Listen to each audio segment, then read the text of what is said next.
All right, everyone. Hello. Welcome to tonight's meeting of the Port Phillip City Council. Can we have conversations less, please? Councillors, we're going to get started. The City of Port Phillip respectfully acknowledges the traditional owners of this land, the people of the Kulin Nations. We pay our respects to their elders, past and present, and acknowledge and uphold their continuing relationship to this land. This meeting is being conducted in a hybrid style and is streamed via Council's webcast page and Facebook Live.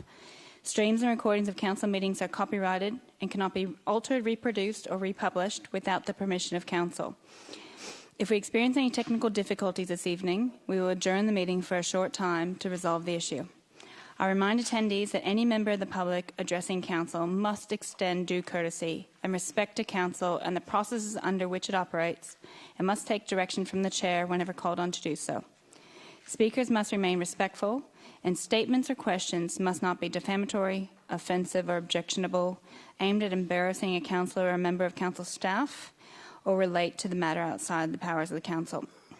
I also ask attendees if you have any items, documentation, for example, that you'd like to distribute to councillors, please do it through the governance desk instead of coming up to councillors.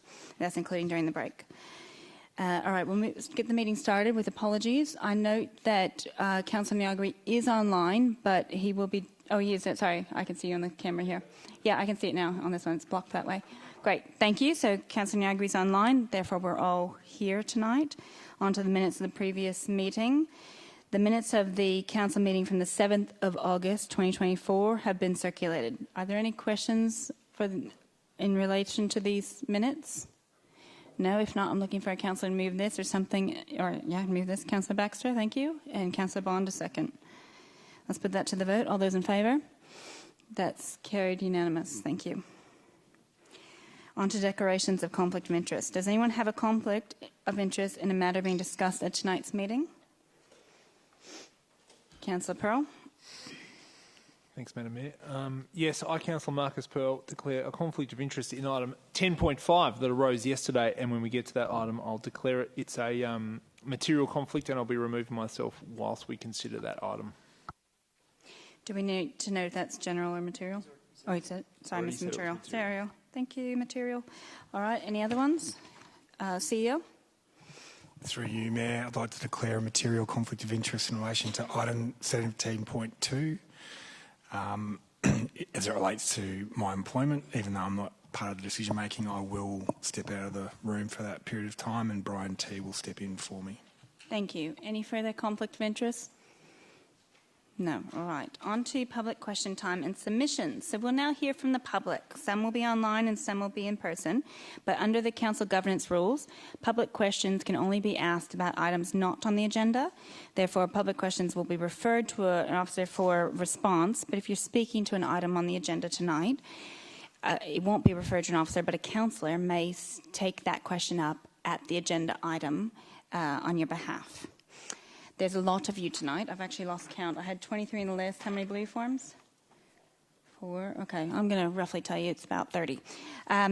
So that means we could have about an hour of public question time. And it's really important that we get, which is a long agenda tonight, that we're making some good decisions at a reasonable hour. So I'm going to ask that we all, you have your 2 minutes tonight. Come up, if you're in the room with us, to the table here. The light is it on? Can you see? If one of the staff can turn the light on, please, the mic will be on. When it's your turn, I'll call your name, come down. I'll need you to say your name, your suburb, and you'll have 2 minutes to address the council. You don't have to use the whole 2 minutes in the spirit of getting through to the meeting, but you're welcome to do so. Most people are online. We have a couple online. Most people in the room. We have 2 online. We'll start with the questions. So I call upon Rhonda Small submitting a question to council. And then the other question was Justin. Okay. And then Justin Hallett, I'm just going to give you the heads up. You're next for a question, okay? So if you can get yourself in position. If you want to come down, Justin, to that first chair. Thank you. Hello, Rhonda. Thank you, Mayor and Councillors. Rhonda Small, St Kilda.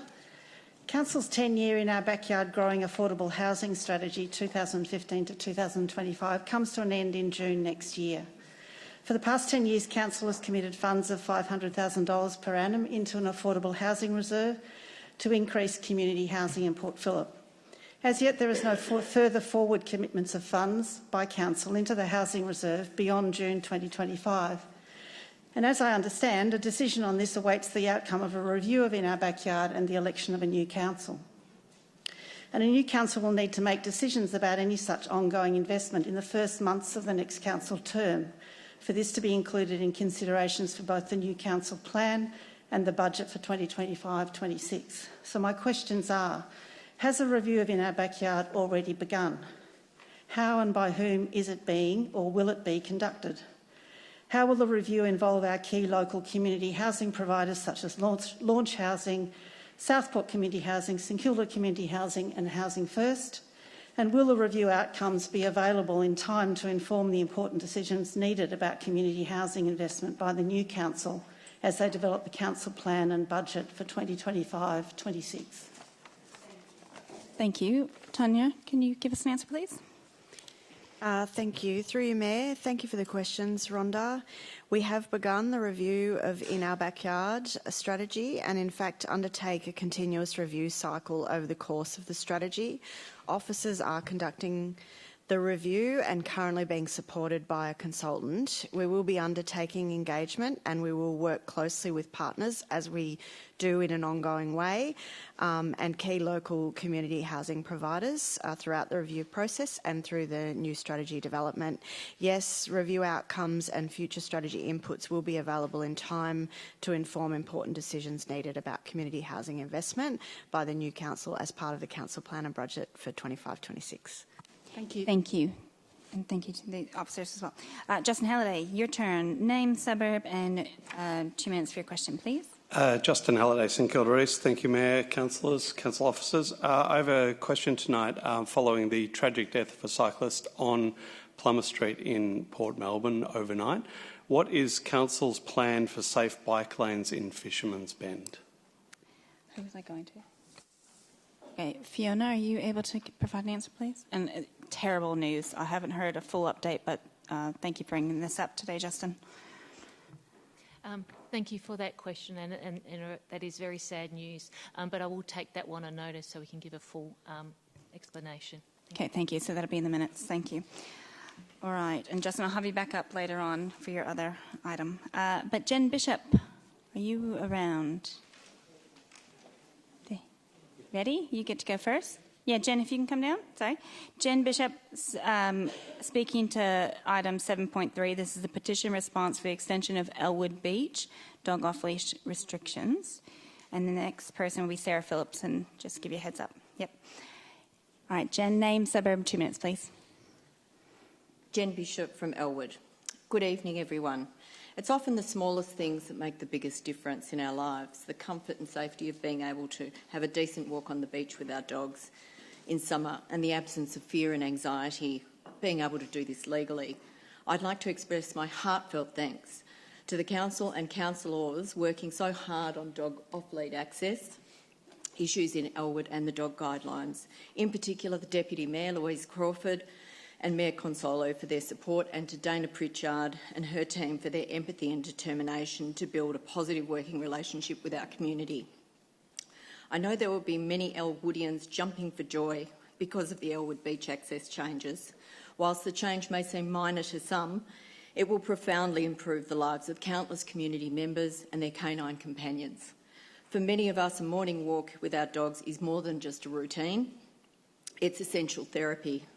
The freedom to stroll by the ocean, watching our dogs run, brings immense pleasure and joy. With added off-leash access, we can now do so without the constant anxiety of wondering whether a ranger might appear in an odd place.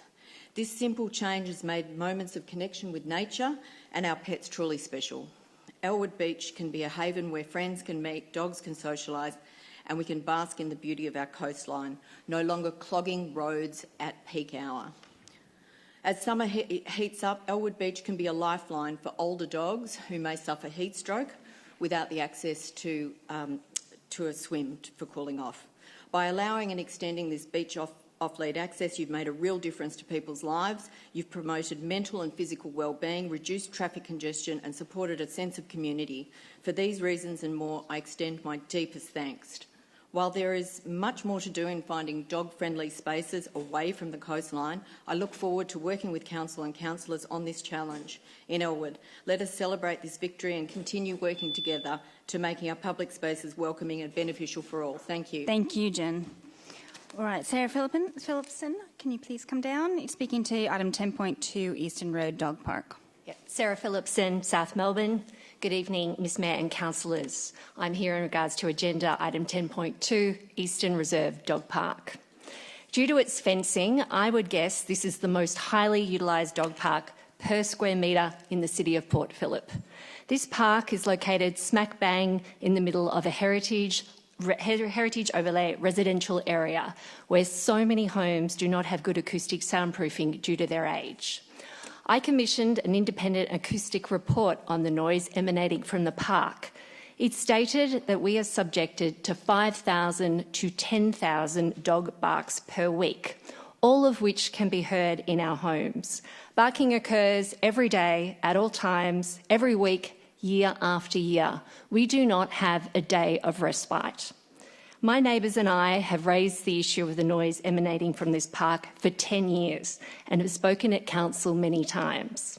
We have had a neighbour punched by a dog owner, called homophobic slurs. We've had neighbours sell, move, and others, like myself, have spent thousands on unsuccessful soundproofing. If the council was subject to the same noise regulations as industry, the volume, time and quantity would be in breach of all existing noise guidelines and protocols. Council would never allow a doggy daycare or a kennel in a residential area. What we have is worse because it's unregulated. My neighbours and I are fully supportive of the changes in 10.2.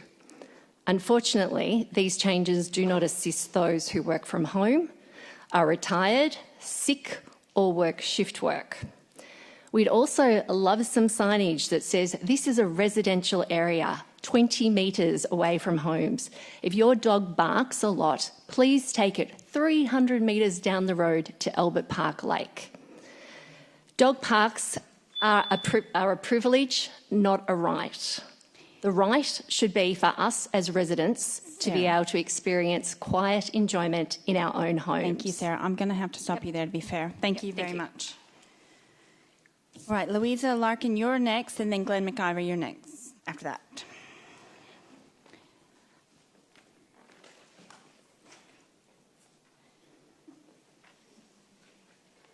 Hello, Louisa. Hi. And I have you down for 2 items. Yes. If you could do it in 3 minutes, it'd be even better, but you will be given the 4 minutes. Do you want me to do one after the other? Yeah, so just... Yes, I mean, you can blend them. It might be just... Let's start with 10.1. Yes. How are you prepared it? 10.1, dog off-leash guidelines, and then it'll be the Eastern Road, 10.2, Eastern Reserve Dog Park. Okay. Go ahead. Hi, I'm Louisa Larkin. I'm from Port Melbourne. I'm speaking to item 10.1, the dog off-leash guidelines. I ask councillors to please vote in favour of the revised dog off-leash guidelines. It is a fair and equitable approach which caters for all users. Victoria's pet census revealed that 41% of adults in Victoria own at least one dog. You only have to walk past cafes or through dog parks in Port Phillip to realise that we very probably have a higher percentage of dog owners, and dog numbers will continue to grow. I welcome the inclusion in the dog off-leash guidelines of a demand analysis to determine what the existing and future demand is for dog off-leash spaces. Undoubtedly, the Fisherman's Bend development will mean more residents with dogs in need of dog off-leash space, not just to exercise their beloved pet, but to form a social network and feel connected to the community. I am really heartened and incredibly grateful that the Open Spaces team has recommended community engagement in early 2025 on a number of proposed changes to the on- and off-leash restrictions, including the rezoning of 2 stretches of beach to allow dog sun access very early in the morning when other beach users tend not to be around, and the proposal for some new dog off-leash parks in areas of dire need. It was good to see that there is a budget set aside of $500,000 for a dog park development, and that the council intends to apply to the Victorian government for a grant of $300,000. My dogs are family. Walking my dogs is my sport. It keeps me physically fit and supports my mental well-being. I ask councillors to enable the officers to continue to provide safe and well-designed dog off-leash areas. Thank you. Now you can move to 10.2, please. Okay. So speaking to 10.2, which is the Eastern Reserve Dog Park. There are 747 dogs registered within 1 kilometre of Eastern North Reserve, and for most of the dog owners, this tiny park is their only off-leash option that's within reasonable walking distance. As a result, this much-loved fenced dog park has become overutilised because of the lack of an alternative dog off-leash space. I therefore commend the recommendation that Council retains Eastern North Reserve as a fenced dog off-leash area, not just for dogs, but for the dog owners who have formed a tight-knit and friendly community as a result of meeting at the park. But most of all, I commend the recommendation that another off-leash fenced area should be identified and built, and I understand that possibly Howe or Fennel reserves are under discussion, subject to community engagement. This would hugely alleviate the pressure on Eastern North Reserve. Fewer dogs on Eastern North Reserve means less noise. This plan also enables a variety of experiences for both dog and dog owners by going to different parks. Finally, I'm welcoming the greening of Eastern North Reserve, which is proposed, and the planting of sound-dampening shrubs and trees that would not only serve to dampen noise, but also would provide a variety of experiences for the dogs. Thank you. Thank you. All right, Glenn, you're up. And after that, John Ledstone-Jones. Hello, Glenn. Yes, my name is Glenn McIver. I'm from Middle Park. I'm here to support and request the council support the revised guidelines, off-leash dog guidelines. I've been a dog trainer and involved with dog training for about 20 years in the city of Port Phillip, and it gives me a direct connection with the value of off-leash beach areas. I was a volunteer beach monitor for the council way back when the only area was the West Beach St Kilda, and it was becoming overcrowded with families, children, and an explosion of jet skis and kiteboards. It was a recipe for disaster. I contacted Bayside Shire to see what their comments were regarding all their beaches have off-leash guidelines for summer, 7:30 p.m. to 10 a.m. And the council here put in a trial program and then implemented unanimously the Middle Park Beach off-leash, which has worked wonderfully well.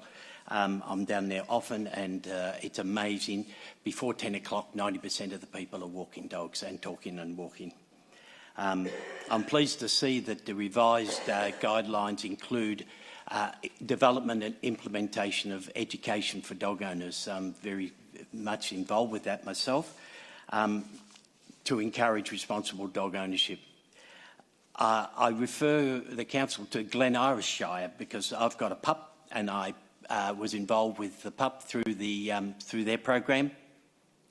The program, if you complete it, you get a certificate and you get a documentation to submit to council that gives you a reduced rate on dog registration, and that has the impact of encouraging people to register their dogs and to develop, get involved with dog training. And I think that that's a wonderful idea. The majority of dog owners are responsible. I see many people wanting to come to the training to improve their education. So I heartily support that. Thank you, Glenn. John Ledstone-Jones, you're next. Are you here? Oh, yes. Hello. Come on down. And you brought your mate. Come on. Name, suburb and 2 minutes, please. Right. John Ledston, Middle Park. I'm one of the elderly residents of Port Phillip, and I have a dog. I'm his assistant, he's not my assistant, and anyone that's got a dog will realise what that means. Firstly, can I congratulate the councillors and the staff for the amended recommendations. A lot of work's gone in, and I think you're not used to hearing people say thank you, but thank you. It's well appreciated, and it's well appreciated by the residents and the owners and the old people like myself that walk dogs regularly, have dogs in the home and need assistant dogs and companion dogs and guide dogs and so on and so forth. So what you're doing is really, really appreciated. In terms of the amount of people that are single occupants in your council or as the residents, there's about a 35% single occupant resident, and most of those, I would imagine, would have dogs. From my network and the people that I see and the people walk down the beach, it's a lot of elderly people. There's not many young ones down with their iPhones on the beach. It's mainly with the dogs. And anything that could be done, including you... Oi, come here. Come on, up. Sit down, I'm doing this for you, mate. Anything that can be done to make things better for the dog population makes it better for the residents and makes it better for the children and all round. And all I can say is thank you, and please vote for the recommendations. Thank you very much, John.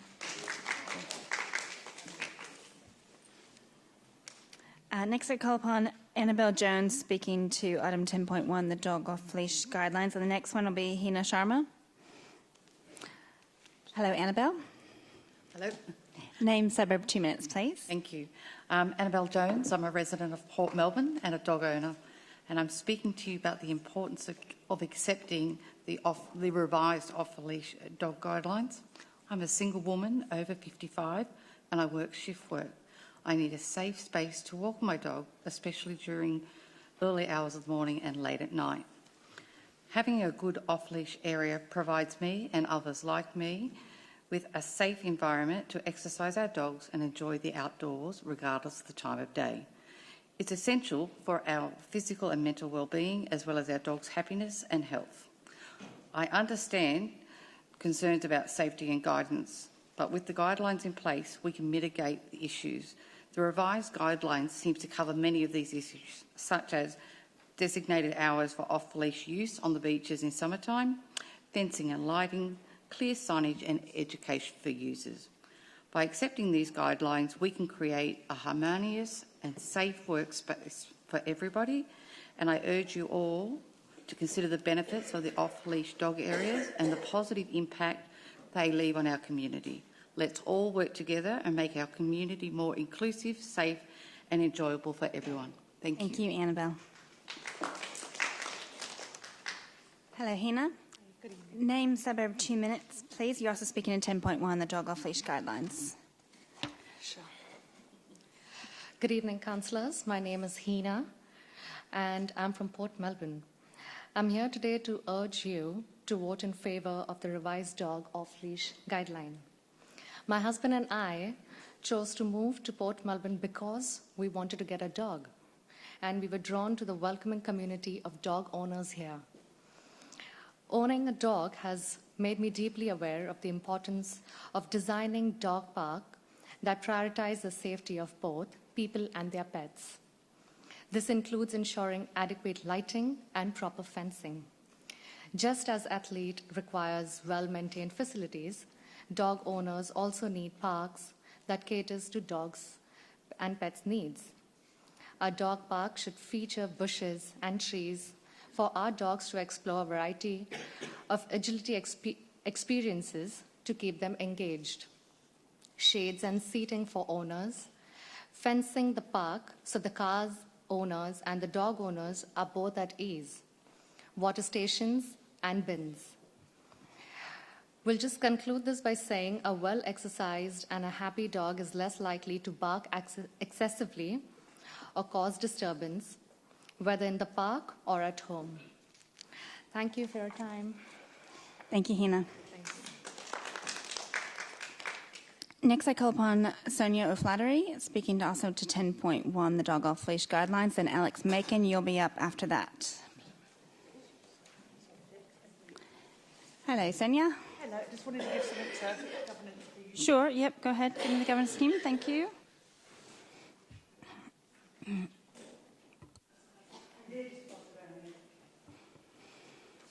Thank you. Thank There's you. a document incoming. Oh, yeah. All right. Hello, Sonia. Name, suburb, 2 minutes, please. Sonia O'Flaherty, St Kilda. Firstly, thank you for revising the dog off-leash guidelines. I just wanted to express my thanks for that. I signed the CoPP Dog Network petition because I really value the off-leash space shared at the Peanut Farm Oval in St Kilda.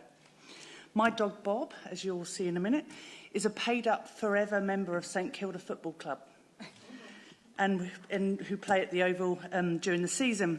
It's actually an initiative started by the president of the club. So there's quite a few of them, and they've got a certificate and photos and whatever, and he gets a little bandana, and we go to the games, and so it's great. And during the week, we're respectful of the training commitments, so we'll make sure we're off the Oval in good time by 6 o'clock, and it's working well. And I think this demonstrates a really positive example of how we're sharing the space, and it's working. It's a safe space for dogs to socialise, play, and learn from their own peers. And they can see their friends there. They can barely wait to be unleashed before they're through the Oval to see their friends. Quickly, just wanted to say thank you for putting the floodlights on in the Oval for our Christmas in July dog party. That went down really well, so thank you for that. The space also affords people the opportunity to seek advice from other dog owners. Not everyone, when they move to the area, is fully aware of where to go on the council website and stuff. So it's good to know that you've got your locals to support you. There's always someone who can provide tips and tricks for behaviour, can recommend a local service, store or council resources, even a spare poo bag, because there's always that occasion your roll runs out and then your dog unexpectedly performs. So we look out for each other. It's such a popular space for dogs and their owners. There's a wealth of diversity of people in our community, some who would never normally cross your path in life. Yet when we're all at the Oval, it doesn't matter where you come from, who you are. There's one thing in common, and that's our dogs and the joy they bring us. Lovely. Thank you, Sonia. Thank you. Hello, Alex. I also have you for 2 items. So I've got 10.1, the dog off-leash guidelines, and 10.2, Eastern Road Dog Park. So Thank you. do Good to 2 be minutes back. and 2 minutes, please. Alex Macon, Port Melbourne. What a journey for the community through public questions, countless public questions and countless answers, countless discussions and emails, submissions, petitions and the like. But it's great that we're here tonight and that we're able to recommend that, as a council, I hope that you endorse the recommendations as listed under item 10.1. Because while this has been a journey for both the community and yourselves as a council, mayor, councillors and officers, it also shows this is an example of where local government works.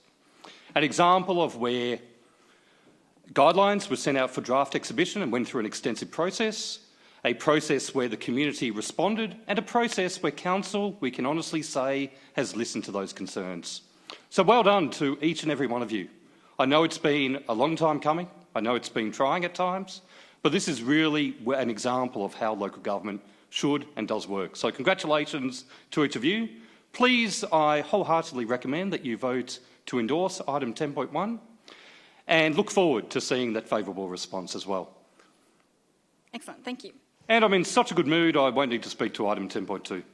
You don't want to? Okay. All right. Look You've at got us a spare 3 saving minutes. money. Oh, not money. Time. I meant time. Time. Woohoo. Thank you, Alex. Very generous. All right. We're going to move on to Danny Reid, also speaking to 10.1, the dog off-leash guidelines. Then we're going to have Sally Blair, and the last one will be Dick Ross to speak about dogs. That's who I have on my list. and then we move to new topics. Hello, how are you? Danny Reid from Port Melbourne. Yes. Here tonight. Oh, so you, okay, if you could sit down and tell us your name and suburb, you'll take over his spot. Yep, so I'm speaking on behalf of Danny. It's Sally Blair from Albert Park. Oh, okay, so you're one and the same. Okay, Yep. great. So I ask councillors to please vote in favour of the revised dog off-leash guidelines, as it is a fair and equitable approach. I'm speaking on behalf of Danny Reid from Port Melbourne, as she is unwell tonight. She has an assistant dog, Ruby, as she has a disability due to a stroke. She greatly values being able to take Ruby to the off-leash park and is able to meet other dog walkers and make friends. In fact, this applies to all dog walkers, as many of us have been working from home since COVID. I personally drive my dog to the park. Right? No judgment. They've got short legs, right? The dogs benefit as they run, walk and socialise. They are happiest off the lead. The owners walk, talk, exercise and socialise. Also, they make friends. We appreciate the positive sense of community in the park. Dogs and owners always feel better after our times in the park.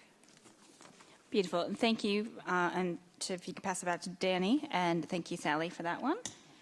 All right. Next, Dick Ross. You're the last one on the dog items. If you can come down, please. Hello, Dick. How are you? Hi.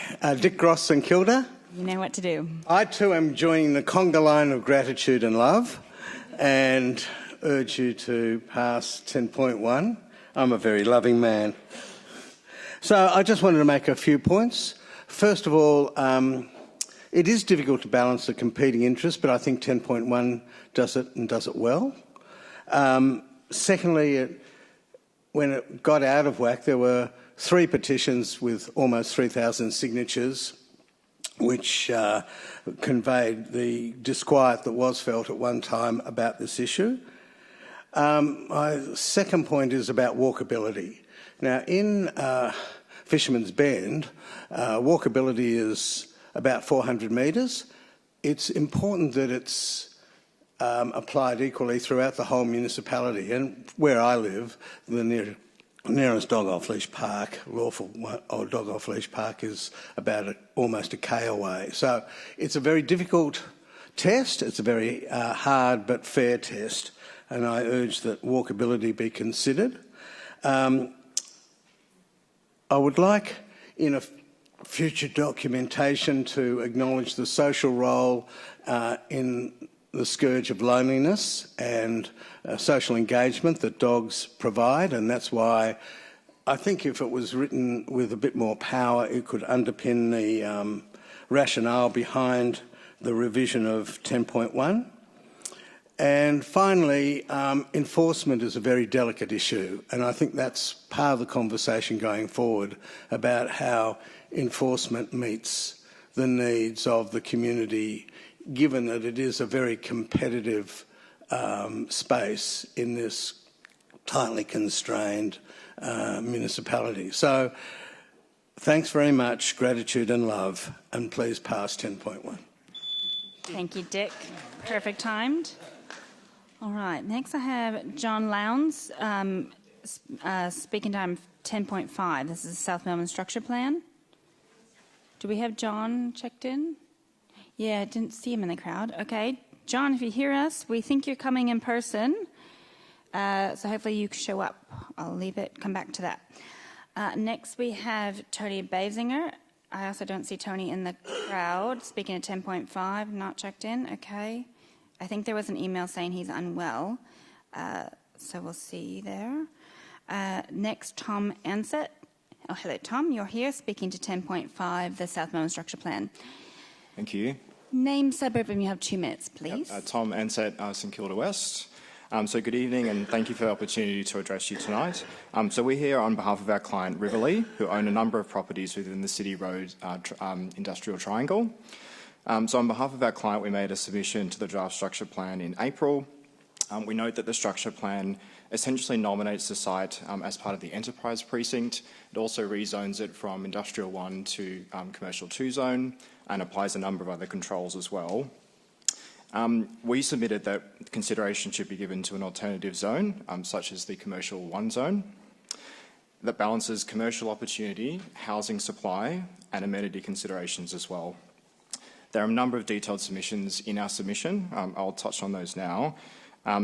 We submitted that the Commercial 1 zone will allow the site to better perform a transition role between precincts, the precincts that surround it, address an over-reliance of economic activity within the activity centre itself, assist in addressing the housing supply shortage, which is critical, provide for critical safety and passive surveillance after business hours in this area of South Melbourne, and also better support the balance of the activity centre, including the market precinct. Notwithstanding this, we must impress that the site is removed from the activity centre and is surrounded by existing residential buildings and precincts. Based on this, we see absolutely no logical basis for the site not to have the opportunity to include residential uses. Despite our submission, Council continued to recommend the Commercial 2 zone, and this is despite Council acknowledging that the Commercial 1 zone and mixed-use zone could be considered. We maintain this as a missed opportunity, and that stronger justification is there for flexible zoning, which includes residential uses. Given Council has identified a number of zones which could be considered, and noting the further amendment process which this structure plan will have to take, we ask you to please consider further committing to further strategic review of the site. We've put forward through our client an email, which I won't read out now. Hopefully you've all got that email, which has the alternate recommendation. Yeah, received. Thank you. Thank you. All right. I now call upon Brad Nash, speaking to 10.5, the South Melbourne Structure Plan as well. Hello, Brad. Name, suburb, 2 minutes, please. Okay. Good evening, Miss Mayor and fellow councillors. My name is Brad Nash and I represent the Spotlight Property Group. The Spotlight Group has 2 major assets in the South Melbourne Central Precinct, and we've been involved in the planning of this area since its inception back in the early 2000s when Dick Gross was actually sitting at the table. So it's lovely to see Dick here tonight. Look, we've been working very closely with council officers. We've made a number of submissions and had a series of meetings with Felicity and David in particular in relation to working through this project. I want to talk about the 2 sites specifically. 111 Cecil Street is the Spotlight headquarters and the Woolworths supermarket site diagonally opposite the market. It was the first major redevelopment of land in this precinct. It was approved in 2002, opened in 2007. We advocated that the original floor area ratio of that site was too low, in that it was less than what was there in its existing condition. And to council officers' credit, they've taken on board our submissions and worked through the issues and have recommended that FAR control be increased from 4.5 to 6 to give us the opportunity to redevelop and refurbish the biggest wedding cake in the precinct. So we look forward to doing that. In relation to our other asset is 100 Market Street, was the old Spotlight building, currently houses Australia Post, Aldi and Dan Murphy. That started out as an FAR of 4-1. We've been working with council officers to look at the redevelopment opportunity of that land. It does have a heritage overlay, which does create some constraints, but council officers have recommended that the FAR be raised to 4.5, and whilst we're happy with that incremental increase, we think that we can go further. And what we basically say is we want to work with council officers to continue the dialogue around the heritage aspects and to show how we can do an exemplary redevelopment of the land. So we would say to council, let's proceed with the amendment as it's recommended and give us the opportunity to continue to work together to come up with the best outcome possible. So Thank you, Brad. I'll have to stop you there. Thank you very much. All right. All right, that wraps up 10.5. Next we have Helen Halliday. I've got you down for 2. I'll have you for 11.1, the Urban Forest Strategy for Adoption, and 13.1, the Carlisle Street Car Park and Laneways Intention to Sell. So we'll do 2 minutes each. If you can start with the first one, Urban Forest Strategy, please. Thank you, Madam Mayor. My name is Helen Halliday. I live in Balaclava. And I wish to speak briefly about the Urban Forest Strategy. First of all, we are delighted, of course, to actually have an urban forest strategy which renews what the council has been trying to achieve over a number of years. We would, however, like to ask you some questions about the implementation of it, or mainly related to the implementation. Does the council really believe that it's adequately funded and staffed? It's taken us about 5 years to get from the point where this was first necessary as a result of the expiration of the 2010 plan to the point where we've actually got an urban forest strategy. The second part is, even within that, we still have to work towards precinct plans, and they're going to take some period of time more. We believe that these plans should be expedited, and in the meantime, the map, which is on page 8 of the plan of the proposed plan, should be removed. It is very misleading. The third point that we wish to make is that the planning issues that are involved, especially in relation to open space on private properties, are still just a highlight that the council would like to achieve. They're not achievable under the current planning processes, and it's quite evident that the council does not have any adequate public realm planning which would allow trees in streets, or proper planning on properties which would allow property planning to include setbacks and other aspects which would be great to see. And finally, there's no significant tree register. It's just something that you would like to do. Thank you. Thank you. Now we'll go to 13.1, the Carlisle Street car park. I don't have to say who I am, do I? No, go ahead. Okay, great. Having been a trader for a number of years in Acland Street, one of the key things that traders do for councils is provide rates for car parks. The Carlisle Street strategy proposal to sell off some land actually makes no mention of the fact that this land is actually delivered largely through traders' rates. And so there's no reference to traders as being a party to any of the negotiation here. That's point one. Point two, anything that's done in that area should ensure that there's early revitalisation of Carlisle Street, which should really be a requirement under Coles. They own extensive properties now, both on Carlisle Street as well as the actual area which they occupy currently, and the area that is proposed for them to expand into. And we suggest that the whole of the area should ensure that there's revitalisation of the existing shops within a period of, say, 2 years at the very least. We heard just in the last little while of the South Melbourne Structure Plan. The South Melbourne Structure Plan has come ahead of the Balaclava revision and is apparently, we're going to step behind St Kilda. All of these, a plan which goes back to 2008 is almost unenforceable and cannot be relied on to go to VCAT. Finally, there should be within it a sunset clause so that should the Coles be unable to deliver, there is a clause which requires them to give the land back. Thank you, Madam Mayor. Thank you very much, Helen. Next, I'm going to call upon Dr. Geraldine McLaughlin. Join us online. Yes, do we have Geraldine?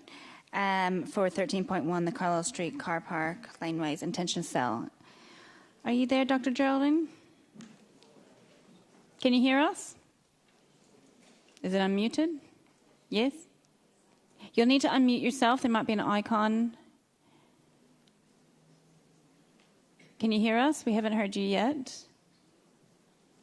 If not, I might go to the next and come back. All right, we'll come back to you.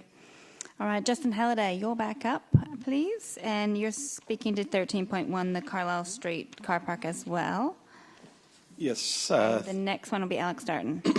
Justin Halliday, St Kilda East, again speaking to Carlisle Street car park sale. For the last 15 years, Council has poured massive amounts of effort and funding into Auckland Street and Fitzroy Street, but barely any into, if any at all, into Carlisle Street. But Carlisle Street now has 30 empty shops, and we can't wait any longer for Council to intervene here. Day by day, people choose not to shop in Carlisle Street, making trading more difficult for the remaining shop owners. We need a comprehensive plan for the Carlisle Street precinct, led by community and traders, not by Coles and Woolworths. The 2009 structure plan, which is the current plan in place, is old enough to be doing VCE now. It is woefully out of date. Carlisle Street, with its abundant train and tram links, is the ideal location for more housing, yet there is no timeline for a rezoning review for Carlisle Street precinct, including William Street. And Council tonight is poised to make the same mistakes we have made with Woolworths car park sale, and we'll make them again with the Coles sale. The agenda item tonight gives the CEO sole responsibility to negotiate on behalf of the community and for community outcomes for the sale of the car park.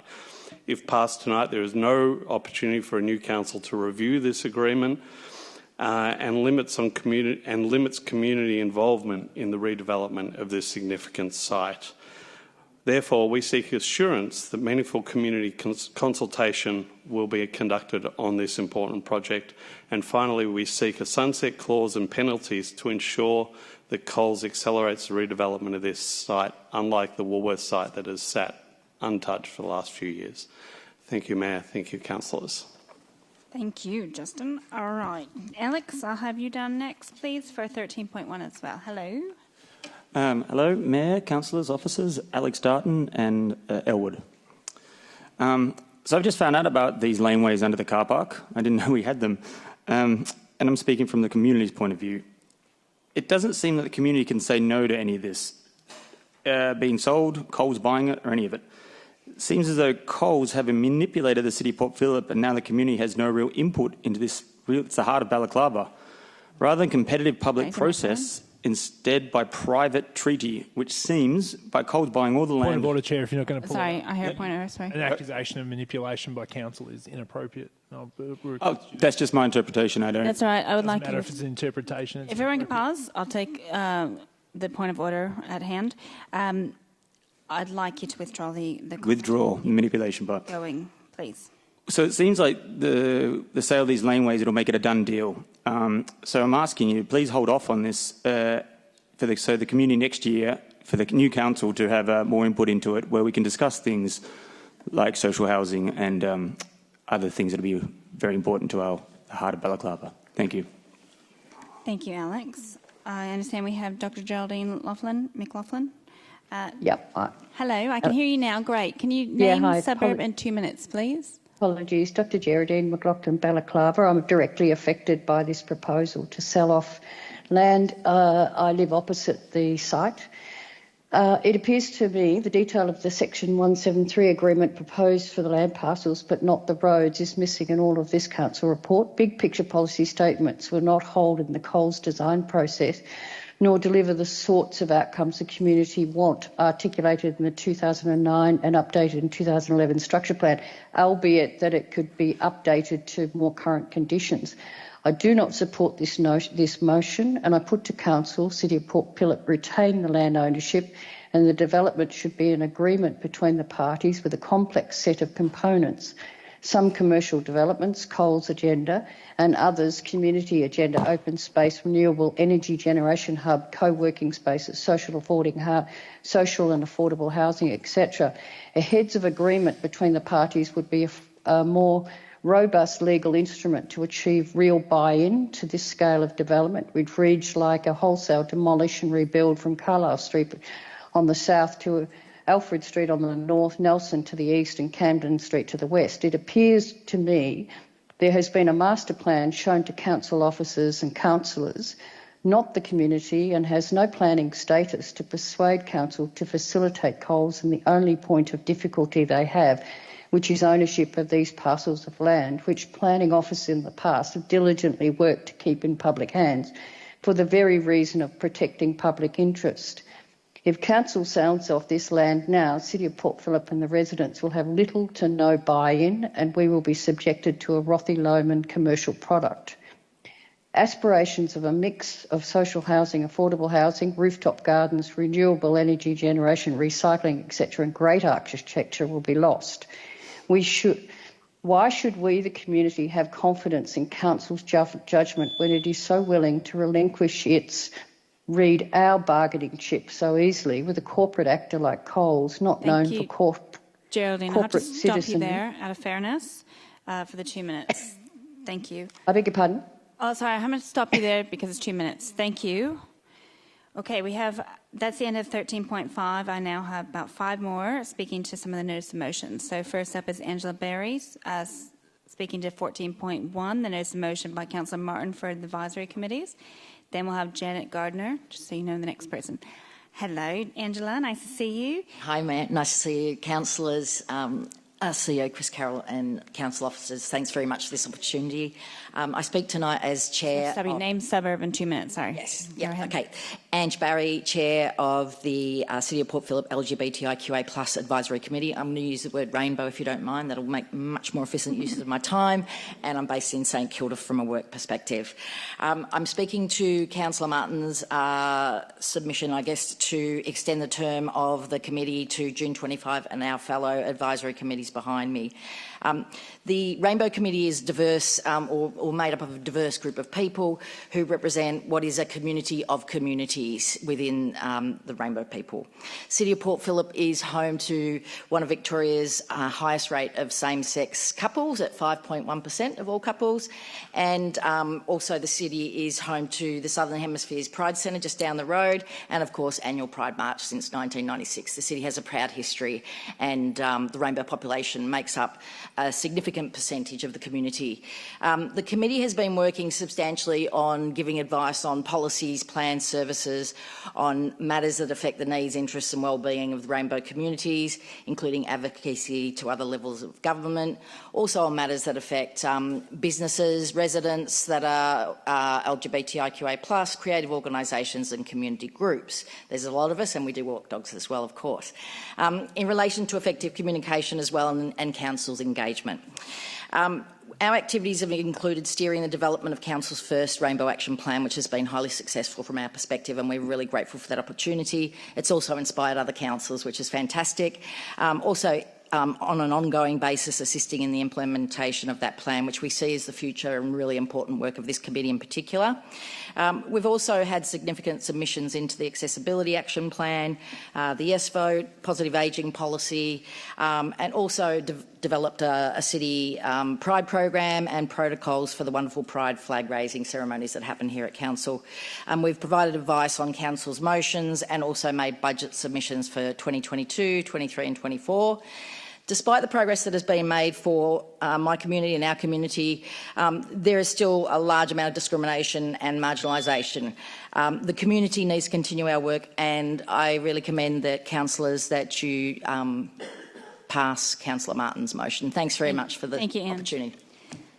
Next, I call upon Janet Gardner, also speaking to 14.1, the notice of motion from Councillor Martin. Hello, Janet. Hello. Name, suburb, 2 minutes, please. Yep, Dr. Janet Gardner of Elwood. I speak to this motion as a current member of the OPEC, who was appointed last year. The OPEC's current 16 members truly reflect the diversity of COP's large growing cohort of older residents, including people like myself who have a disability, as we do not have an advisory committee for disabled.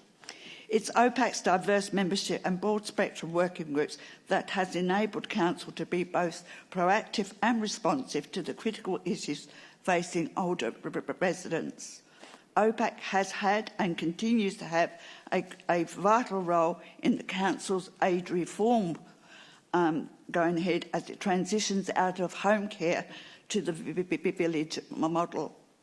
The revised guidelines in relation to the advisory committees aim to apply a one-size-fits-all approach that would see the current OPAC committee disbanded during the caretaker period, with its 16 members having to reapply by undergoing rigorous generic selection process. This would not only place an enormous burden on time-poor council officers, but also threaten the appointment of marginalised older residents to OPAC, prevent vital forward planning and the continuity of current consultative activities. It would take many months to appoint a new OPAC, during which time older residents will not have an effective voice to the council. I would remind those seeking the privilege of serving COPS residents at the upcoming election that older residents are a large growing cohort of your constituents whose votes will count in determining who is appointed to council. I therefore urge the current council to support the motion tabled by Councillor Martin, who has a long-standing member of OPAC. Thank you very much. All right, next I have Richard Whitfield, also speaking of 14.1, the notice of motion. Hello, Richard. Hi. Name, suburb, 2 minutes, please. Hi, I'm Richard Whitfield. I live in Port Melbourne and I'm a member of OPAC, the Older Persons Advisory Committee. I'm here to support item or motion 14.1 proposed by Councillor Martin to extend the terms of advisory committees beyond the term of council. OPAC has existed for a long time, has a rich and diverse membership, and its advice seems to be sought after and valued. Unless the terms of reference for OPAC are changed, new governance approaches mean that OPAC will be disbanded at the end of the council term, and all positions will need to be re-advertised once the new council decides to continue it.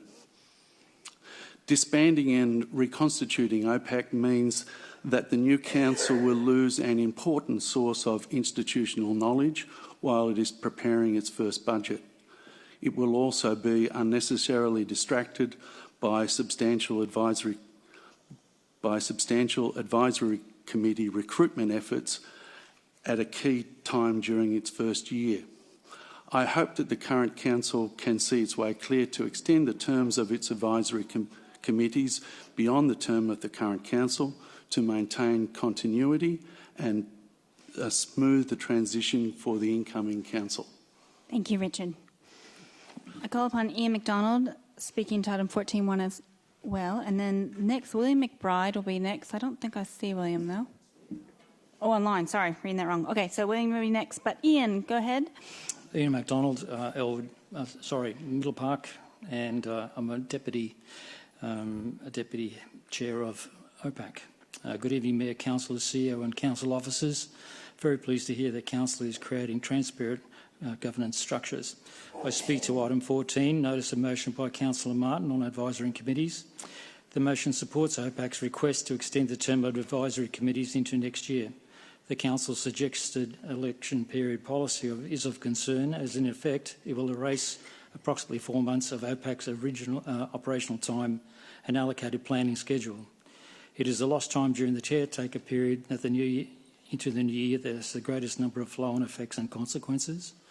As the committee was to be dissolved, 20% of the population will not have a voice. Lines of communication will break. OPAC will not be able to contribute during the critical period where Council exits from providing several in-home aged care services and transitions to the village model of care. Furthermore, it will take time to reinstate existing members through EOI or to recruit, select, interview and have endorsed by Council and then educate new members. In one example, it ended up being a 4-month process to recruit 5 new people. Other activities impacted by is the annual planning day, scheduled to commence in early January, along with commencing work on OPAC's formal submission to the Integrated Council Plan and Budget later in the year. As the Chair of OPAC has said, OPAC proposes a cost-free compromise. that advisory committee terms be extended to no longer than 12 months after the council election with a rolling 4-year term. This would allow the new council, particularly new councillors, to see advisory committees in action and to fully understand their important role promoting, protecting or defending the best interests of residents. OPEC recommends to the council adopt the compromise. Thank you for your attention. Thank you, Ian. All right, we're going to go online to William McBride, but I just want to check, do we have John Lowndes? Did he come in? Sorry, I don't think John's here. All right, so last one will be William McBride online. Hello, William, can you hear us? Hi, yes, can you hear me? Yes. Dialing in. Yes, name, suburb, and 2 minutes, please, William. Thank you. My name is William McBride from South Melbourne. I'm the executive producer of Temperance Hall. Thanks, Mayor and councillors, and I thank the Deputy Mayor Crawford for bringing this notice of motion. Temperance Hall is an art space in South Melbourne focused on supporting dance and performance. We hold a vital place within the ecosystem of Melbourne's world-renowned dance sector, and we're known for championing experimentation and encouraging bold and queer artistic expression. We're also a vibrant venue for hire that is in constant use. In the face of funding challenges this year, we have significantly reduced our operating costs, including reductions to staffing levels, and we have focused on generating increased revenue from venue hire and private giving, all in pursuit of a sustainable baseline operational model. In the last month, the hall has hosted a commercial television shoot with 50 cast and crew, Arts Access Victoria workshops, student theatre workshops and productions from the Victorian College of the Arts and South Melbourne's JMC Academy, as well as many dance classes, movement workshops and theatre and dance rehearsals. With a constrained budget position in 2024, we have been looking for ways to support the community of artists through heavily discounted or wholly subsidised studio space. We recently implemented a 50% off last-minute space hire for independent artists if they're booked within less than 7 days. This provides a very cheap $12 an hour access to space hire for those with the least money, but it preserves our business model for more prolonged or professional hires who pay full price. The studio residency program outlined in the notice of motion is a tangible way for us to use our primary resources of space and our connection to a community and the context of art form practice. The City of Port Phillip's support will allow a 12-month rollout of a new model for Temperance Hall, providing tangible, sustained support to multiple independent professional artists and providing Temperance Hall with a dynamic curatorial activation to ensure our ongoing relevance to the local cultural sector at a time of constrained resources and reduced programming capacity. Thank you. Thank you. Oh, perfectly timed too. Oh, the angry buzzer. All right, that's the conclusion of the public questions and submission time. Thank you very much. We're an hour into the meeting, but I'm going to keep going. Ideally, we can get through the 4 petitions and we'll take a break, okay? So that roughly I'm aiming for 8 for that, just so you can time yourselves. On to councillor question times. Councillors, do you have any questions for the officers of general nature, not on something on the agenda tonight? Councillor Sirikoff? Thank you, Mayor. Even though my questions do relate to Eastern Road Reserve, but they are not on the topic of dog off-leash guidelines. Okay. You can ask a question, but I'll determine if it's relevant. So residents have been contacting me and have been asking about what has happened with the irrigation and timing of watering of the grassed area and what can be done to inhibit dogs from damaging the pipes and irrigation in that park. Okay, thank you. That's fine. It's a generic question. We're going to go to Lachlan Johnson. Through you, Mayor. Thank you, Councillor Sirikoff, for your question. I'll have to take it on note. Oh, actually, no. Oh, Dana's going to take an answer for you. Thank you, Dana. Thanks, Dana. Through you, Mayor. The irrigation timer is in use and will be reprogrammed for the upcoming summer season. There's been a work order issued to repair the pipes on the site, to secure them with more pegs and to cover them with mulch. The mulch barrier will also be included in the regular inspections of the site to improve ongoing maintenance. Excellent, thank you. Further question? Oh, sorry, Councillor Sirikoff. And one more question, Dana.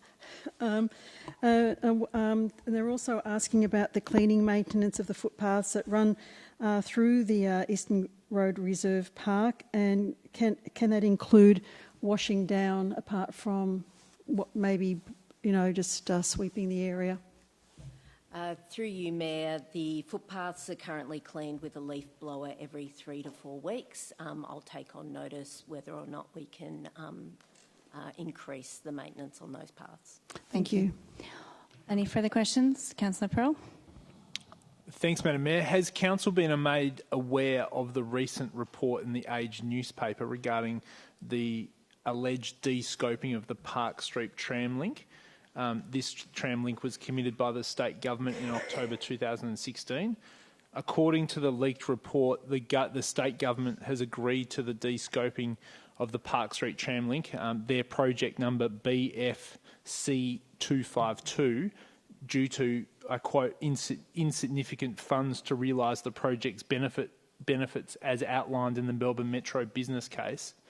The report also indicates that in Q2 2023, City of Port Phillip received an update on the project timeline, and that the Park Street tram link project has been transferred from the Metro Tunnel Project Office to DTP. Can you confirm what updates Council has received from MTPO, the government, or DTP regarding the Park Street tram link? Has Council been officially informed that the Park Street tram link has been removed from the government's 2016 Metro project commitments? And what action will Council take to ensure that this critical piece of infrastructure proceeds as planned and as committed to by the state government? Great question. Brian T. Thank you, and through you, Mayor. Council has long advocated for this tram link because it'll form an important connection between the Anzac Station, which is expected to have 40,000 people passing through each day, and it becomes a key link to South Melbourne Activity Centre. Specifically in relation to the questions asked, councils have been in discussions with the state government in that period around 2023. We were aware then or afterwards about the transfer to the Metro from the MTPO to DTP. Council officers were not aware of any time changes or delays in we weren't aware of any proposed timelines. Council officers were concerned about a lack of information about when the project was to be delivered, and for that reason the CEO in June 2023 wrote to the department seeking an update. We were unable to get a satisfactory answer. We got an answer, but it didn't clarify the situation. So in June 2024, the Mayor wrote seeking an update. We are aware, the first time we were aware of the de-scoping was when we were approached in relation to the media reports that Councillor Pearl has referenced, and we have not received any formal advice in relation to either the timing or the de-scoping of the link. Thank you. CEO, you want to add? Through you, Mayor, but we will be following up through the Mayor to the Premier and also at departmental levels, and we will continue to be advocating for that important project and the commitment that was made by the government in relation to it. Thank you. Any further questions, councillors? If not, we're going to move on to sealing schedule. There are no items for sealing on tonight's agenda. We'll move now to petitions and joint letters. Councillors, we have 4 petition responses on tonight's agenda. The first one is 7.1, the petition response for request for irrigation at Gill Reserve. Councillors, do you have any questions for the officers in relation to this item? If not, I'm looking for someone to move this or something else. Councillor Martin to move, Councillor Crawford to second. Councillor Martin, would you like to speak to it? Briefly, Mayor, thank you to the petitioners for bringing the petition to our attention. I note that although there is no budget to do anything this year, as we can see clearly in the motion, Council is certainly going to take this on board as part of its major project for major staging of the Linear Park upgrade project and also investigate any soil contamination. So, petitioners, I think you're going to see not quite as rapid a response as you'd like, but I think there'll be some relatively positive responses coming through in the next 12 months. Thank you, Councillor Crawford. No? Anybody else speaking to the item? If not, let's go to the vote. All those in favour? That's carried unanimous. Thank you.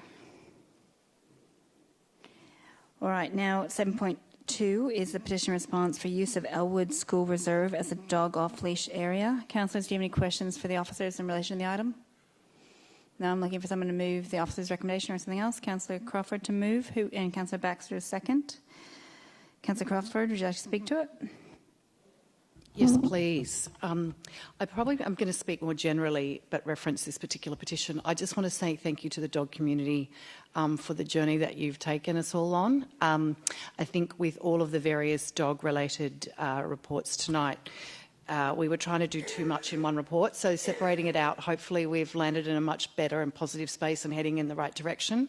And I hope that you recognise that we recognise and acknowledge the importance that dogs play in our community, but and that we need to also manage it for how we interact when we've got limited space. But there's opportunity in these reports to look for those new spaces, but particularly in regards to Elwood School Reserve, given it is not our land. I note that it's probably not the outcome we wanted, but there is a future meeting with the school and officers and community, and I do think it's a great idea to have Friends of Elwood School Reserve and that there may be opportunities. So now we've just got to keep working in that direction. So even though this is not the result, it's not the end point, it's just where we are right now. So I do particularly I might speak a little bit later again, but I just want to say thank you, particularly Jen, around this one. I know you've driven a lot of it, and I know there's many in the community, and there is real opportunity. But I do, as I said, I hope we've reset the direction with the dog community, and I look forward to the future opportunities in years to come. Thank you. Councillor Baxter, would you like to speak to it? No? Anybody else speaking to the item? No? Let's go to the vote. All those in favour? Yep, that's unanimous. Thank you. I appreciate everyone holding their hands up tonight since I have to look in multiple places. Thank you. All right, 7.3 is a petition response extension of Elwood Beach dog off-leash restrictions. Councillors, do you have any questions for the officers in relation to this report? No? Who would like to move this? Councillor Crawford and Councillor Baxter second. What? Did you not? Oh, why not? Okay. Sorry, I saw your hand first. Okay, Councillor Crawford, would you like to speak to it? Just briefly say I'm looking forward to seeing those happy dogs on the beach. Councillor Baxter, you want to speak to it? Oh, you're saving yourself. Okay, anybody else speaking to this item? I know we have more dog topics that people are going to hold back for. Okay, as in efficient, beautiful speeches. All right, no one else speaking to it? Let's go to the vote. All those in favour? That's carried unanimous. Thank you. Looks like we got it right. They're happy. Nice. Love it. Okay, next 7.4. This is a petition response for the CoPP, or City of Port Phillip Dogs Network. Councillors, do you have any questions for this item? If not, we're looking for someone to move this. Councillor Crawford, you're on a roll. And Councillor Sirikoff, I'm going to give you the second on this one. Okay, you got your hand up over there. Thank you. Councillor Crawford, are you speaking to it? Councillor Sirikoff, would you like to say anything on it? Just briefly, I think it's quite impressive that it was something like 2,469 signatures. So I love my numbers. So on top of all the other petitions that have come to us, and I think it's really good to see that engagement by the community, and noting that how much the community is looking forward to the dog off-leash guidelines. Where there's going to be some overall, it's going to be, I think, a good outcome for everyone. Thanks. Thank you. Councillor Niagri would like. Councillor Niagri would like to add. Go ahead, Councillor Niagri. Just wanted to thank the community for all their submissions and passion on this issue. I'm really glad to see that we've turned a corner on these, and I'll talk more about it on the next item. Excellent. Thank you. Anybody else speaking to this item? All right. Let's go ahead and go to the vote. All those in favour? That's carried unanimous. Thank you. Okay. I think we should take a quick break and then we'll come back. It's just easier to say 8 because it's about 10 minutes away. Okay, so 8 o'clock, come on back. Thank you. Thank you. Councillors, take your seat, please. All right, now we are on to the presentation of reports.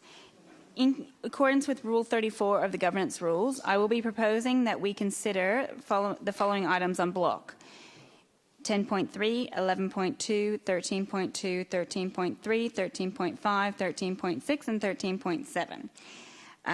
It probably would help if I told you what they all are, but they are on the agenda. Councillors may still speak to all of the items. There's still ample opportunity there, but they'll be taken as one vote, and it's just the consideration of the size of this agenda tonight to get to the notice of motions, etc. All right.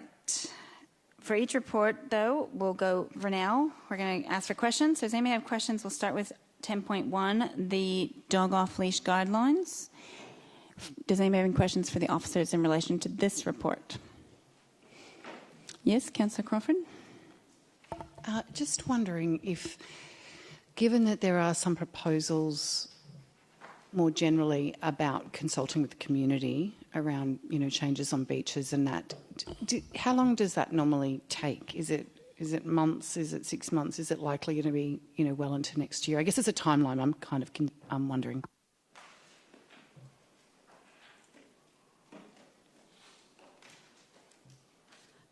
Through you, Mayor, we will need to go through a formal process for all the consultations. So usually consultation will be around 3 to 4 weeks open, and then there's a period of time after that where we need to undertake a review of that and then bring it to formal council meetings. So we would probably be looking at a 3-month process from start to finish.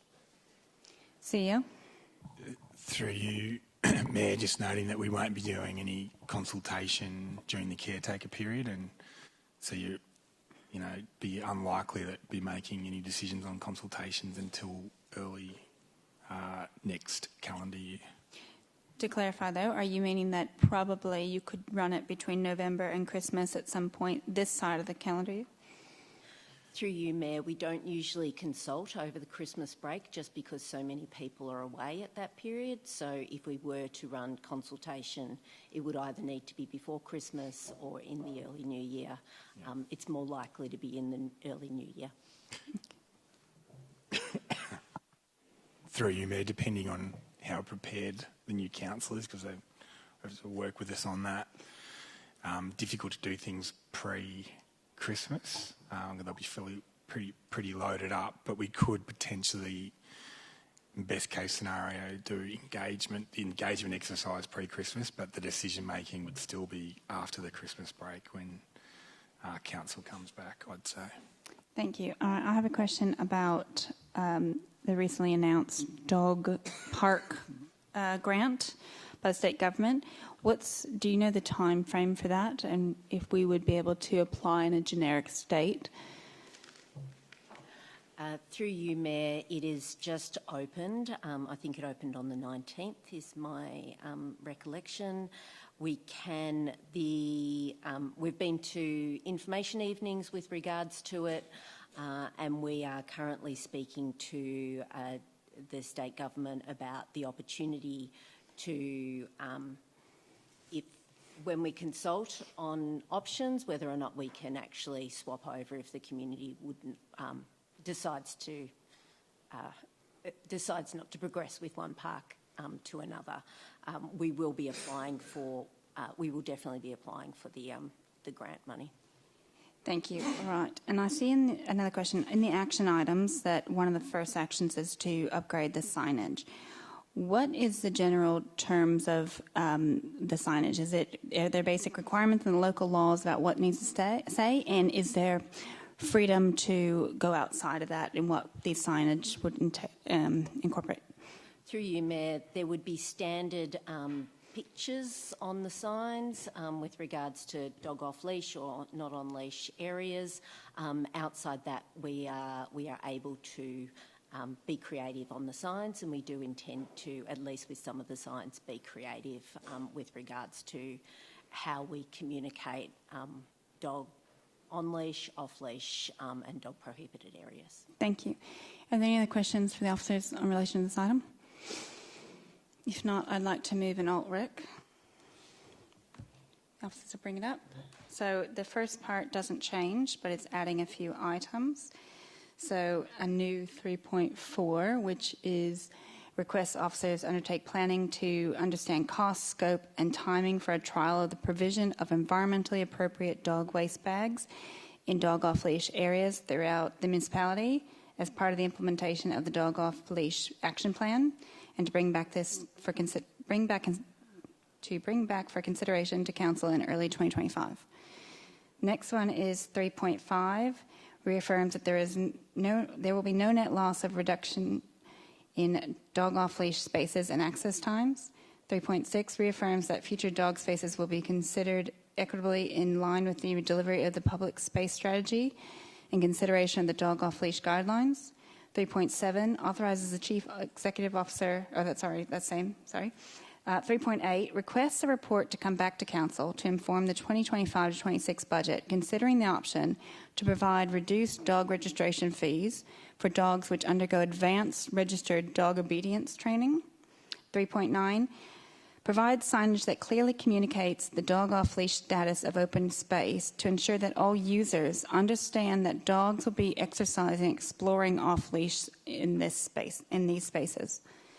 And 3.10 applies for funding through the state government's new and upgraded dog parks program, subject to the outcome of the community engagement. Sorry, that's a lot to read. Okay, would anybody like to second this? Councillor Nyagri to second this? Thank you.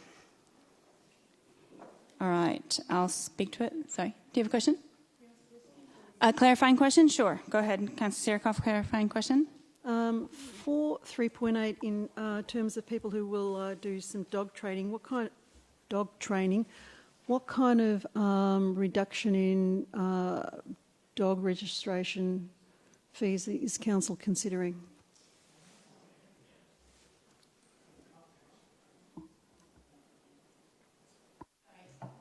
Can someone answer that question about the dog training program? Dana, are you able? Through you, Mayor. Sorry, I missed that question. Can you restate it, please, Councillor Sirikoff? I know that it's a request to come back to council, but I'm just trying to get some idea of what kind of reduction in dog registration fees might be anticipated if dog owners were to train go to obedience school. Through you, Mayor, Nellie's actually online and she can answer that question. Through you, Mayor, the recommendation is already in place for some training, approved training organisations, and the fee is reduced from $238.40 down to $79.50 if the training has taken place. Can I clarify if that's puppy preschool and is it applied for 1 year or is that ongoing? Through you, Mayor, to qualify for a reduced fee, your pet must have undergone obedience training at one of the following approved training organisations: the Australian Association of Professional Dog Trainers Incorporated, the Kintalo Dog Club Association, Dogs Victoria, or Four Paws Canine Training, and on evidence of that training, the registration fee is applied each year. Thank you. Councillor Clark, your question? Yeah, so based on what I just heard, does that mean that this is already in place? So why would we need this 3.8? I think, if you're asking me, I think that because those are the limited providers, I actually would need more information to know if those are the providers that are operating in our area. So to me, it would still be valuable to have a review on it, and that's all this is asking for, is to come back and understand it a little bit more. There's no requirement for it actually to go forward. The new council would get that information and ensure that it's fit for purpose in our municipality. Can I follow that up? But the wording says, consider the option to provide reduced dog registration fees for dogs which undergo advanced registered dog obedience training. I'm not sure how anyone can define advanced registered dog obedience training, but assuming that's what's already been outlined, we already provide reduced dog registration fees, so why do we need any further investigation by the officers? It would just seems like it would be doing work that's already in place. Thanks. An officer, can you clarify on that question? Is that Nellie online? Yep, through you, Mayor. The current rules are around dogs having undergone obedience training. It doesn't specify the level of training. If that's the intention of this recommendation, we can investigate the level of training required for the discount. Okay, thank you. Any further questions? Otherwise, I'll start off. All right. In general, sorry? Yeah, let's at the end of the debate, I'll ask how people want to vote, just to clarify that one, all right? Great to have people tonight and across our community contacting us with praise, thanking us. That's so nice to hear, and the positive feedback is welcomed. It has been a long journey, and I'm pleased to hear that that's where we're at. And the additional items I'm trying to add here are blended of things. Councillor Niagri, who's seconded, has brought today about the dog poo bags. So this is a modified version of what he originally intended, but then he also requested to have the reaffirm from the petition earlier. So I will want to give credit to the joint effort here. The other items, with the dog registration, I heard it tonight from one of the speakers, and looking at Glen Ira's model, maybe I need more information, but I don't think it's necessarily what I'm expecting on that. And the intention is the more we incentivize people, which money often incentivizes people, but with the good behaviour, the idea that they're investing more in dog obedience and trying to achieve a higher level, for a simple reduction in that promotion, we should see an uplift in some behaviour, and that these people become the champions of those dog obedience programs, taking it back out to the dog parks, and I think we would have an uplift. So there's no commitment to spending anything. It's a request to have that more information, make sure it's fit for purpose for our municipality and our growing dog population.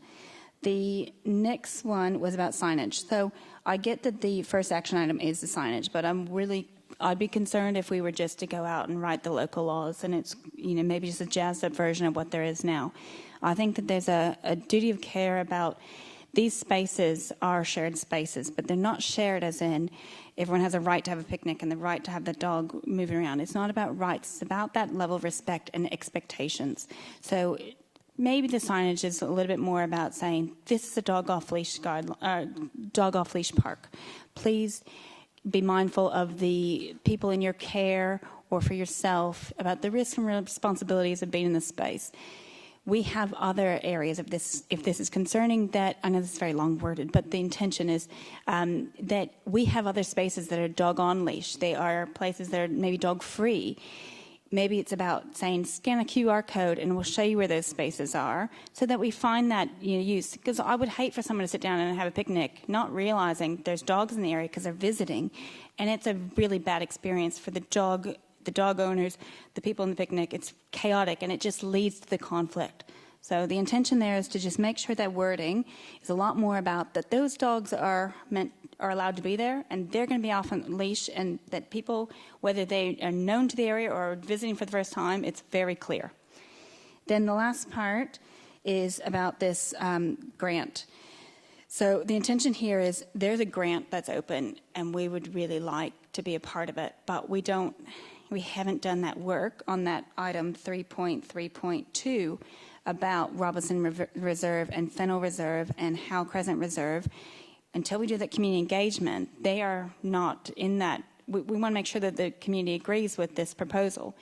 So the idea is apply for it in a generic sense of we want some dog parks in the Port Phillip, secure the funding, and then that simultaneously we get the consultation going and we can deliver parks, because we know that the population's increasing. We've got works proposed in the pipeline, and we're going to need more dog space.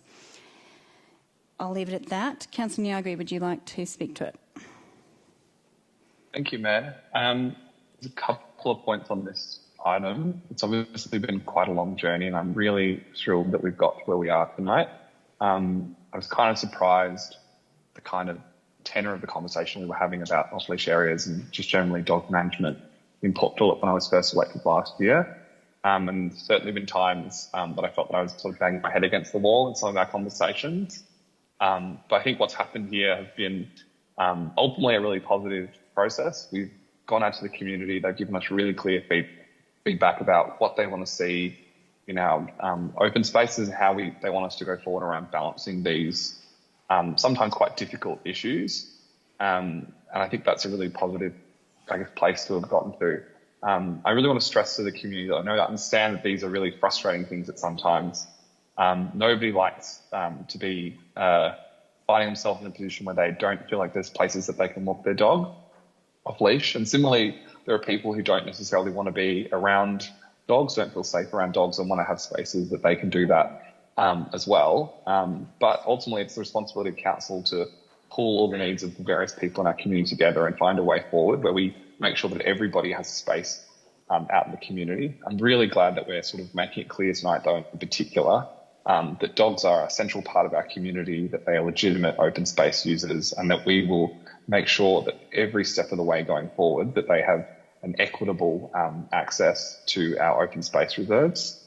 I want to thank the Mayor for including my alternate recommendation in hers. I probably would like us to have been a little bit clearer and stronger about our approach to dog poo bags, but I'll take the step forward because it's certainly been one that I felt not everybody else on council necessarily is excited about, but something that I campaigned on back in 2020 and something that I continuously hear from the community. People hate stepping in poo. They hate the mess that can be left out in the community. And I think when we talk about a partnership between council and the dog community, I think council's end of the bargain isn't just about providing open spaces, it's also about providing quality infrastructure. And to me, a central part of infrastructure is things like poo bags. There's much more to it, but poo bags I think is really, really central. So I'm really keen, and I really hope our colleagues tonight will support this trial and that we can hopefully have a rollout across all of our off-leash reserves going forward. The inclusion of 3.5 and 3.6 I think are important because they make sure that we're really clearly addressing the concerns of the Port Phillip dog community through the petition and really setting out clear terms of how we're going to action this policy going forward. The first part, I guess, is about not going backwards. I don't think it's ever acceptable for us to have a net reduction in the amount of open space that we have for dog off-leash areas, and similarly, access times need to be balanced. It can be really tricky. We obviously have a really growing sporting community, but there are definitely ways that we can balance the needs of our various sporting groups and other recreational users with our dog community. But I think it's something really to be very mindful of going forward. And the second part, I guess, is 3.6 is about making sure that we, as we grow the pie, that we do so in an equitable manner. We're probably not going to be purchasing standalone land in the city for dogs in the near term. If we get some money from the state government, then I hope we do. But I think what we'll probably see more of is that we will probably reapportion some of our existing estate to dogs, and at some of the new land that we're adding to our broader open space network can be used for other sources. But ultimately that it all balances out and that we keep an equitable share for all different users across our community. I certainly hope that that all of these various parts can get up, and I really congratulate the Mayor on her amendments. I think they're also really valuable ways forward, valuable pieces of the puzzle. I guess I'll just close by saying I understand this can be a really complicated and frustrating area at times, but I think the thing that I love about Port Phillip is our open off-lead dog areas, whether that be along the beach, whether that be some of our wonderful parks. And I hope that this policy can go some of the way. It won't fix every issue, but can go some of the way to better balance these needs and to point a path forward where everybody can better enjoy our open spaces. Thank you.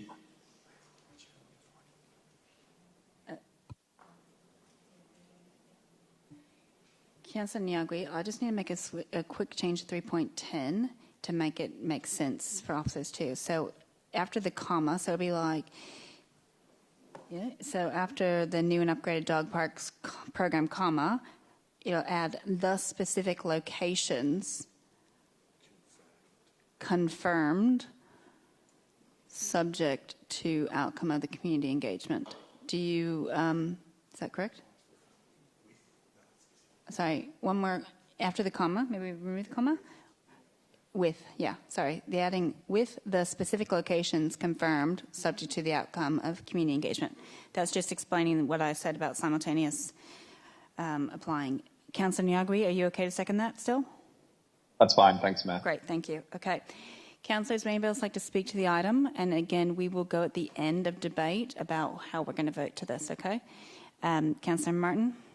I'll be brief. Firstly, thank you to everyone who's participated in the project. At the start of the term of this council, when council were deciding would we open what we believe could well be a can of worms, there was some reluctance as to whether we should do it or not, but we haven't. It's fantastic that we have.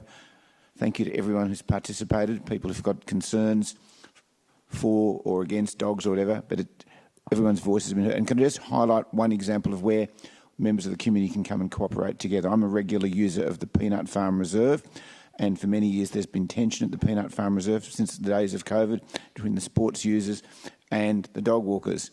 And in the last 12 months there's been a major improvement in the relationship between those two groups. They're far more accepting of each other, which shows that various different groups in the community can coexist. We heard tonight, I think we've even seen a picture of a dog wearing a St Kilda City jacket, which I thought was absolutely marvellous. Our council officers have provided bins with nice sandy loam soil and buckets. If there are any holes dug by dogs, people can fill their dog holes. Even better when we get the poo bags that Councillor Niagi and the Mayor has suggested.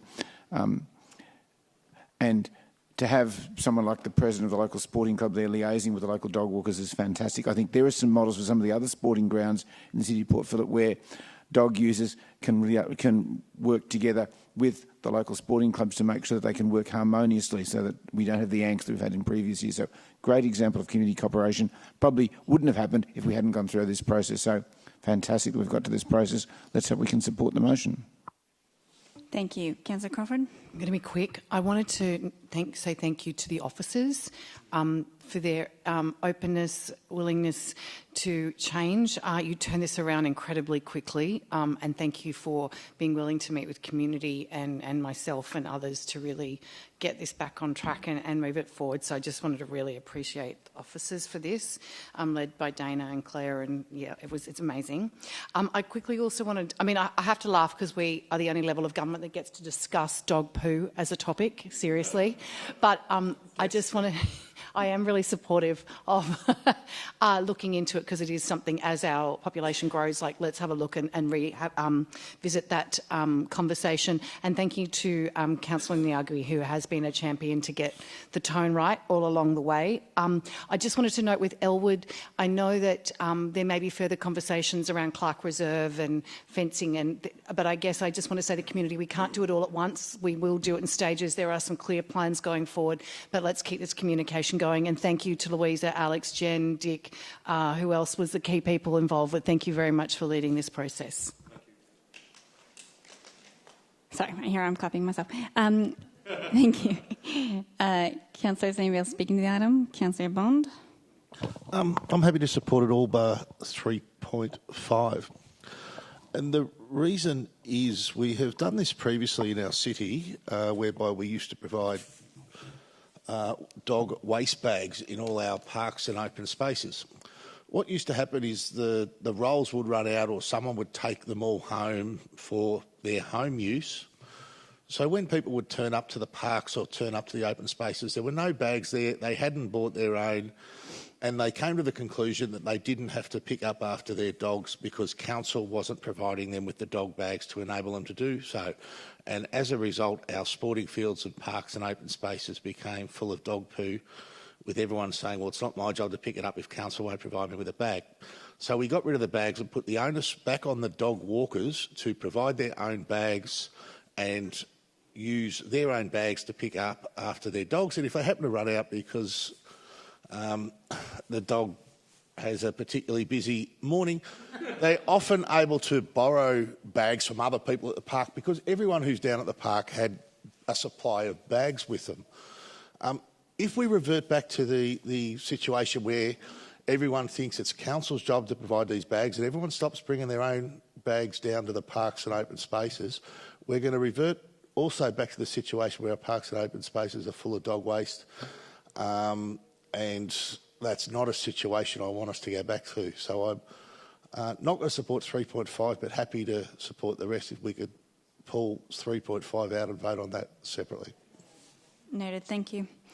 Who would like to speak to it next? Councillor Baxter. Thank you, Mayor. Yeah, well, like everyone else said, thank you to everyone who's engaged with that process.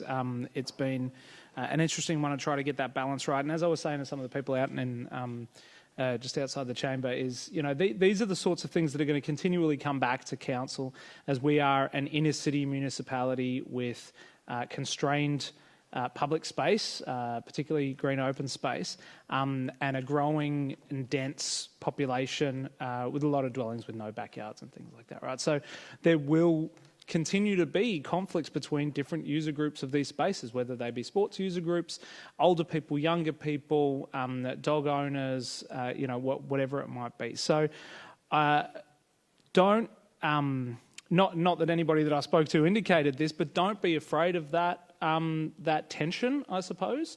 That's going to be a natural part of what's going forward. And of course, some of the things we can do is acquire more open space, and that's what we will be doing, and other councillors have championed that for quite a while. If we can just grow the pie, then there's a bit more to fight over. But this sort of stuff will continue on, and that's a normal thing, I think, right? So I think we've gotten to a good place right now. I think there's a good balance between the rights and responsibilities of pet owners, and both of those things are really important, right? Like, there are rights that you deserve, and there are also responsibilities that come with that. I think the extra stuff that the Mayor and Councillor Nyagui have put in there are worth investigating, but I absolutely take Councillor Bond's point that we really have to consider some of these measures, whether they can actually be counterproductive. Let's be quite considered in taking these sorts of actions. I don't want to rush into anything here, particularly with cost and stuff like that. But otherwise, it looks like it's going to be good, and I eagerly await the next phase of the dog wars. I'll see you all back here the next time this comes up. But thanks to everyone for being involved. Cheers. Thank you. Anybody else wanting to speak to it? Councillor Clark, I'll start with you. It's. I'm not going to say too much. A lot has already been said. It's been a very fraught and good discussions internally over a long period of time. That does help to get the balance right. I think while dog ownership is growing, there does need to be responsibility, as Councillor Baxter said, and also probably enforcement, so that we can all enjoy the people who are supportive of dogs and those that aren't. So I think it is about balancing and probably always challenging to get it right for everyone. I think in terms of item 3.5, I won't be supporting that. I think Councillor Bond makes a number of good points, but also, if we want to consider dog bags, there's risks around what Councillor Bond said. Perhaps it's something that if dog owners really want, the cost should be put into the cost of registration, but that still potentially doesn't cover off people taking them and ending up with unintended consequences potentially. So I feel that the policy that the council officers got to after consultation with the community took a lot of discussion, and I feel this just extends it into a different area that it wasn't really part of the policy. So, and 3. Lost track of where they were. 3.8. It seems to me we already have this in place, so I'm not sure why we want council officers to write up more reports and investigate things that are already in existence. A reduction to $79, I think, sounds like a pretty good deal. So, it seems to be alive and well already. Thank you. Thank you. Councillor Sirikoff?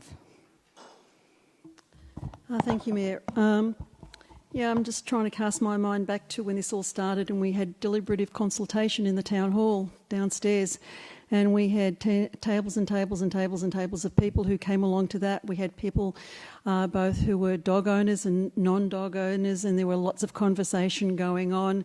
Long councillors turning up to that as well to hear what was happening around the different tables. And I was also really impressed by an expert dog trainer who came to that deliberative consultation and spoke to everybody about and also spoke to councillors at a briefing where we could ask her questions as well. What are the needs of dog owners, and the responsibility of dog owners? And that was a very informative situation. And so that kind of makes you realise that there's a lot to go into having a dog. It's a member of the family. Just like when you bring up a child, you need to teach it to behave properly when you're out and about. So this is really, really important. What I'm really pleased by, the report that's come back to us by the officers, is also the fact that I think there was a lot of concern about 3 ovals in JL Murphy, pitch 1, pitch 3 and pitch 1 and pitch 3. And also Northport Oval, that they were going to lose these. The fact is that these are premium ovals. Council has spent zillions now on upgrading those ovals, and we need to respect that these are premium ovals being played on by professional people who don't want to be rolling their ankles, unfortunately, if dogs are running around them and digging holes.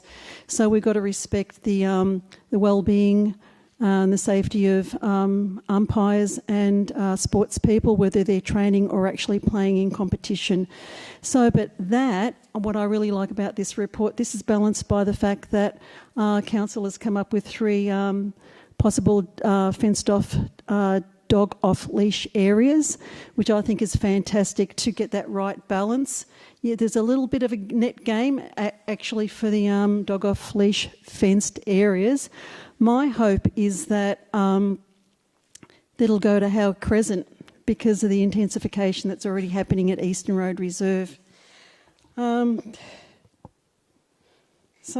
Also accompanying with this, I think there is the absolute and necessary need for clear signage for everybody. So we don't want people... So we've got to have the clear signage along with having basically local laws making sure that people observe the rules. So that makes everybody happy, whether you're a dog owner or not a dog owner. And if the signage is clear for the dog owners, they're going to avoid dog infringements. So the better the signage, the happier everyone will be. So I think that's an absolutely vital thing, because what we've got at present, especially along the water's edge, we have these large signs which are very old, faded, falling apart. One was even hit by a balloon a few years ago. And when you see the signage of the what dogs are allowed, it's very difficult to work out. So I have spoken to people who've innocently didn't know that they weren't allowed to walk their dogs in a certain area at a certain time, and just looking after somebody else's dogs their grandchild was born, so they looked after their son or daughter's dogs and took the dog for a walk and incurred infringement, which is really unfortunate. So if we had proper signage, we could avoid all this. It would make life a lot easier for local laws as well. So I just think the outcome here, especially with maybe getting some money from the state government, is going to be a real bonus, and to use it in the most appropriate and the most intensified dog off-leash park area.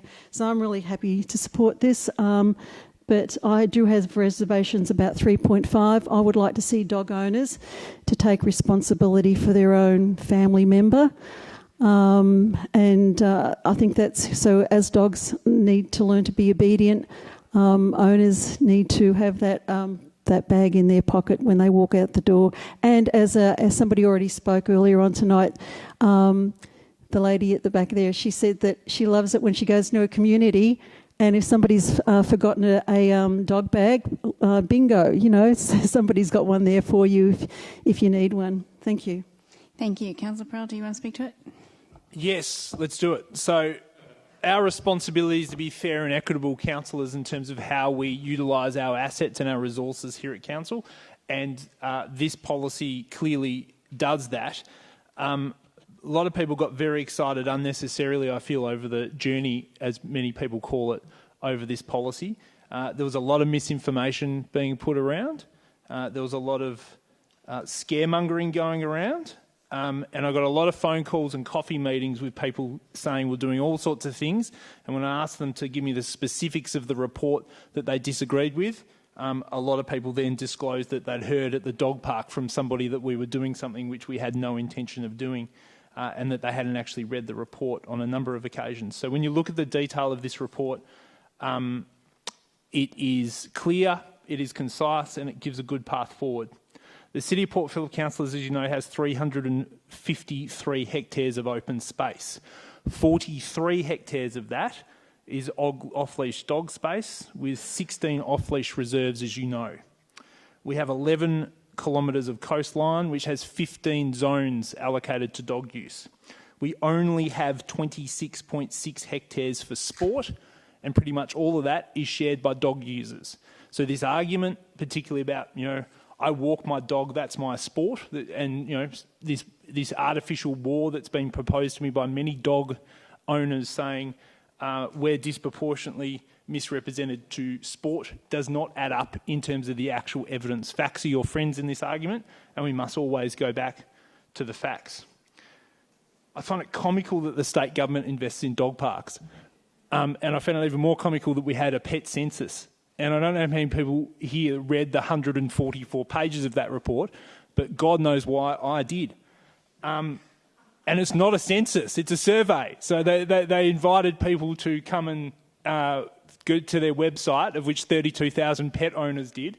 And surprise, surprise, they then estimated that 54% of Victorian adults own a pet from 32,000 people that filled out a survey. It's not a census.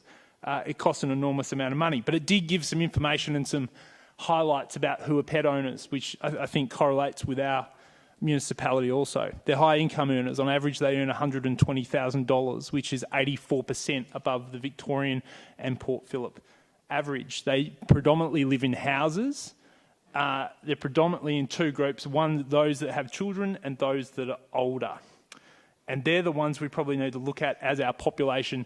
We talk about increasing, it's going sideways or decreasing at the moment in terms of our city, and we're increasing the we're decreasing the amount of people that live per unit because we're increasing more units, and probably older people are going to move into those dwellings in the future based on the experience we're having at the moment, which means you'll have higher engaged, probably older people with pets, as they should have, to be companions in their buildings, which will mean this policy will have to respond and be flexible in respect to how we manage our assets going forward, and I'm very satisfied for the most part it does that.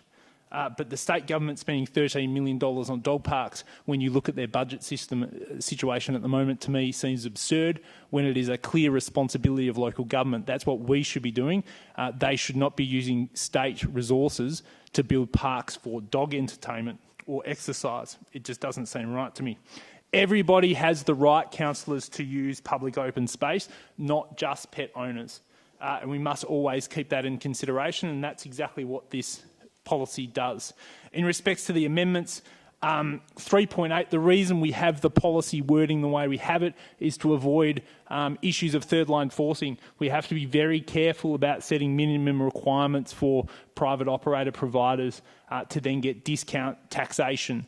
I don't like the wording that's been proposed here this evening. I didn't get it till very late in the day, but the reason we had that open wording previously, we did this, was very intentional, and I'm not sure if we fully considered that in this proposed amendment. The Green councillors, the three Green councillors that have sat here in my 8 years, the three of them have always hounded into me that we need to make evidence-based decisions, and we have always made evidence-based decisions on 3.5 based on Port Phillip's own experience of providing dog bags, and also the academic evidence that clearly indicates you get more responsible dog owners in your municipality if you do not provide dog bags. And that's what we want. We don't want to have a culture of entitled people coming and expecting dog bags funded by ratepayers. It doesn't work. And the evidence details that. So, councillors, I would ask you to vote against 3.5 very, very clearly, because we've already had this experience before. We have the evidence body, we have the evidence base that's been presented to us previously. We should reflect on that very clearly. The City of Port Phillip is the best open space area for pets in Melbourne. It is undoubtable. There's 2 people in the gallery that told me that they moved here because of our open space. There was 2 dog trainers I've met with in the last week that told me they set their businesses up in Port Phillip because of the clientele, the access to open space, the access to professional services in terms of doggy daycare and veterinary services. If you look at Glen Ira and you look at their website in terms of the rules that they have on their parks, it's a hodgepodge between 5 a.m. and 8 a.m, between 6 a.m. and 9 a.m. in certain areas. Almost every single reserve has a different classification. You don't get that in Port Phillip. We are extraordinarily lucky.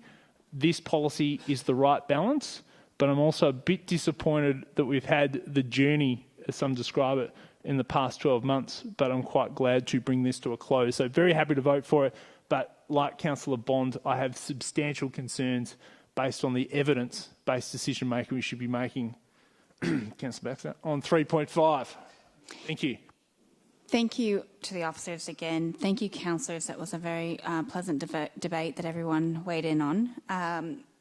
We're now ready to go to the vote. I've heard only 3.5. If I've called it anything else before tonight, 3.5 is about the dog waste bags. Is there any other request to vote separately? Because otherwise I'm proposing we'll go 3.5 on its own and then everything else in a separate vote. Is that 3.8? 3.5 and 3.8. Okay. Okay. Fine.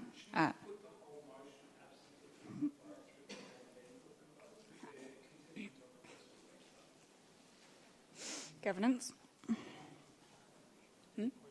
All right. Okay, we're going to do it backwards. Sorry?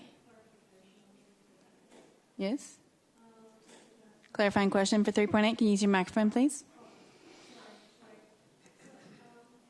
A clarification again or reaffirmation about the if you actually read 3.8 that basically that the if you do have dog training, go through obedience school, that you will have your dog registration fees reduced, which is it'll be exactly the same as what it is now, or are they further reduced? I'm just wondering about the point of 3.8. Does anything change really to what we're doing now? Is Nellie still? Through. Yeah, hi Nellie. Hello, through you, Mayor.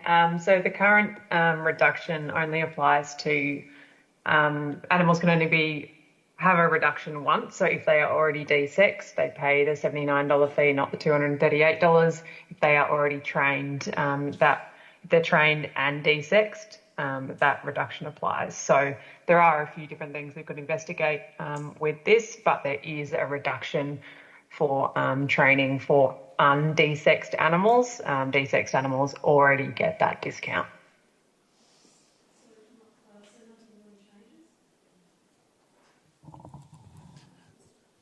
Through you, Mayor, nothing would change from this resolution in that it's only asking for a report to come back.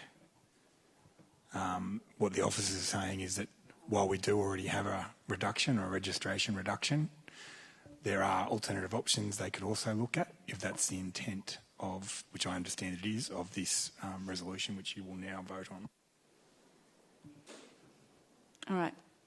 So what we're now going to do is vote for everything except for, then we'll do 3.5 on its own, and then we'll do 3.8 on its own. So is that clear? Okay. All right. So, councillors, all those in favour of item 3, everything but 3.5 and 3.8, is that clear? All right, put your hands up. That's unanimous.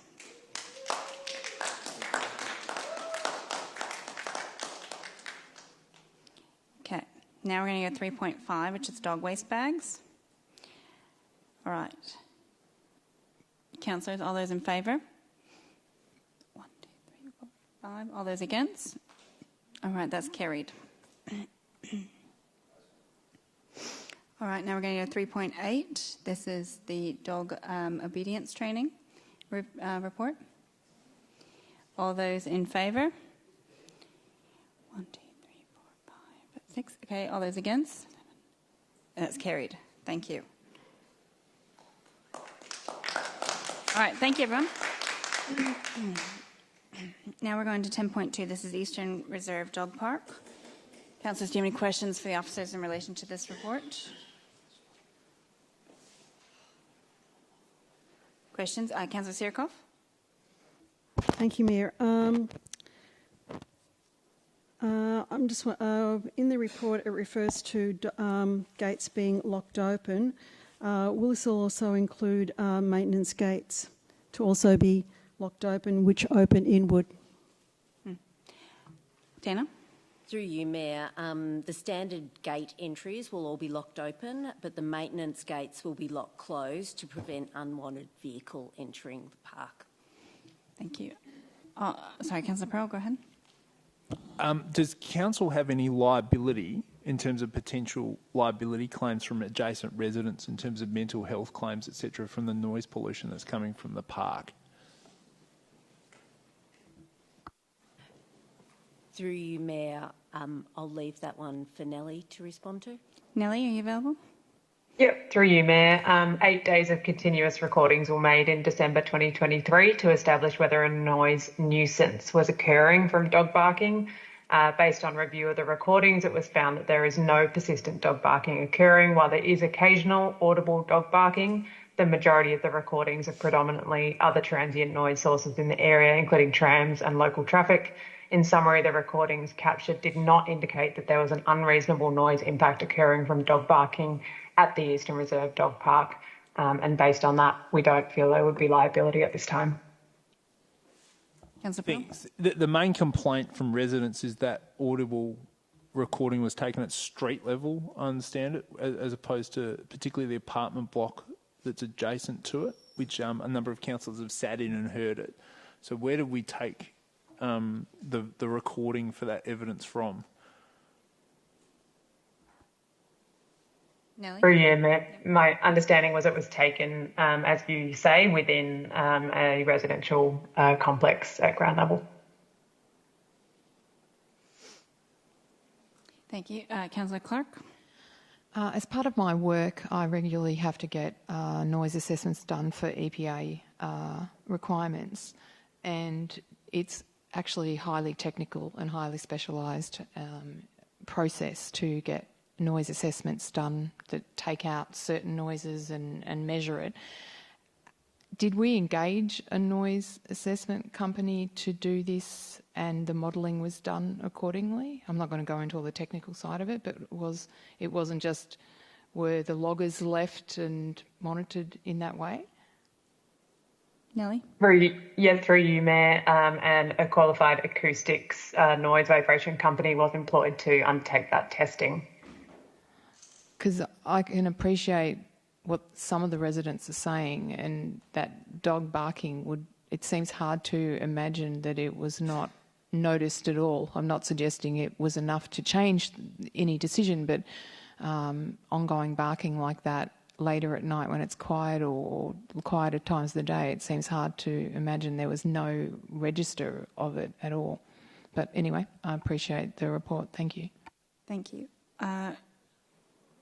A question about signage that was asked tonight by one of the speakers is it possible, or is this signage maybe already there around that this is a residential area and about dogs barking? Is there some signage there already, or could there be?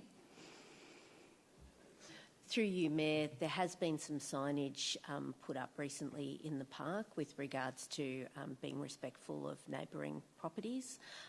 We can further review that. Thank you. All right, Councillor, any further questions? Otherwise, I'm happy to move this, and Councillor Bond a second. On this one, obviously, there's a huge amount of dog use in the area, only growing as it densifies there in that St Kilda Road North area and around South Melbourne. We would love to see more opened up in the northern part of Elwood Park Reserve to also help take the load of the increased dog usage. I'm pleased to see that we've seen that in this recommendation that there's an improvement to the lighting, because for a while there when we asked, we didn't have ability to have these lights turned on and off. they're not under our authority, but it's great to see the change there. And I'm pleased to see my suggestion of trialling locking the gates open be taken up. I can't guarantee it would help, but it's worth trying because it's an issue during the day, the barking. I understand that, but it's the idea that people are coming after when this dog park is not supposed to be used because there's lights and because there's a fence, possibly not respecting the intended use of the area and allowing their dogs to just not being very friendly to the neighbouring people. So I understand this is still going to be an issue for some people in the area, but we're looking for these changes that can help modify and make it a bit better for everyone's experience. So I will be supporting this. Councillor Bond? Yeah, I was on council when this was first made a fenced dog park back in 2014, and at the time there were concerns from some residents who lived nearby about the fencing going up and the number of dogs there.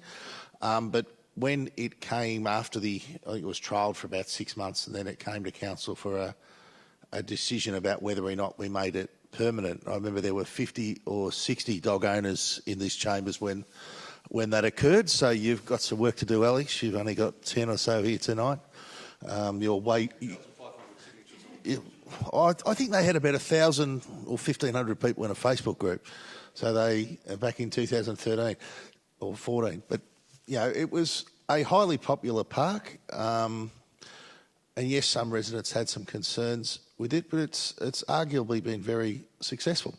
And the solution here is for us, as we've indicated in the previous item, is to find more underutilised spaces in Port Phillip, put a fence up around them, and turn them into some additional off-lead dog parks with fencing and gates, so people can let their dog run around and don't have to be concerned that it's going to run on the road, as would happen with some dogs who may not be entirely obedient when they go off-lead at unfenced parks.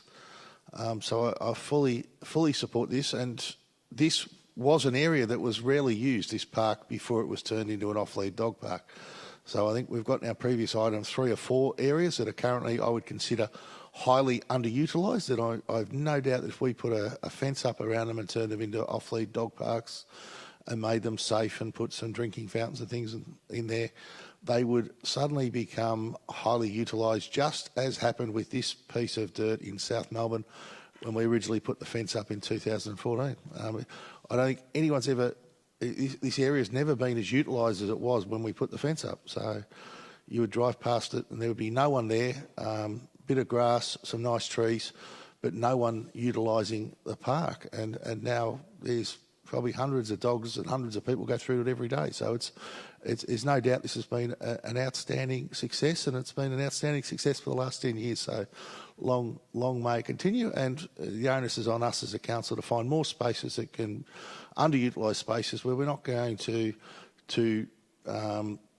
shut anyone out of a space that they're currently using, but attract additional usage into these parks through fences and with the appropriate facilities to enable dogs to come down here. And this area shows that when you do that, they do create communities.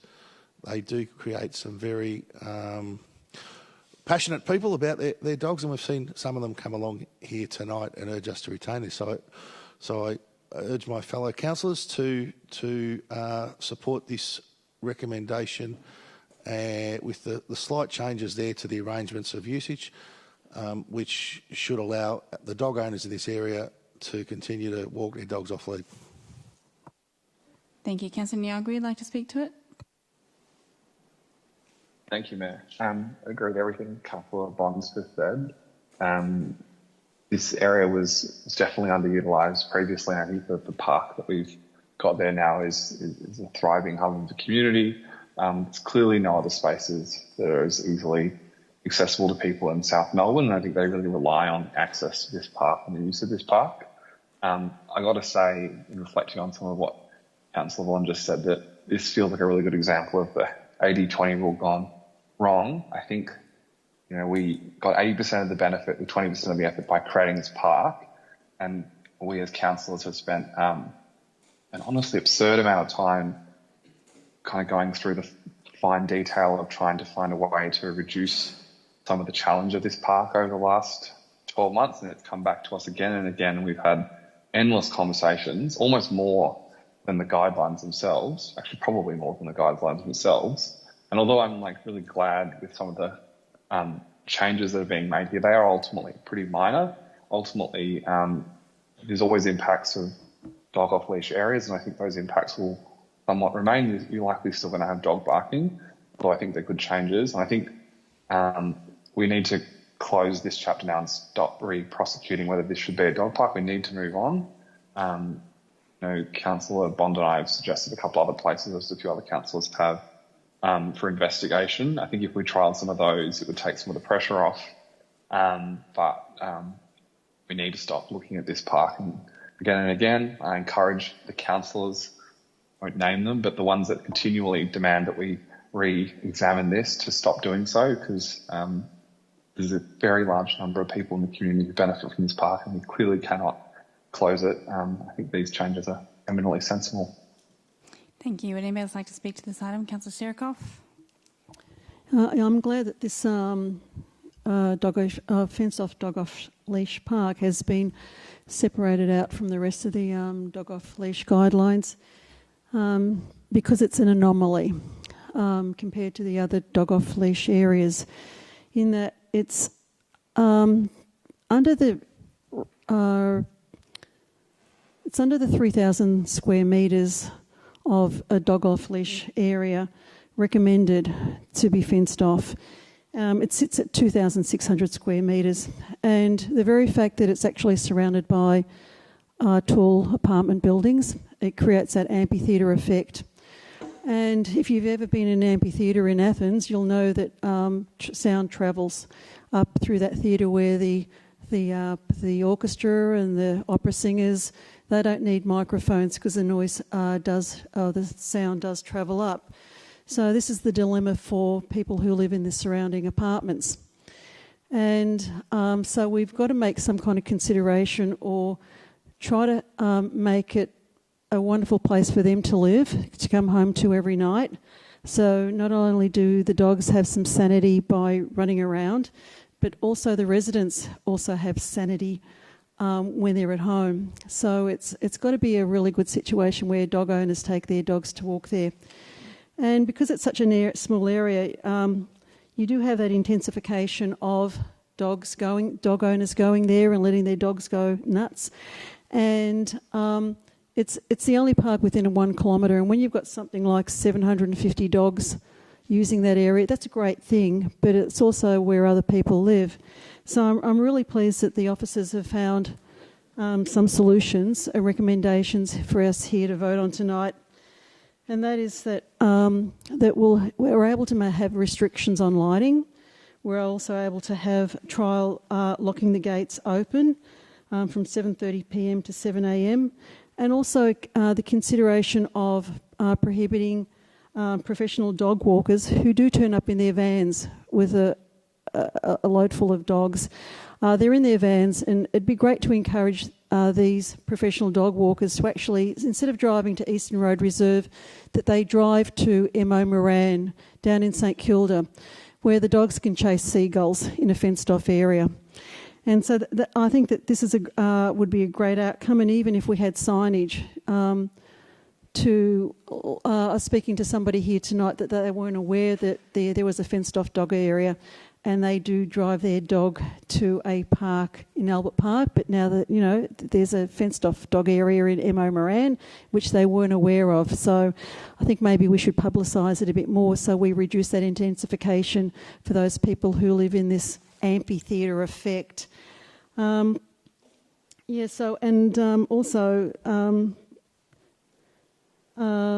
the signage. I would like to see signage there to let those professional dog owners, even though they'll be prohibited, that there's another fenced-off dog area where they can go to, and encourage everybody else to also use that area just to give their dogs a different place to go to, like going on holiday.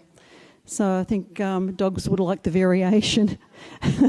So use all the areas that we've got.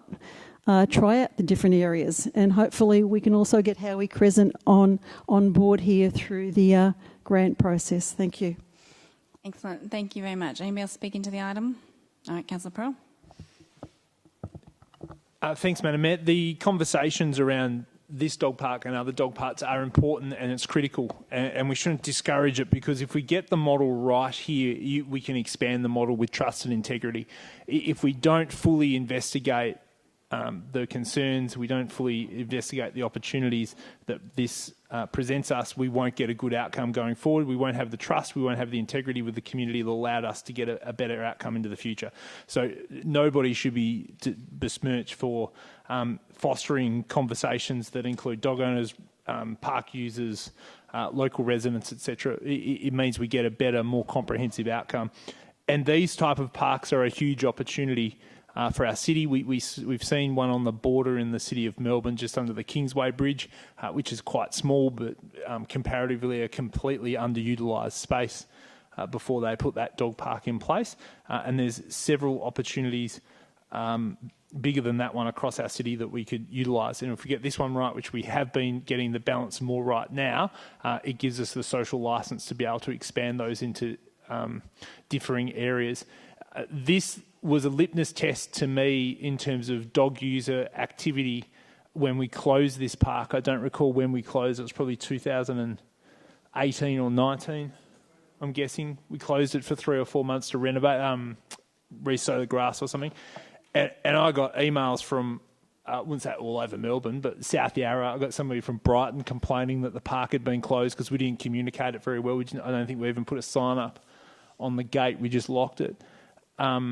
And 30 or 40 emails from people all over the city that were utilising this park. And similar to Gasworks, where you see the SUVs lined up and the dogs jumping out of the back, people from all over Melbourne come and utilise these assets. So if we build it, they will come, which is even more focus about why we have to get this right, because the 3 or 4 sites that we could extend this to probably have, well, one has a bit more historical value, one has more residential properties abutting it. All of them will face headwinds, and we need to make sure that we've got the evidence base to be able to say we do this with respect, we do this with intentionality, and we do this with a track record of success and getting the balance right. But yeah, happy to support this motion here this evening, and I'm pleased to see the park continue. Thank you. Anybody else speaking to it? Okay, I know we are at 9 o'clock, so we'll keep moving. Let's take that to the vote. All those in favour? That's carried unanimous. Thank you. All right, that is the end of the dog items. If anybody is here for dog items that wants to head out, you're welcome. Thank you for coming. 10.3, which is the St Kilda Adventure Playground update, will be part of the en bloc. So we're going to skip over that now and go to 10.4 for the caravan parking in Alexandra Street, St Kilda East. Let everybody catch up and clear the gallery. Thank you very much.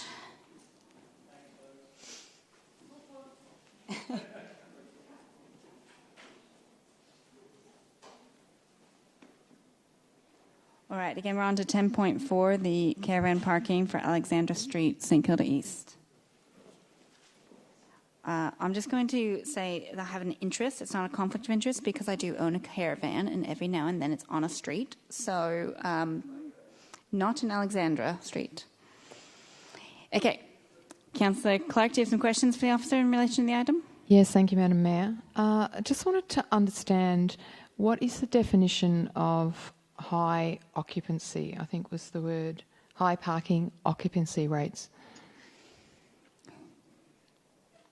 Tom Mason, are you online? I am, through you, Okay. Mayor. So high occupancy is classified as a threshold of 80% parking occupancy. So above that threshold, that's when parking management is considered appropriate, such as parking restriction changes. Another question, Councillor Clark? Yes, thank you. In relation to one of the suggestions on 4.21 and some of the considerations, where you've potentially said, sorry, I think it's 4.23, allowing people to potentially park them for 7 days. We used to have, or we might still have, that you could, if a car was abandoned after 60 days, there's a whole process that you have to go through. You have to first work out that the car's been sitting there for 2 months, then you call the council, then the council has to come out and check it, and we all monitor it for another month or whatever the process is. It's very convoluted, and it's convoluted for somewhat good reasons. This would kind of set up the same process because you'd have to monitor it for 7 days potentially, or 28 days, as was part of the consideration. And I would imagine that this could potentially chew up a lot of council resources. I was wondering whether any consideration would be given to, say, 24 hours that still allows someone to park their caravan or trailer or whatever and move their stuff out or whatever you need to do for that 24 hours. And I would have thought that would make it a lot simpler for council officers to actually monitor rather than 28 days, 7 days, because it sets up that whole process again. Not that I'm unsupportive of us doing something, absolutely, but I just wondered if that's... Point of order, Mayor. Are you sure there's a question there? I'm just wondering where the question is. That is my question. Have we thought about 24 hours or something? Would we give consideration for that as part of this? Great. Thomas, 24 hours. Yeah. Through you, Mayor, I think Nellie Montague can answer this one from Safety and Amenity. Thank you. Nellie? Through you, Mayor. Yes, the recommendation around the local law would implement the rules around how long caravans and trailers and boats could remain on street. A couple of other councils already have similar local laws, so that would be examined closely before a report back to council with next steps and options would be outlined. Thank you. But through you, Mayor, we're not considering a local law as part of this. We're not recommending a local law as part of the option, as the recommended option as part of this item today. Introducing a statutory process.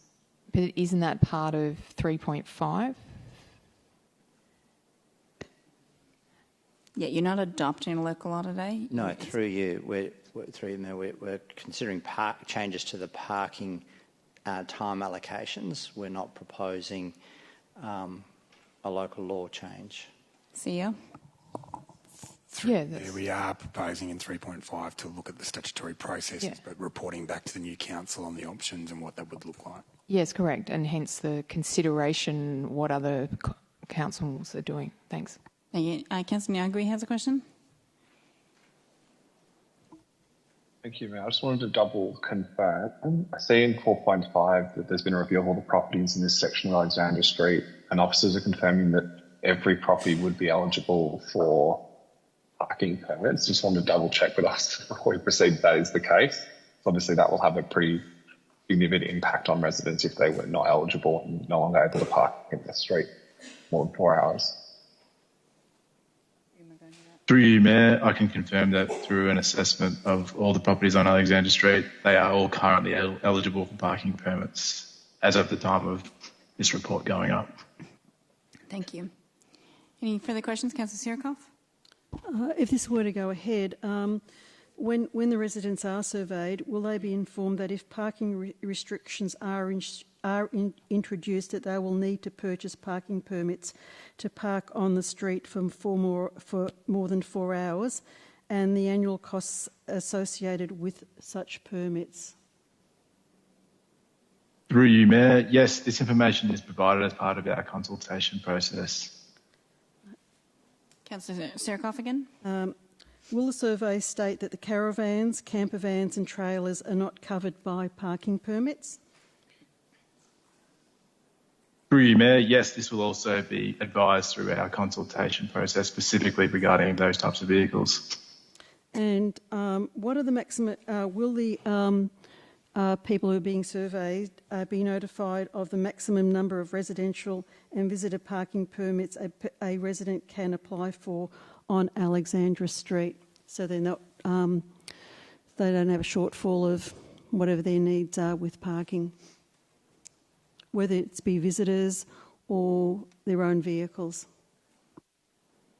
Through you, Mayor, yes. So again, the information on eligibility will be provided as part of the consultation in the form of a link, and all the details about the maximum number of parking permits will be available through that. If you'd like me to, I can talk you through that now, or I can just advise it would be part of the consultation process so that residents are informed before they make their vote on the questionnaire. Basically, will they be informed that they can have up to a maximum of 3 parking permits, and will that decrease in the future? Through you, Mayor. So as I believe, they will all be new applicants. So under the current parking permit policy, those properties with no driveway are eligible for a maximum of 2 residential permits and 1 visitor permit. So new applicants in properties with a driveway of less than 6 metres or of high density will be eligible for 1 resident permit and 1 visitor permit. And new applicants in properties with driveways of width larger than 6 metres are only eligible for 1 visitor permit. Thank you. Any further questions? All right. We have an officer's recommendation. Would someone like to move? Councillor Baxter, who would like to second? Councillor Crawford, second. Councillor Baxter, would you like to speak to it? Thank you, Mayor. Yeah, look, just want to say thank you to the officers for the work on this. This is something that Councillor Crawford and myself decided to take up after speaking with some locals there, and also just we were down there a few times and just noticed it was like really chockers. Funnily enough, we worked on putting together a motion, and then a couple of days later there was a story in there. In the paper, which sort of made it look like we were being reactive, but we were being proactive, I swear. But I'm really pleased with this. I think this the stuff about the parking conditions changing, I think, is very, very sensible. And of course, we'll undertake consultation. So if it's not sensible, we'll find out. But that looks fine to me. And I think the looking into the statutory process in terms of local laws to actually look at designating caravans, trailers and boats separately from other vehicles, I know something that Councillor Clark and I have spoken about as well, because it just seems kind of crazy that we consider all vehicles to be the same, but not all vehicles are the same. And I do think that when it comes to precious community-owned land in our municipality, using it for private storage of those types of vehicles is, potentially might not pass the pub test. So we will we'll begin that process.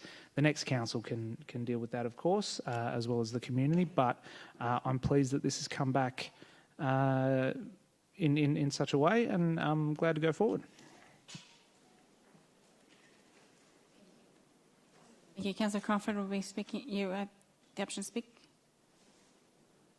Councillor Baxter covered it all, but I am really glad on the bigger picture, not just for Alexandra Street, that we are starting that process to look for a solution for the broader community. Thank you. Councillor Clark. Thank you, Madam Mayor. I just want to thank Councillor Crawford and Baxter for bringing this issue or motion. In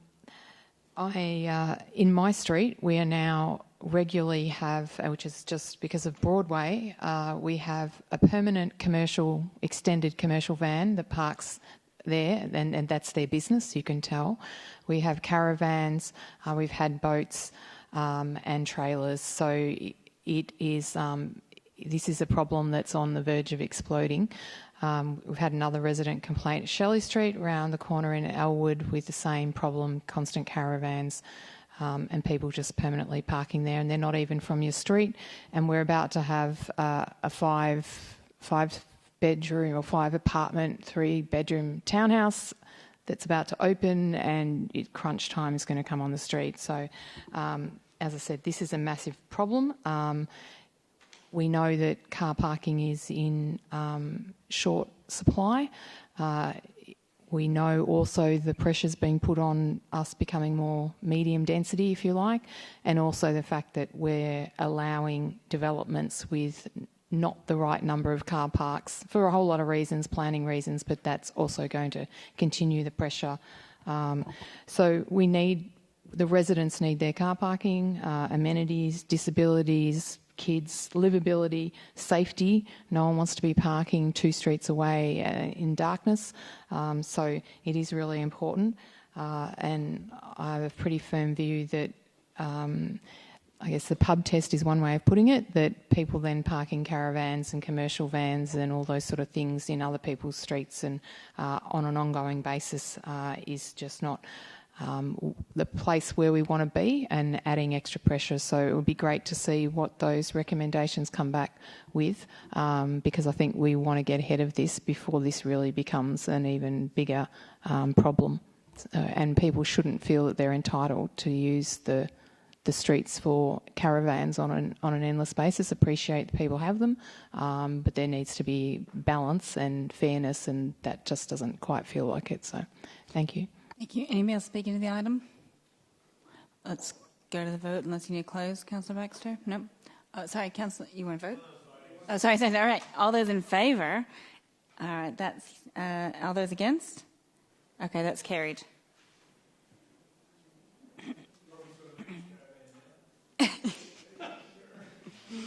Okay. All right. I'm proposing we'll get through this item and then take a break. Okay. So this is 10.5, the South Melbourne Structure Plan. If I may, Madam Mayor. Yes. I'll declare a material conflict of interest regarding tonight's agenda item. And you may be questioning why I'm doing this now, given I haven't done this beforehand, but in abundance of caution, I was approached by a business that's based in South Melbourne who owns property in the precinct about a future potential work opportunity, and I'm therefore treating it as a material conflict. And out of the abundance of caution, I will recuse myself from the discussion on this item, and thank you for your understanding. Thank you for declaring that again. All right. Councillors, do you have any questions for the officers in relation to this report? I'll start off with one. I can see in the recommendation C2 is recommended. What are councillors, or what if is the possibility of C1 in mixed use zone in this in the city wedge only a possibility?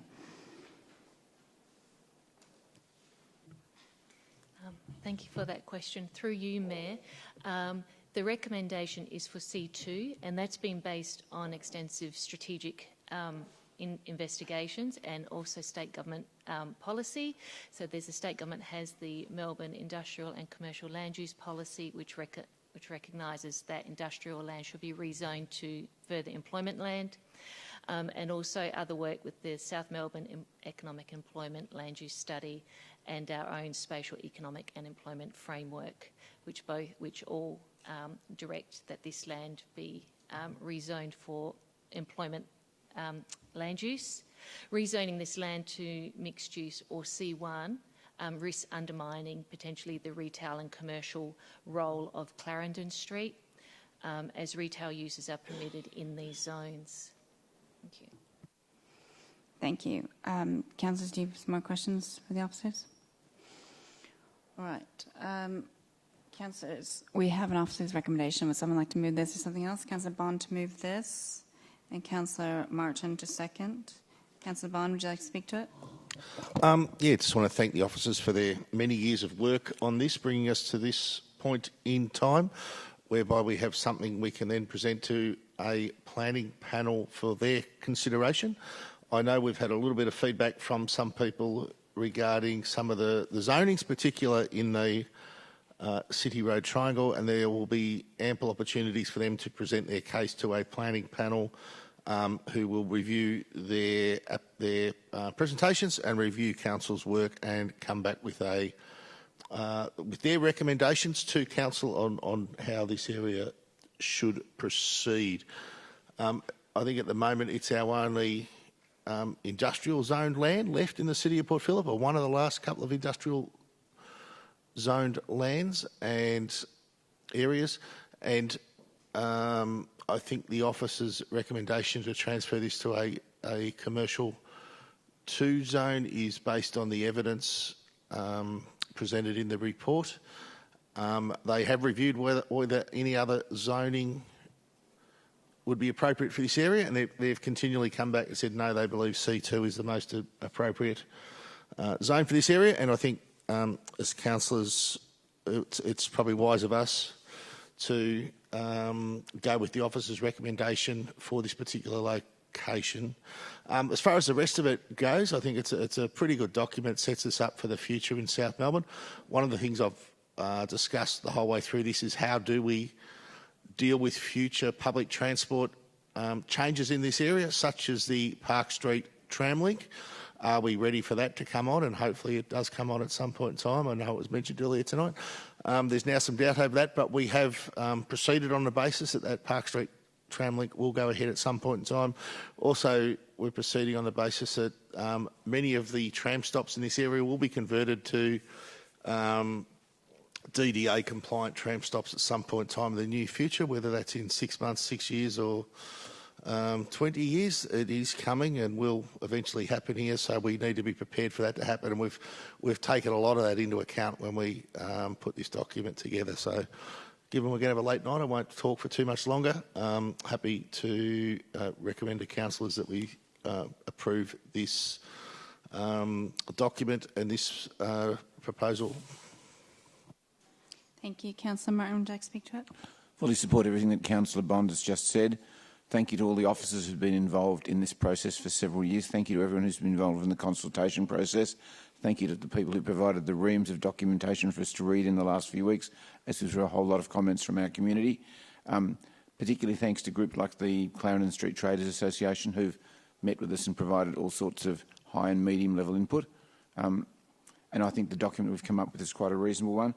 I do note that those people who are lobbying for particular changes have the opportunity to, if this document is accepted tonight by our council, it then goes out to public consultation again before it goes to the minister. People have an opportunity to have their say.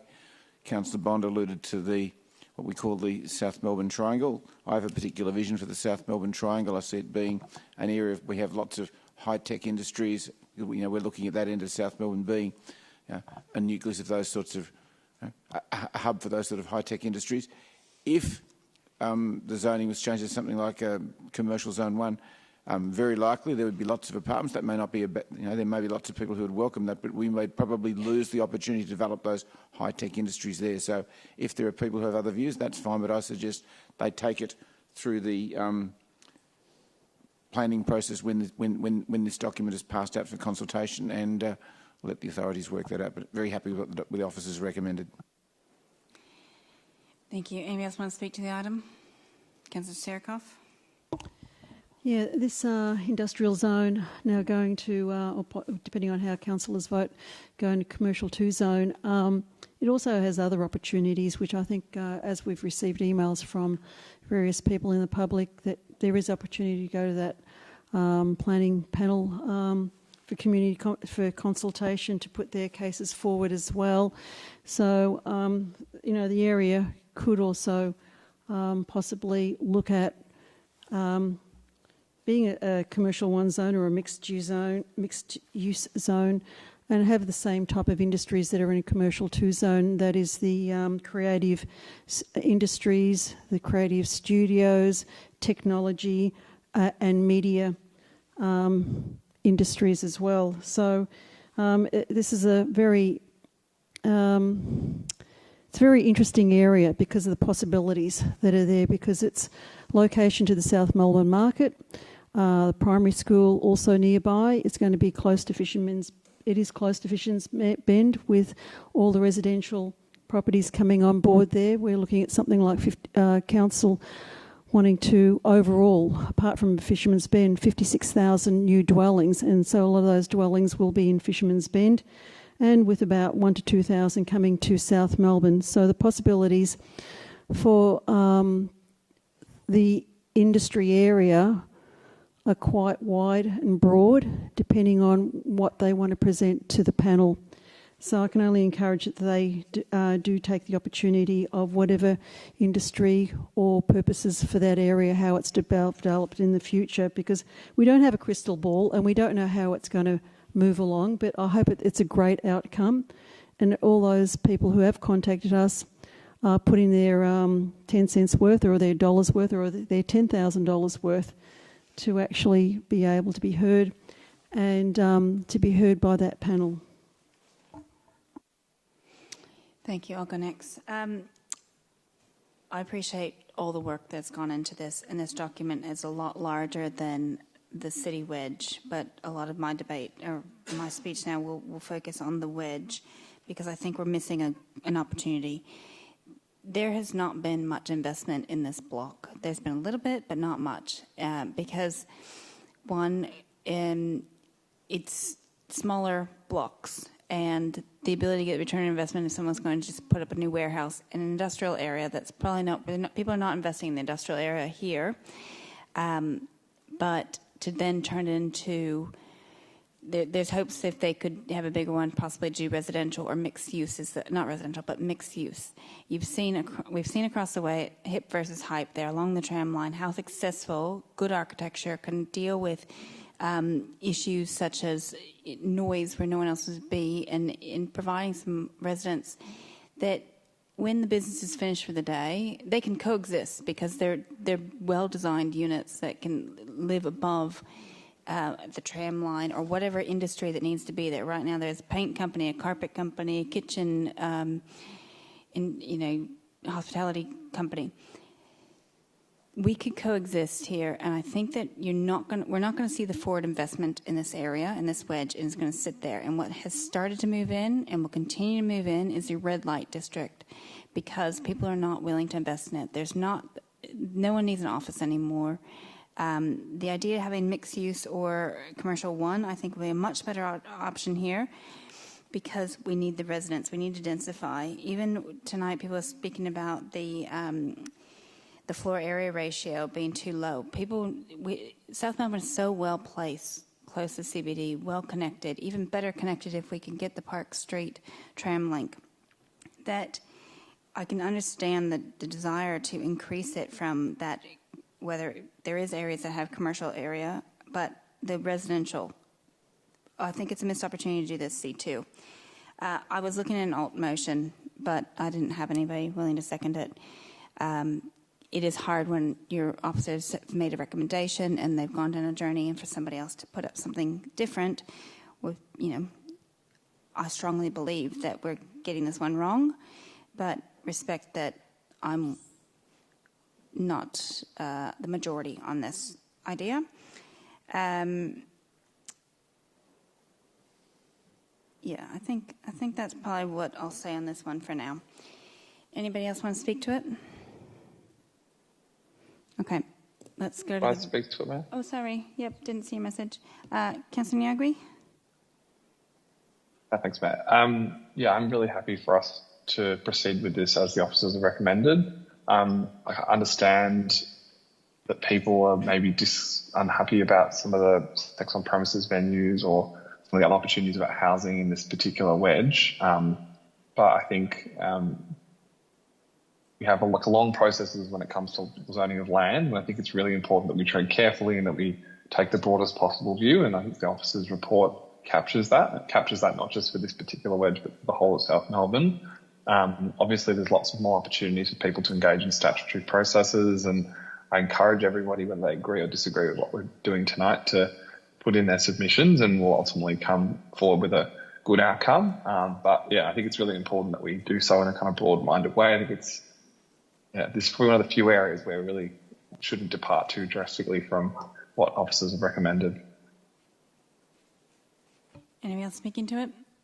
Otherwise, let's go to the vote. All those in favour? All those against? That's carried. All right, let's take a break. It is 9:32, so let's come back at 9:40, and we'll keep going. Thank you.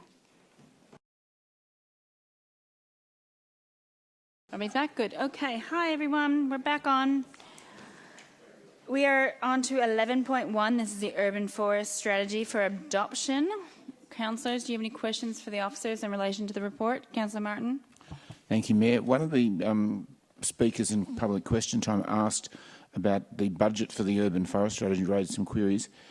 If a future council decided to allocate additional money to the Urban Forest Strategy, would it be possible to alter that strategy to perhaps increase the rate at which the strategy is being implemented? Is that CEO or who are we going to? Dana? Yes. Through you, Mayor, that would be correct. The strategy will be constantly reviewed. As you've seen with the public space strategy, we're reviewing that on an annual cycle and making updates as we go. As part of that, for instance, we decided to accelerate and amplify our investment in public open space. Similarly, with this strategy, we'll be reviewing it as we go, and it'll be open to a new council as part of the budget processes to make adjustments to the timing and nature of activities as well as the budget. Thank you. Thank you. Any further questions? Councillor Baxter? Yeah, just picking up a couple of Helen Halliday's questions. So just to get some clarity around timeframes around the precinct plans that Helen mentioned and whether they could be expedited under a future council. Through you, Dana? Mayor, the plan is to do at least one urban precinct plan this year and use that as a basis for the next ones. And once we've once we've nailed down that and made sure that it works, then we will start rolling out the rest of them. How quickly we do that after that point will be dependent on budget. Yeah. So, through you, Mayor, we did discuss that as officers, so different approaches to how we could do the precinct plans. And I think our view was getting the first one, the template, right, and then that'll give us a sense of what the resource requirements would be, and we'll come back to council with options to accelerate once we're happy with how they look and the process that we need to go through to get them done. Councillor Baxter? And so you'll come back with options to council. Will there also be engagement with the community on that? Through you, Mayor, I mean, look, depending on how we do it, like if we wanted to accelerate it as part of you generally come through a council budget process, so there'd be engagement on amending budgets as part of that. Any further questions?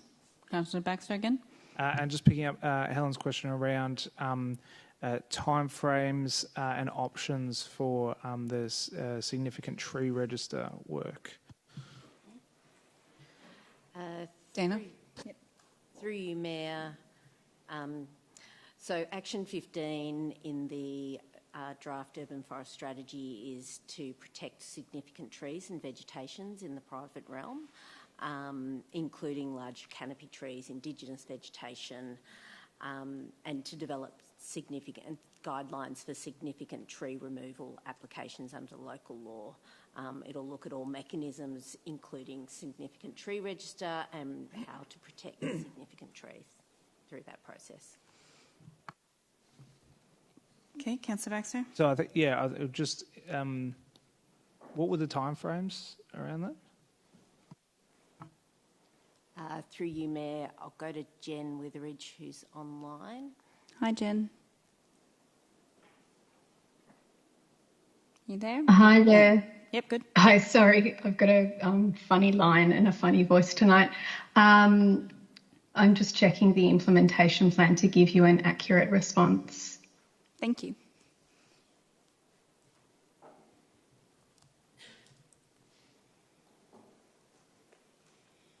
Yep. So that work will be beginning in year 2, and we do expect that it will take a couple of years to do. Thank you. Councillor Pearl has a question. Yeah, thanks very much. I think it was section 7 in the report details finance in the summary report, whatever section it is. If officers could give, it talks about maintenance, financial implication of the $7 million budget that we're effectively approving here this evening. What is the forward liability of the trees that we're planting now in terms of how much money we need to be provisioning for root intrusion into people's houses, installation of root barriers? So what is the amount of money that we should be provisioning now for the liability we're creating 2, 5, 10, 15, 20 years from now based on the trees that we're planting today and the trees that we already have in the ground? What work have we done on that? And if we haven't done any comprehensive work, what are we going to do to make sure we do that? Dana? Through you, Mayor, I'll need to take that one on notice. We can come back with a response. Thank you. Councillor Pearl? Right. Section 7 in the report, in the policy itself, refers to climate change. The reality of the predictions of weather event changes in the past 20 years have been volatile in Melbourne, particularly rainfall. We've had months like July where we saw the highest rainfall in 30 years history in Melbourne, and we've had a series of very, very wet years. They will come to an end and drought will come. How drought resistant is the tree stock that we're putting in today and the existing tree stock, and how are we going to monitor the health of the tree stock on an overall basis? Is there some possibility we can create an index based on the average age of the trees and their health? Is there some measurement that we can use to determine the overall tree health, particularly when droughts come? Through you, Mayor, I'll need to take that one on notice and speak to the tree team about that. Oh, sorry. No, so the final question is, during the briefings we requested a map on we have lots of orphan tree plots, hundreds and hundreds and hundreds of them, if not more than 1,000 across the city. We asked for a location map of all those tree plots. It's the highest low-hanging fruit, so to speak, in terms of investment that ratepayers have already made in the past to plant trees for whatever reason have been destroyed or removed or not successful. How are we going with that map, and when will that be provided? Through you, Mayor, we are undertaking a full audit right across the municipality of empty tree plots. We have done a large number to date. This season we've identified over 800 tree plots which are empty, which need filling, and that work is continuing as we speak. Some of the trees will be planted this planting season, a lot will be planted in the next planting season. Lachlan, please. Thank you. Through you, Mayor, just to add to what Dana said as well, we've also improved our processes for our asset inspection team so that we can capture that information and get it directly into our asset management system so that we can have live information about where those empty tree plots are, so that it becomes more of a live database rather than needing moment-in-time audits like we're doing at the moment, to ensure that we get as many trees in the ground quickly and deliver that low-hanging fruit. Thank you. Councillor Pearl has a question. And finally, on those tree plots that are abandoned, do we have any root cause analysis of what happened? So we've planted trees there in the past and it's failed. Like, I'm interested to know, did they fail during a drought period? Did they, like, because effectively we're wasting money by constructing that, not maintaining it properly, planting a very expensive tree there, and then it fails. Like, what is the root cause analysis of what went wrong in those bases? Through you, Mayor, Councillor Pearl, it's a bit of all of what you've suggested. So some of them are the incorrect species that are there, poor establishment periods. A lot of the time they're damaged. So be it, they might be hit by cars, they might be inappropriate species. We have been doing some work, and Dana can elaborate, as part of preparing the strategy around developing tree planting pallets. So looking to have some set tree species that we can use in different species and different areas that are more resilient, so that we can actually avoid, as you say, wasting money planting trees that end up dying or aren't resilient to the changing climate and conditions that they're being planted in.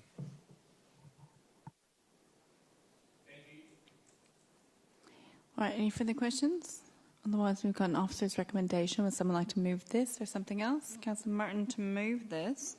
Who would like to second? Councillor Crawford to second. Okay. Councillor Martin, would you like to speak to it? Thank you, Mayor. Firstly, thank you to all the officers and all the community members in the City of Port Phillip who have contributed to the long process in developing this urban forest strategy. I can remember sitting downstairs. Someone earlier talked about the dog off-leash guidelines, having everyone downstairs in a large forum. We had a couple of forums over the urban forest strategy, and I think the document that we've put together is a very, very good starting point. I see in 2.9 there's $7 million allocated in the 24-25 budget to get this project off the ground and started. As I alluded to earlier, it may well be that the next council, when it sits down and reviews how this process is going, may wish to look at budget allocations for it, but I believe the $7 million that's allocated for the current year will certainly get us off to a good start. I note there are a whole range of strategies that I can't remember, page 55, page 54, 55, 56 with the implementation plan. When you look at all the things that are planned, you can see that it's relatively ambitious over the next few years. Nothing wrong with being ambitious, and in fact we might be even to make it even more ambitious than it is. What I would like to see further down the track is that the next council, be regularly updated on how we're going with that implementation plan. And at the moment, it looks like we're looking at qualitative data. I'd be hoping that we can have quantitative data as well, so that will be a task for the new council as it's monitoring the implementation of the urban forest strategy to see what sort of quantitative data is coming back. But look, this is a very good start to the process of developing our next urban forest strategy. There's not everything in it that I'd like to see. Having said that, I think we're far better off by passing this and getting on with the job now than by rejecting this and delaying for 12 months something that's very, very important for the City of Port Phillip. And perhaps in future years, councillors might like to have another look at this and perhaps look at some minor or slightly more than minor modifications, as I've suggested earlier. Thank you, Councillor Crawford. No, but anybody else like to? Oh, yes, Councillor Baxter. Thank you, Mayor. So, we've got the urban forest strategy finally come to council. I wanted to thank the officers for doing the work here, which I think is not easy work. I think it's been constrained by particularly the budget allocation and the resourcing that we as councillors have given you, and I appreciate you handling my constant nagging and pushing to say that this is inadequate, this is these targets aren't strong enough, or that we don't have targets here, or we need targets quicker and we need these measures and so on. I will say that while I believe that this urban forest strategy is an improvement on the Greening Port Phillip strategy and sets a really good base for us to build on, my intent, if I'm back here after October, is to build on it. I think we need to go far further. This the resourcing that we've given to this does not address the challenges that are actually facing our municipality when it comes to the greening that we need to do. I think we need to be far more ambitious. I think we need to resource this far more than we have. But my hope is that the next council will be able to take this, and hopefully that's a council that takes these challenges far more seriously than this one has, and are able to build on it and take it to that next level. I'm not interested in looking at evolutionary action on this. We are running on it out of time. We need revolutionary action. So having said that, I'm going to be very unrevolutionary and vote for this in the hope that it can be improved as we go forward. But I do not want the officers to think that that is me in any way being unappreciative of the great work that they've done here. Just know that I'm always going to want to go higher and faster. Thank you, Councillor Baxter. Would anybody else like to speak to this item? Councillor Serikoff? Yeah, I also recall that we did have the UFS consultation with community in the town hall downstairs, and again, tables and tables of people who contributed to that meeting, along with the officers who did explain to the community the differences if we go for 30% or 40% canopy cover, and really good logical reasons why we're going for the 30% canopy cover, which I really appreciate. And I think it's all just summed up in terms of the annually what's going to happen. It's all summed up in paragraph 8.1, where the urban forest strategy council will be firstly increasing canopy cover on streets to 30%. It'll also be planting 1,500 trees annually, and along with 50,000 diverse vegetation per annum that supports diversity, along with 19,000 square metres of non-permeable surfaces to be depaved.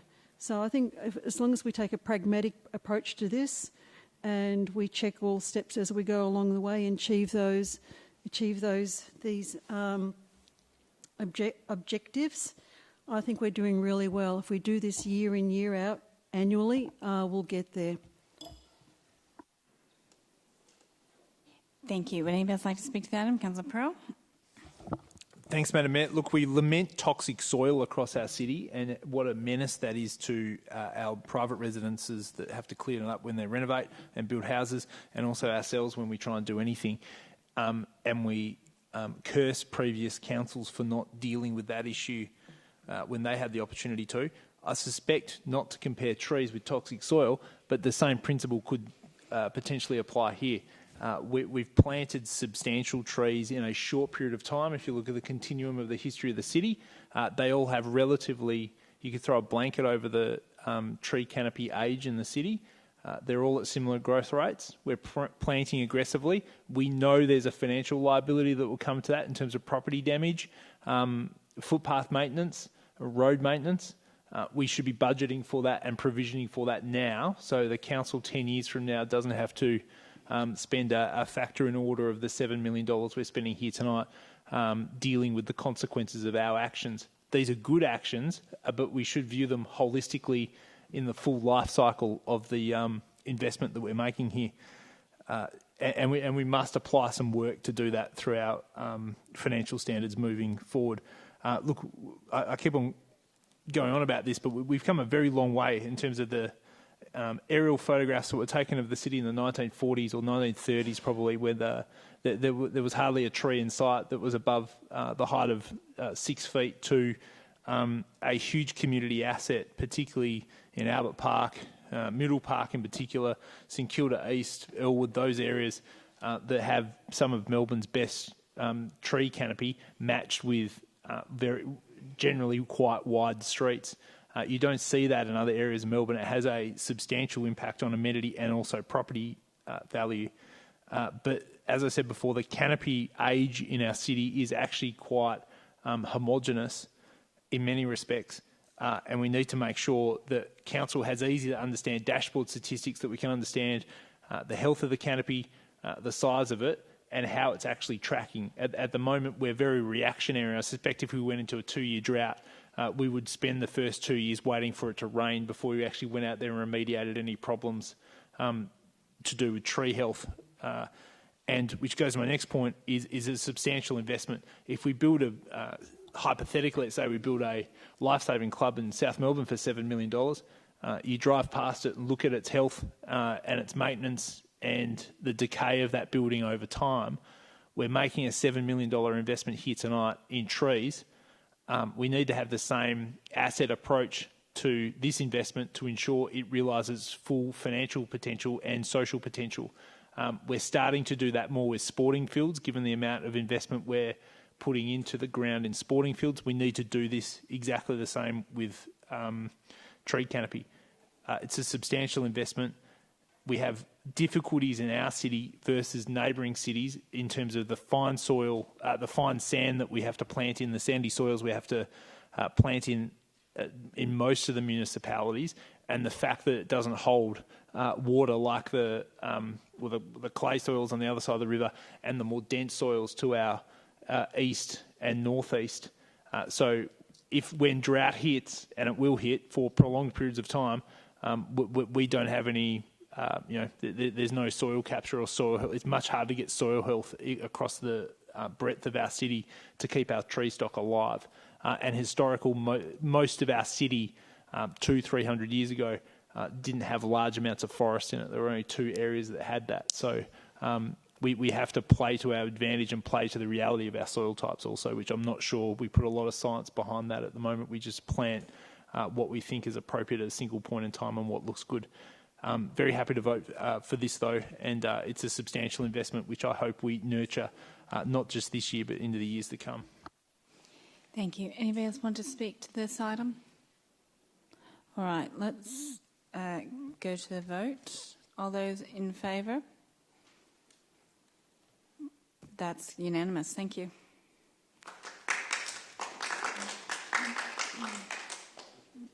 All right, we have one more item in the presentation reports, and we're going to move on block. We've got 3 notice of motions, still lots to come. So we're going to do 13.1. This is the Carlisle Street car park and laneways, the intention to sell. Councillors, do you have any questions for the officers in relation to this report? Councillor Martin. For the benefit particularly those in the gallery, can officers explain to us where money from sales such as laneways goes, and is it possible for a future council to access funds that we gain from properties either to increase open space in the City of Port Phillip and or to be put aside to use to support social and affordable housing in Port Phillip? Lachlan. Through you, Mayor. So, as the report outlines, the sale, if subject to community consultation and a decision of council next year following that community consultation, if a sale is completed, in this case, the funds will go into our strategic property reserve and will then be used for the purchase of other open space in the future. So council has an approach where we utilise sales from transactions for land to purchase new land and to invest in additional open space. CEO wants to add? Through you, Mayor, I'll just clarify that it can be used for purchase of open space or for future property development kind of projects, so it'd be reinvested. Thank you. Any further questions? Councillor Baxter. So officers are able to explain what council's levers are to get the best community outcomes out of transactions like this. James. Through you, Mayor.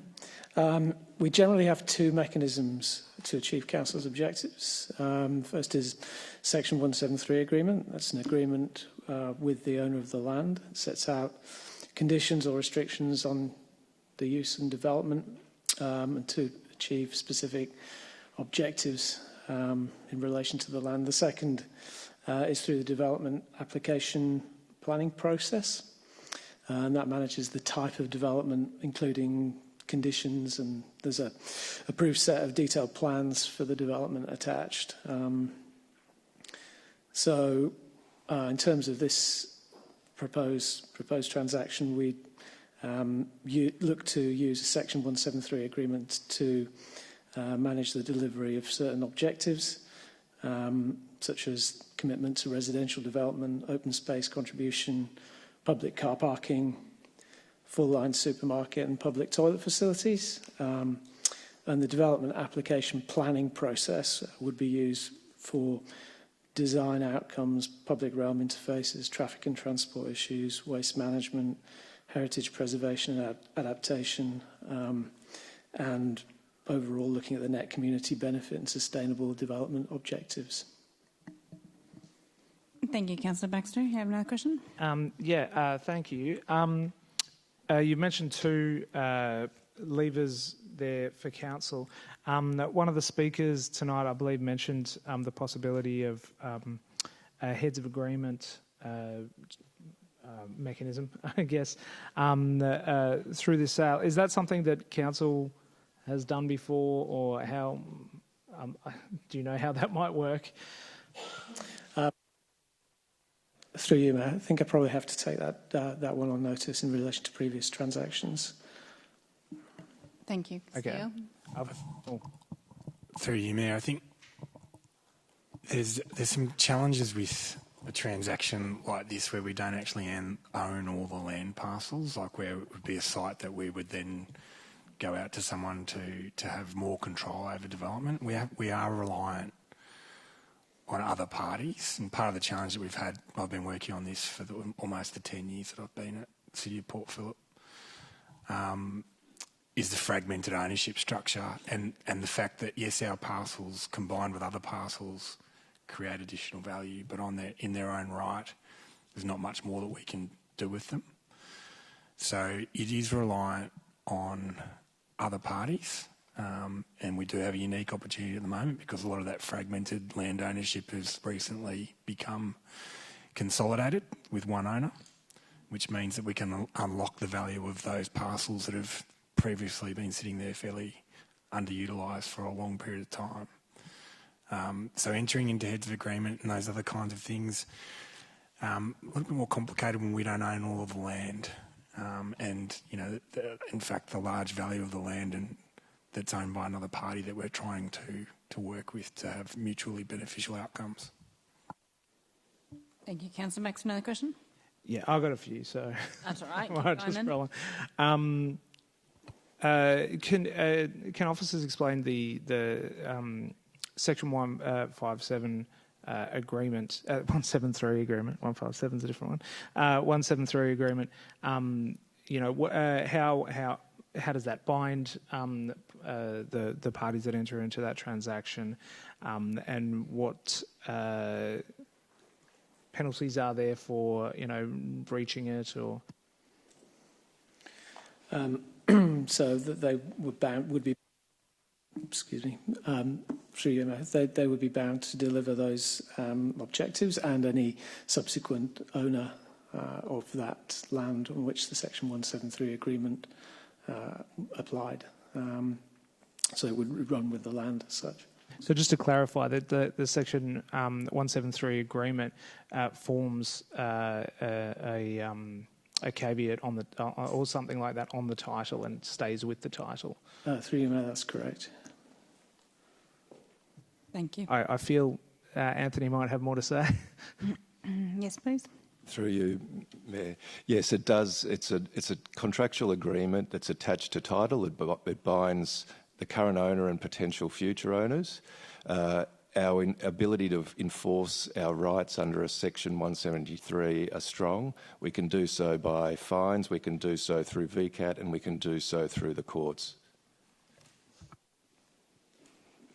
I'll just keep asking questions. Yeah. Okay. Cool. So one of the concerns that some of the speakers spoke about was council's ability to try and leverage affordable housing or potentially even social housing. You know, it could depend out of the development application planning process. How likely is that, I suppose, through that process? So, through you, Mayor. So the provision of affordable housing on the site enjoys comprehensive strategic support, including through the planning scheme, which encourages at least 10% of new dwellings within the activity centre to be affordable private and community housing. Coles have expressed a willingness to engage and enter into a Section 173 to facilitate the provision of residential on the site. And discussions are ongoing as to what form that takes, the potential number or type of dwellings or delivery mechanism. Thank you. Would the Section 173 agreement apply to the land parcels and the discontinued roads, or just the land parcel titles? At this stage, through you, Mayor, it would look to cover all of the land and the laneways affected. Yeah, okay, cool. That was one of the questions that one of the people asked. With regards to a sunset clause was mentioned by some of the speakers, what mechanisms do we have to ensure development doesn't stall like other developments have in other places? Through you, Mayor, incentives could be put into the agreement to ensure that, try and ensure that the development is facilitated in a reasonable time period. Would that require a change in the motion? No. Through you, Mayor, can I say? So, through you, Mayor, so council's done that in the past. We have put in place requirements around works being undertaken or things happening within a certain period of time. It wouldn't be necessary for an amendment to. We could do something like that as part of the negotiations under the current resolution that's before councillors tonight. And how would you receive guidance that that's what council wants you to do? So at the moment where the transaction objectives, so through you, Mayor, the transaction objectives are clear in terms of what We know, and councillors endorse, what you want us to deliver. So we've outlined how we're proceeding against all of those other transaction objectives in the report. If as part of the negotiation, obviously we've got a fair bit more negotiation to do and there's a community consultation and engagement process to go through. We've heard some of the community feedback tonight around concerns about the validity of that. The next step for this, for council, is for us to bring back a report for council's consideration summarising all of the community feedback. If we can consider the feedback that's been provided tonight, we can consider any other feedback that may come around the timelines for development, and then we can look at what options are there and make that as an option for council to consider. Thank you. Oh. So no further guidance is required at this stage. It'd be a natural part of our negotiations. It's what we've done in other examples, and we've put in penalty clauses and things like that, and additional payments that are, if things aren't done in certain time frames. So that'd be all part of the ongoing discussions that we're having and analysis, and we'd report that back to a future council. Yeah, and that's probably my next question is, could officers provide some examples of some of the conditions that we've put in that to try and facilitate expedited development? Glenn? Oh, sorry. Anyone, take it who you want. Through you, Mayor. As an example, the sale of the car park behind the Woolworths in Balaclava, that transaction included, it was structured with incentives for the developer or the new owner, the purchaser, to develop within certain timeframes, and for every year that development didn't substantially commence, council receives a payment. Is there a cap on those years? There is a cap, yes. Would we consider having a higher cap on this particular project? It's something officers could consider, yes. You good? You had any questions? Fair enough, but we might just take a break and let someone else ask. Any further questions, councillors? You were the only one. Yeah, I'm sorry. And Councillor Martin. All right. If we've exhausted the questions, we have an officer's recommendation. Would someone like to move this or something else? Councillor Clark to move and Councillor Pearl to second. Councillor Clark, would you like to speak to it? I think it's a fabulous paper and I'd like to vote on it. Thank you. Oh, I'm just going to shout out that great concise speech because it is 10:15 at night. But Councillor Pearl, what would you like to speak to? There are two things that this council can do, councillors, to fix Carlisle Street. The first one is get all Port Phillip staff back into the office 5 days a week. The second thing we can do is this. If we get this right, and this goes ahead to realise new heights and new potential, those two things have the potential to bring Carlisle Street back to what it once was. What we need to do is make sure, which isn't discussed in this paper, is the commercial value realisation for the council is sufficient and adequate. I think in my time on council, we've given laneways and roadways away far too cheap versus their commercial value, and this is an interesting situation whereby you've got multiplied realisation based on the current opportunity that the block presents that we haven't had available to us in the past. So we don't want to override the rightful greed of the council to get maximum commercial realisation, which I don't think in the past we've been that great at, but we must do that in this situation so we get the benefit of good commercial terms that allow us to reinvest that money into other areas of the city, such as an oval in Port Melbourne. Excuse me, please don't interject. Keep going, Councillor. And that needs to be a good outcome, but it also needs to be portrayed against a commercial outcome that allows the development for that site to realise its full potential and get that street humming again, because it is a sad and sorry space, and we get lots of people coming here and whinging and moaning without very good ideas. We heard some here tonight. We need to focus on what we can control, and what we can control is the number of people working in this building and what happens with our assets along that street, which includes this one. So the first priority, which isn't covered in this paper, I get, but the emphasis needs to be put, maximum realisation of commercial value of the site based on the opportunity that's presented to us, which is very rare. It allows us to get a multiplier of the assets we're potentially about to sell. The second thing is to make sure that the agreements that we put in place have a full realisation of that site. As the paper says, as a multi-use site. We want people living there potentially, but we want people working there at scale, and we want retail space there that's sustainable potentially. I know we can't directly control that, but we can indirectly with the decisions we're making here. Thank you. Would anybody else like to speak to it? Councillor Baxter?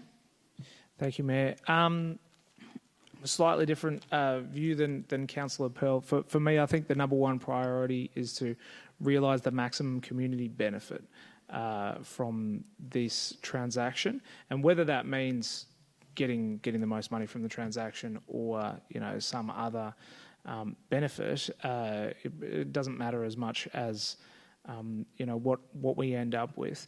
We have the opportunity in Carlisle Street Balaclava is one of those amazing places that has shopping, walkability, a train station, tram stops. The connectivity is amazing.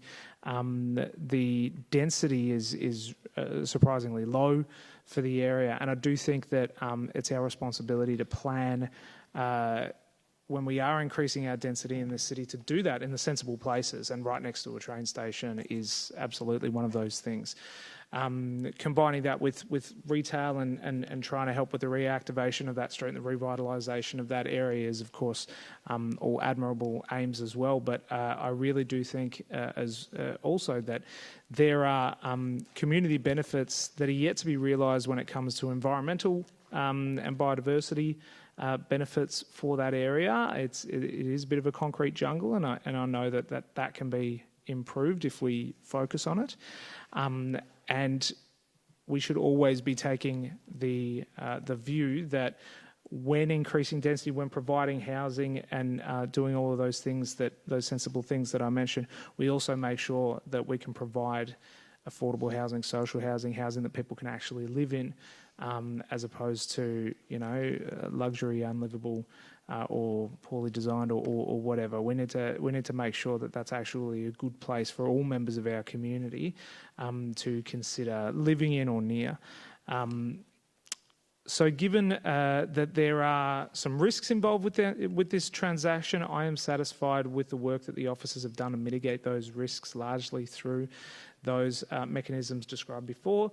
The Section 173 agreement, as long as we are using that to its fullest, I think is a great mechanism to handle the kinds of things that the officers have said they'd like to use that for. And then, of course, the rest would be coming through the planning process, which would either come through us or potentially through a fast-track process. We're not entirely sure. That's all in the future. But there are potential benefits to be gained through that process as well. So I will be voting for this motion, and the aim here is to get the maximum benefit for the community. Coles is going to benefit either way, I'm sure, and good luck to them. I'm happy for them, but we're just got to make sure that we're taking care of everybody in that region of Balaclava with this development. Thank you. Would anybody else like to speak to it? Councillor Martin? Agree with everything my colleague Councillor Baxter said. This is a great opportunity for Council, through its planning process, working with a large company or more than one to get the development of Carlisle Street right. But at the same time, we can look at, Councillor Pearl suggested, what a great opportunity this is to increase Council's funds, and I'm all for increasing Council's funds as long as that's money's used for socially appropriate purposes. So we may be able to, A, greatly increase the viability of our Carlisle Street shop fronts and the whole Carlisle Street Activity Centre, and at the same time we may be able to get some social and affordable housing on that site.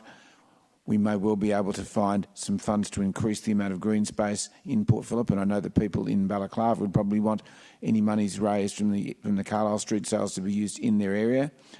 and or we might be able to find some funds to put away to our social and affordable housing reserve.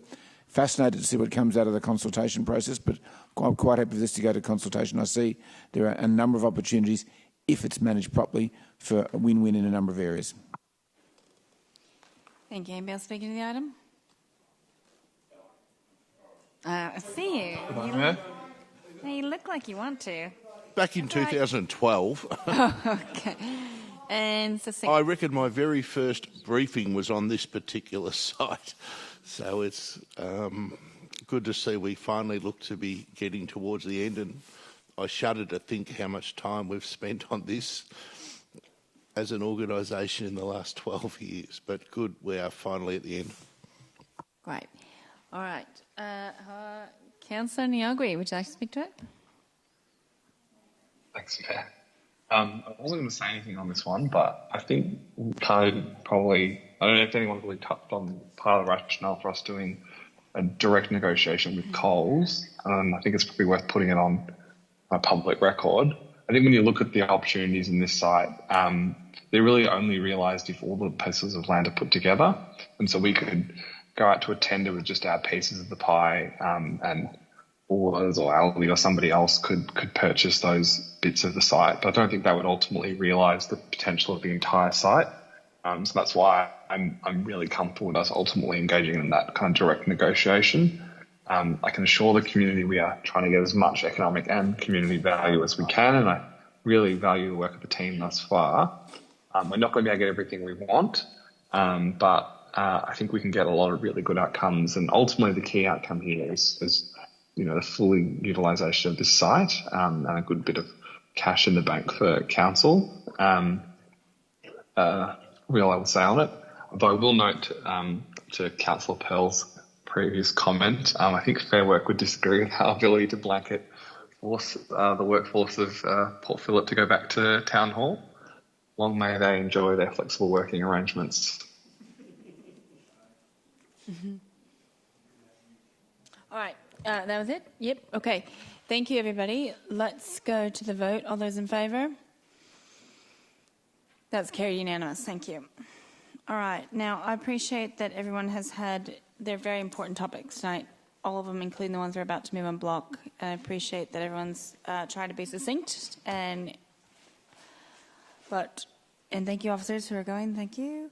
But I'll now seek a mover for a motion that the remaining items to be moved on block.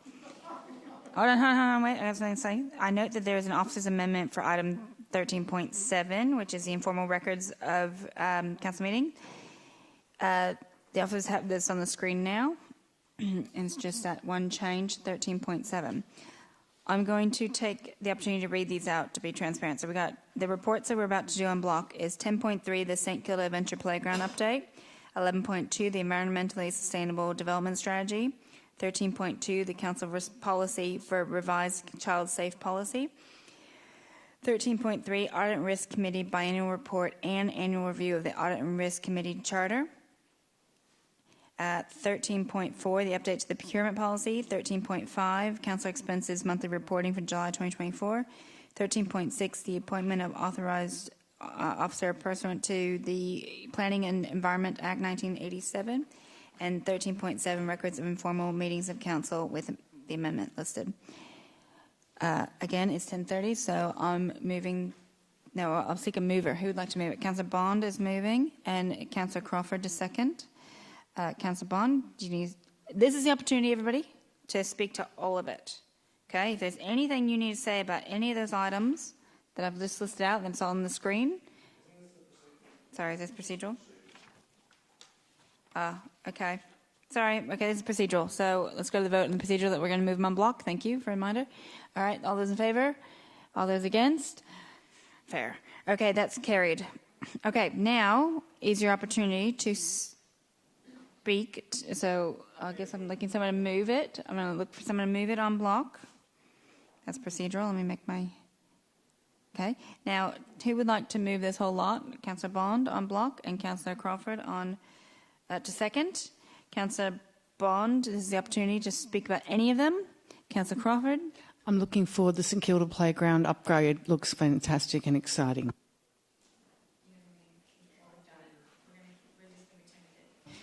Okay, sorry, Councillor Crawford. He thinks we don't need to.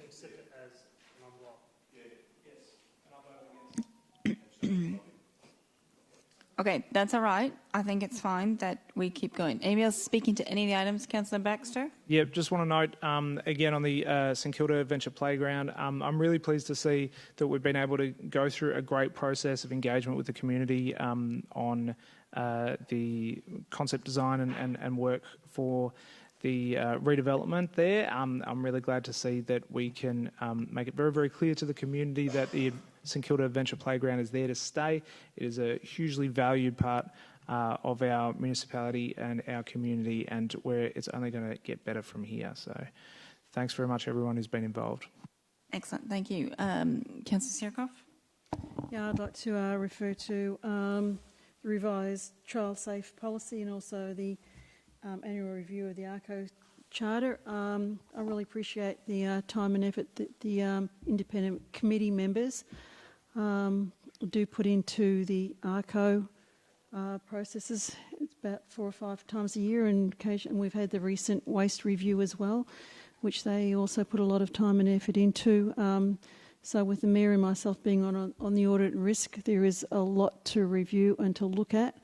And so I'm completely supportive, especially of the child safe policy, because this is most important in all areas of the council, that we make sure that children are safe in every circumstance, whether we have contractors or visitors or people who provide their services for free to do great work in the council. We should always make sure that the Working with Child certificate or accreditation is there for those people who do work with or in proximity of children in our community. As well, with the annual review, it was a little bit brief. Mightn't have given you all the detail that you might want to see what goes on in ARCO, but behind the scenes there's a lot to read, there's a lot to learn from, also from the independent committee members. And yes, I'm totally supportive of those 2 motions. Thank you. Anybody else speaking to any of the items on block? No? All right. Let's make sure. No messages? Yes? Yes. So we had a mover and a second for all these items as well? No, now okay, so they're the same. So just clarifying for the minutes. So we went with a procedural motion to accept them en bloc, and the movers and the seconders for that, and now to move them, to accept them, is the same. No, I appreciate the governance votes, but it's just a double up in a way. Like, one was procedural, now it's about the items. Is that okay? As long as everyone's clear what they're voting. Everyone's okay. Everyone, this is again clearing out your opportunity to speak to any of these items in the list that's shown on the screen.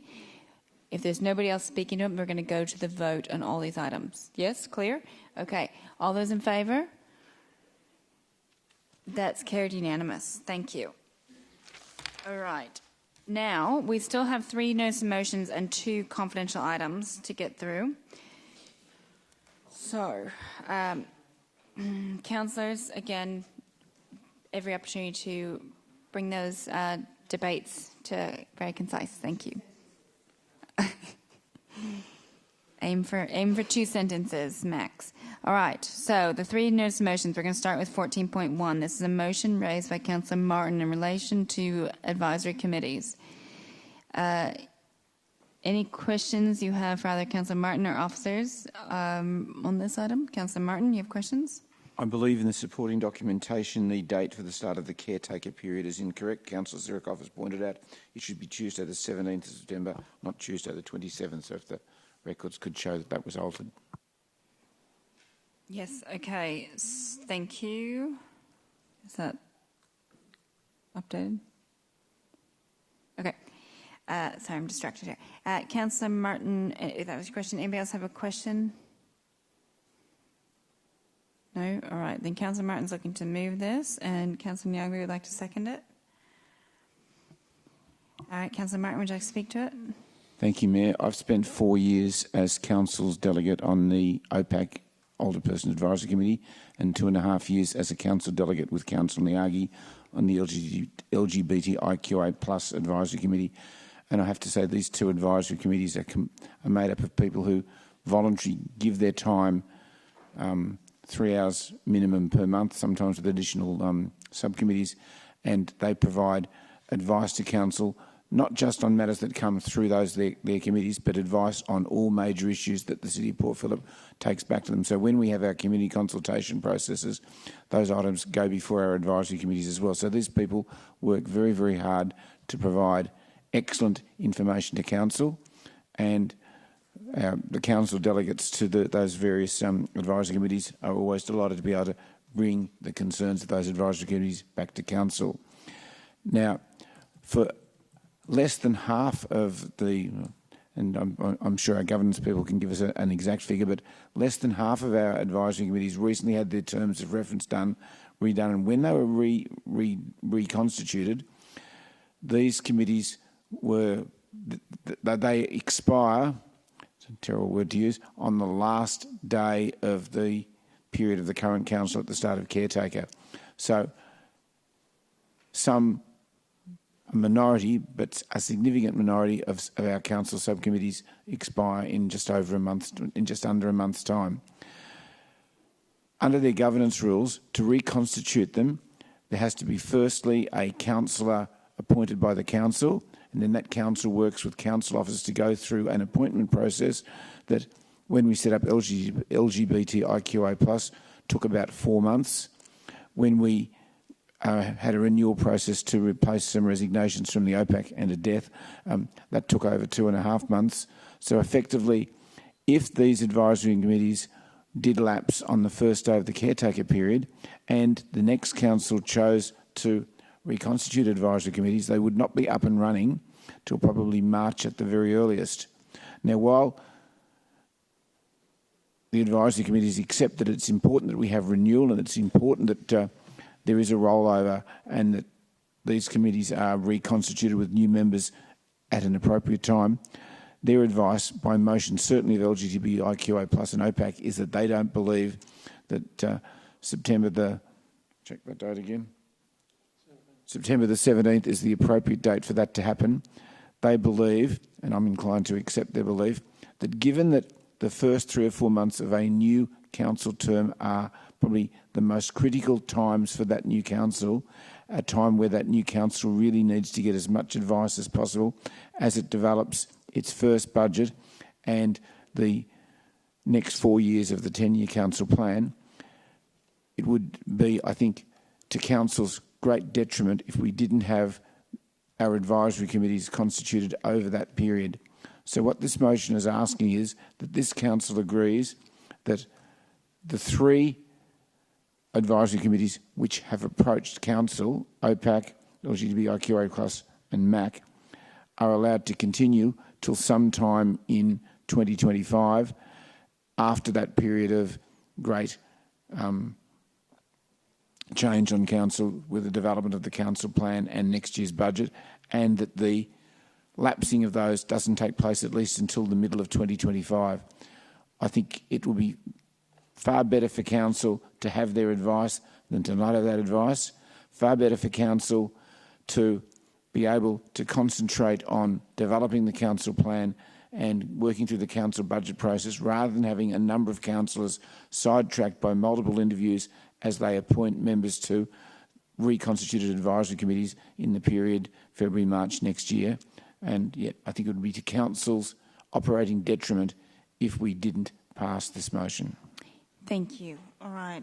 Councillor Niagi would like to speak to it. Yeah, thanks, Mayor.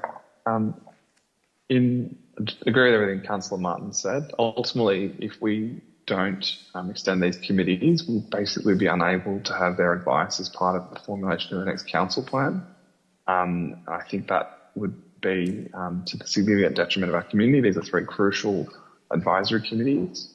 There's obviously a point at which we need to do some renewal, but to lose that continuity and not have their voices at the table as we formulate the next council plan, I think would be disastrous ultimately for that council plan.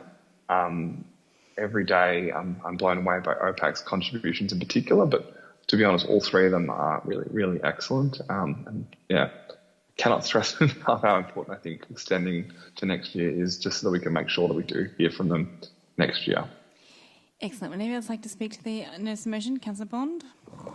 I won't be supporting these for the simple reason that these advisory committees are advisory committees to council, and when council ceases to exist, they should also, and then the new council, whoever they may be, shall make their own decisions as to what advisory committees they wish to have and wish to not have, and then they shall appoint members to those advisory committees as they see fit.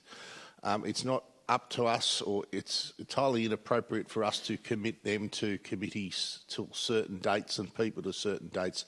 They need to be given the autonomy to make their own decisions once they're elected or re-elected as a group the other side of the election, and we should not be binding them to anything by approving this motion. Councillor Baxter? Thank you, Mayor. Just going to disagree with Councillor Bond. I think continuity is important here. We play different roles to these groups as well as our staff. I'll give an example. The CEO is also the CEO of council, and he doesn't go away when we go away in October. He's going to stay and continue to do the work and continue to provide the advice that we need and do the preparation for the new council that's going to come in. And the new council that comes in could say, see you later. But it's actually more important than ever that he be there to actually ensure things continue throughout that period. And I will say that in particular with OPAC, that ongoing consultation work when it comes to our transition out of in-home aged care services into the new model is pretty key. So I think that, yes, this council will not be here after October, but continuity is important. They'll provide it, our staff will provide it, and the new council can make whatever decision they feel is best. Thank you. Councillor Pearl? Thanks very much. Some of the words that were being used by members that came in and spoke here this evening concern me, particularly words, advocating, OPAC advocating to businesses and community groups. The purpose of the 21, yes, there's 21 committees and panels in this council as of January this year, is to advise us. And what I feel like it's been happening in my particularly this 4 years. Let's handle the point of order. What's the point of order? There's an error of fact there. Not all 21 of those have the job to advise us. Plenty of those panels are external panels and so on. Some of them are advisory committees. I agree.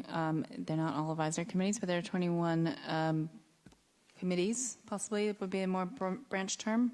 27 committees. What are they all called? They're not. There's 27 in total, but anyway, I'll just keep going. Just keep going. There's 27 in total. 21 I would put in the bucket of advisory committees. I hope that clarifies, but feel free to call another point of order if you wish.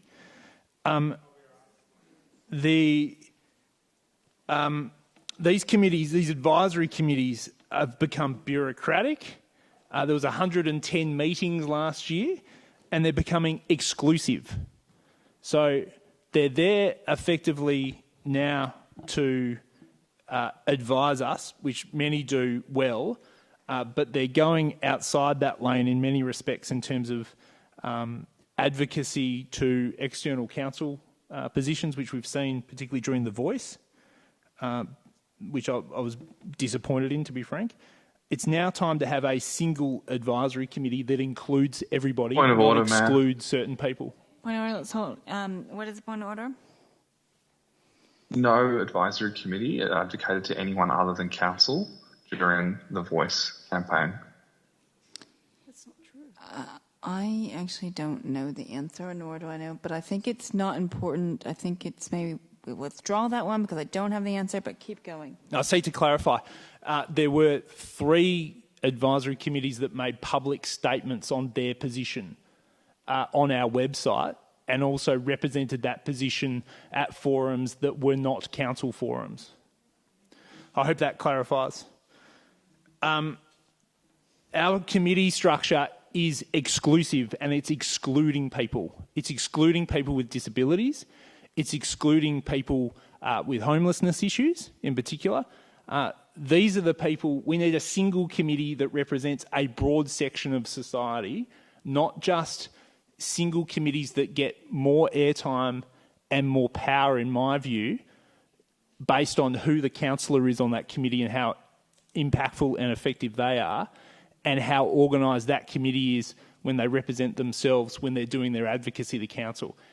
We've created a system that's bureaucratic. We've created a system that's unfair, in my view, and we've created a system that allows people to give us disproportionate advice. And that is a huge issue from a governance point of view, and it's unacceptable. We should use this opportunity, as we leave, to allow the new council to determine a new model that allows them to be served appropriately. They should determine how they set their next budget and their council plan, and they should have the opportunity to hear from everybody, not disproportionately in terms of hand-picked committees that we've set up. It is a big corporate governance issue, and it shows in many respects that we're only listening to parts of our society whilst excluding potentially others, and that's not a good look. The intention of these committees at the time they were set up was good, but the way it's now grown into a bureaucracy in itself is a corporate governance concern, and I don't think rolling these committees over is a particularly good idea, nor provides a good opportunity for the new council to start with a clean slate. There's no requirement for councillors to sit on selection panels. That was how those committees were set up. I've been on a number of these committees and never had to sit on the appointment of new members for these committees. So that in itself is not a reason to keep these committees in place just because we don't want to tie councillor time up. It can be designed in a very different way. But councillors, I strongly suggest that you don't support this motion here this evening. Let them sunset as they're designed to do, and allow the council to design a model that meets their needs and requirements, and give them a clean slate to ensure that their council plan hears from everybody, not just a certain select vocal group of advisory committees that we've empowered ourselves. I have a clarifying question. What we would be voting on here tonight, if it was supported, there's nothing that precludes the next council from, say, a notice of motion or any other way to just spill committees or whatever, as it's indicated in the terms of reference now. They could undo it, but in a way, the idea that if this council sees it fit to see the continuity through, they can just as easily undo it. Is this correct? So, through you, Mayor, under the election period policy, all advisory committees, including the ones you're considering extending tonight, will be unable to formally meet. The new council will be expected to appoint council representatives to each advisory committee early in the new term. New terms of reference are currently being developed for all advisory committees, and it will remain the responsibility of the new council to formally endorse all advisory committees. If they decide not to continue with one or more advisory committees, that would replace tonight's decision, essentially. Great. Thank you for clarifying.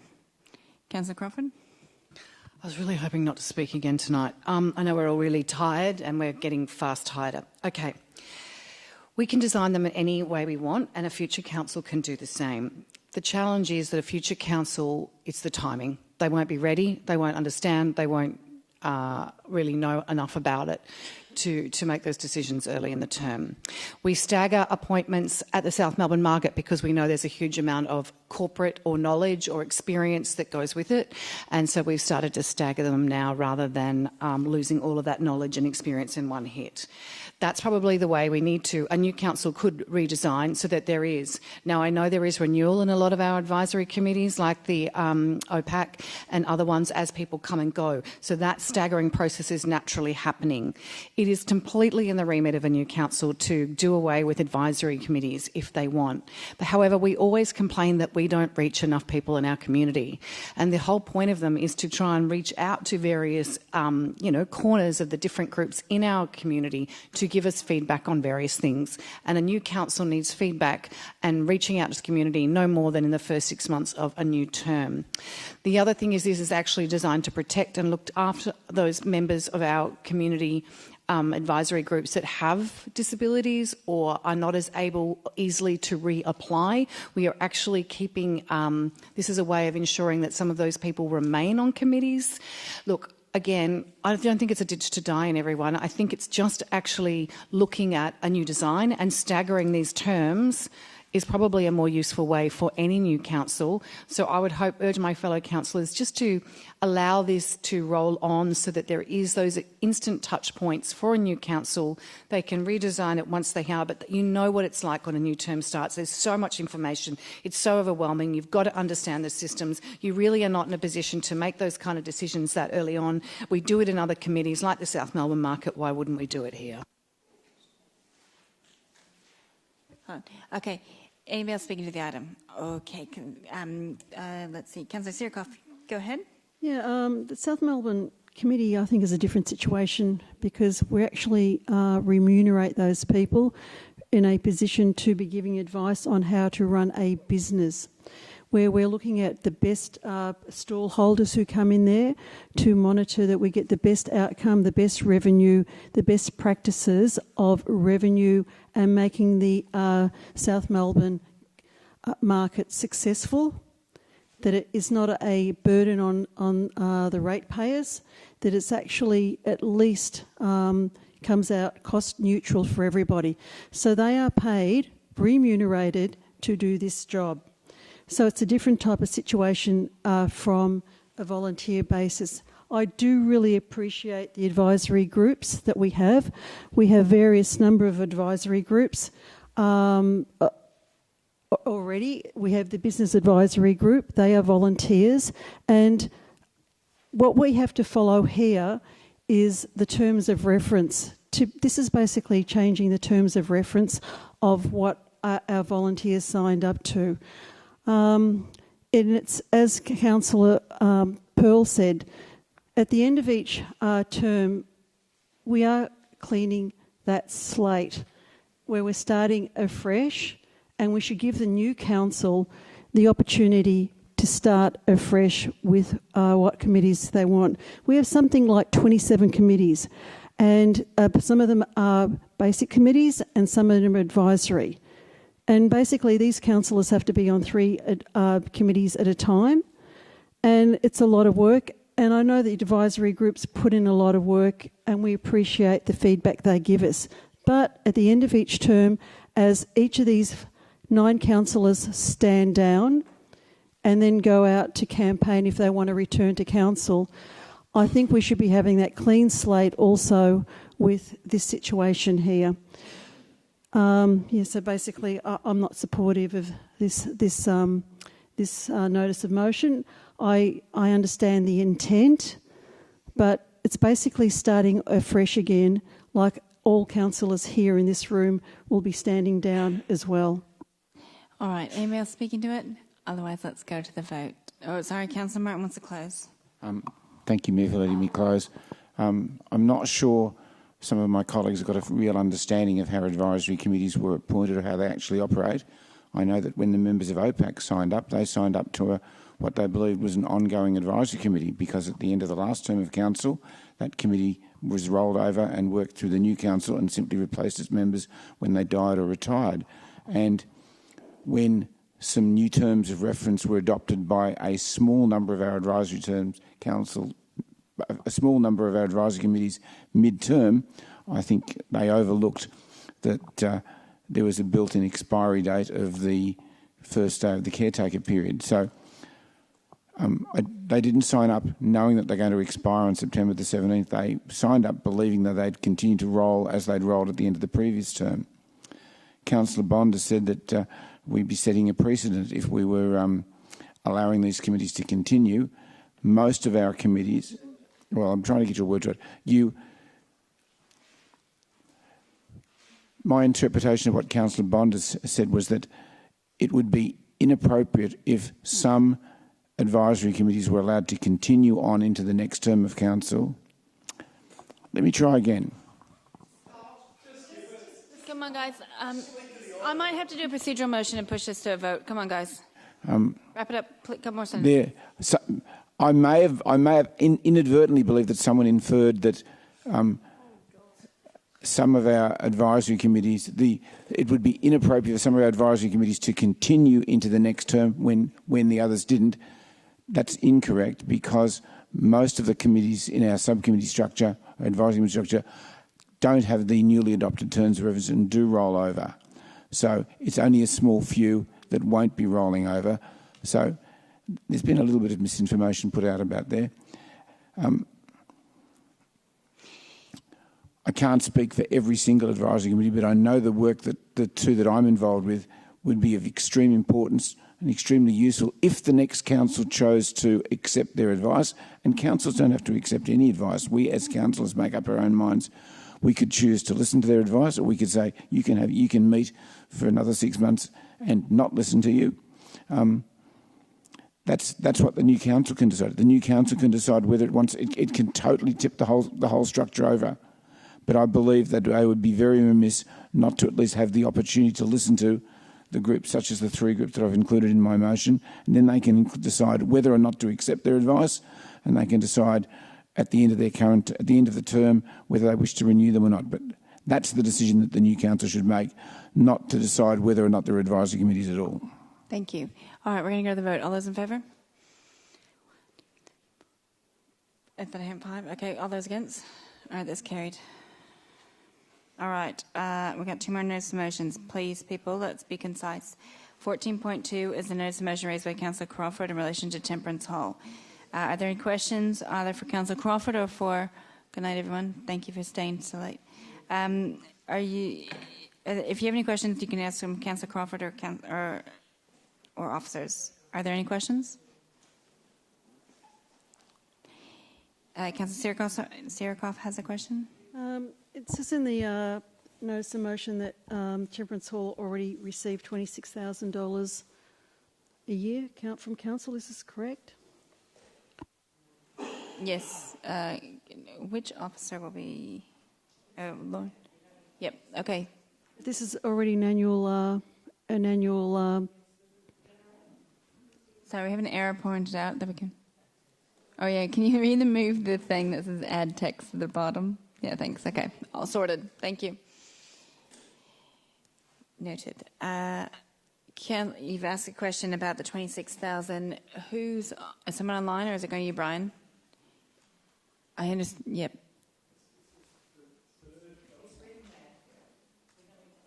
It's in the report. Thank you. Any other questions? Nope. Okay, councillors, we got Councillor Crawford's moving this. I'm going to be very quick and please. No, I need a seconder. And Councillor Baxter second. Okay, Councillor Crawford, go for it. I'm going to be very quick, and rather than debate it, just vote against it if you're not supportive. Can we just not have the debate? The reason I'm bringing this is obviously there has been some challenges for Temperance Hall, but they're a fantastic organisation. They're part of the dance ecology in this country. We have kept saying to them, go away and be more innovative, come back with different things, and they are doing that. They are trying to now use their studio to provide us working space for 12 different artists, particularly in dance, but also for local groups. It could be Raucous, it could be anyone, it could be the South Melbourne Symphony Orchestra. They are innovating. It is $15K that they are asking for just to help support that while they build further funding and further opportunities. They are used by many local organisations to hold events. Netflix has filmed there. If it shuts down, it means that this community space will go away for years until some other group decides to take it on. So I'm just asking you, don't debate it. Let's just vote on it. Please, I urge you to support this. Thank you, Councillor Baxter. Thumbs up. There's not even anything. Thumbs up. Okay, anybody else speaking to it? Councillor Clark?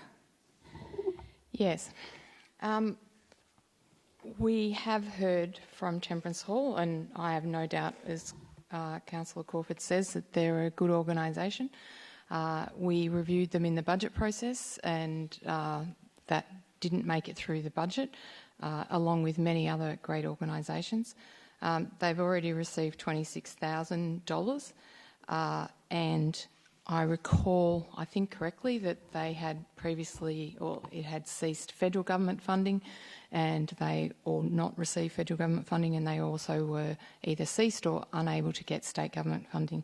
And unfortunately, no matter how good they may be, We cannot be the bank for all different organisations or groups that come. We try to support as many as we can, and we do a pretty good job of it. We have multiple cultural funds and other grants and funding options, which they've already received $26,000 of it, and therefore we can't continue to be ad hocly providing money, and I've gone on about this for the last 4 years, yet we keep seeing motions come forward to just provide a little bit more to this group, a little bit more to that group. They're all good groups. No one's disputing the need and the organisation, but we keep ad hocly providing money and it all adds up. And it's not the process. We just went through a budget process.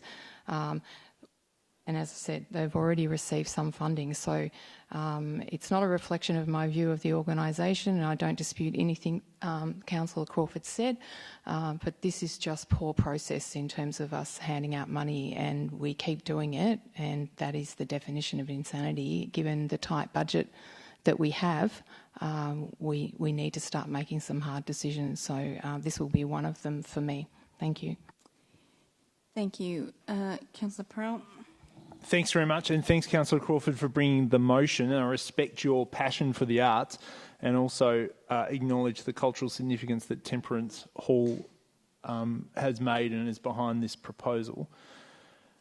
The $15,000 requested in a one-year trial might seem modest, and in many respects it is, but every dollar we allocate should be scrutinised for the impact and the alignment with the city's most pressing needs and the financial stability of the operators, which is what concerns me here the most.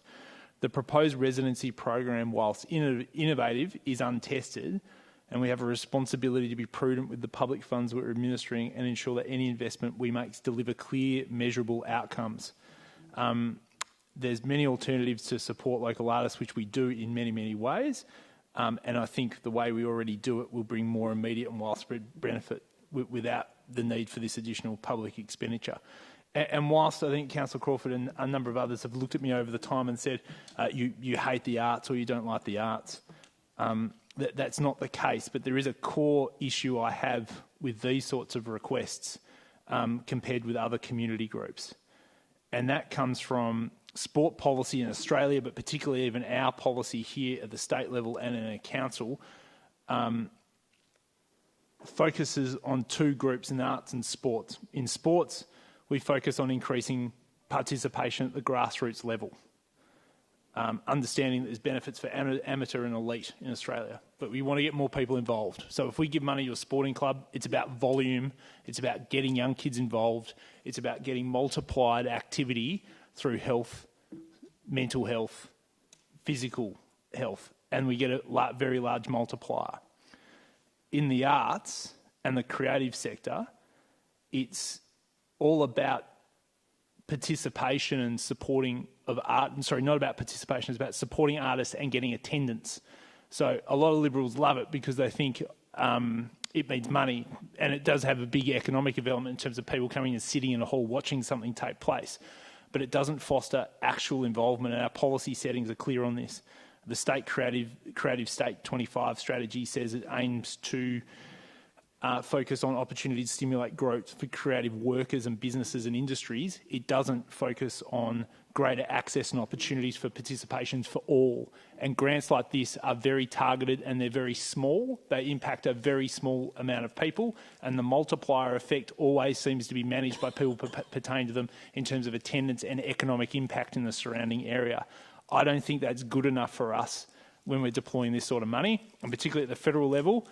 Sports always gets a smaller amount of money from the government than what the arts does. That's a known fact.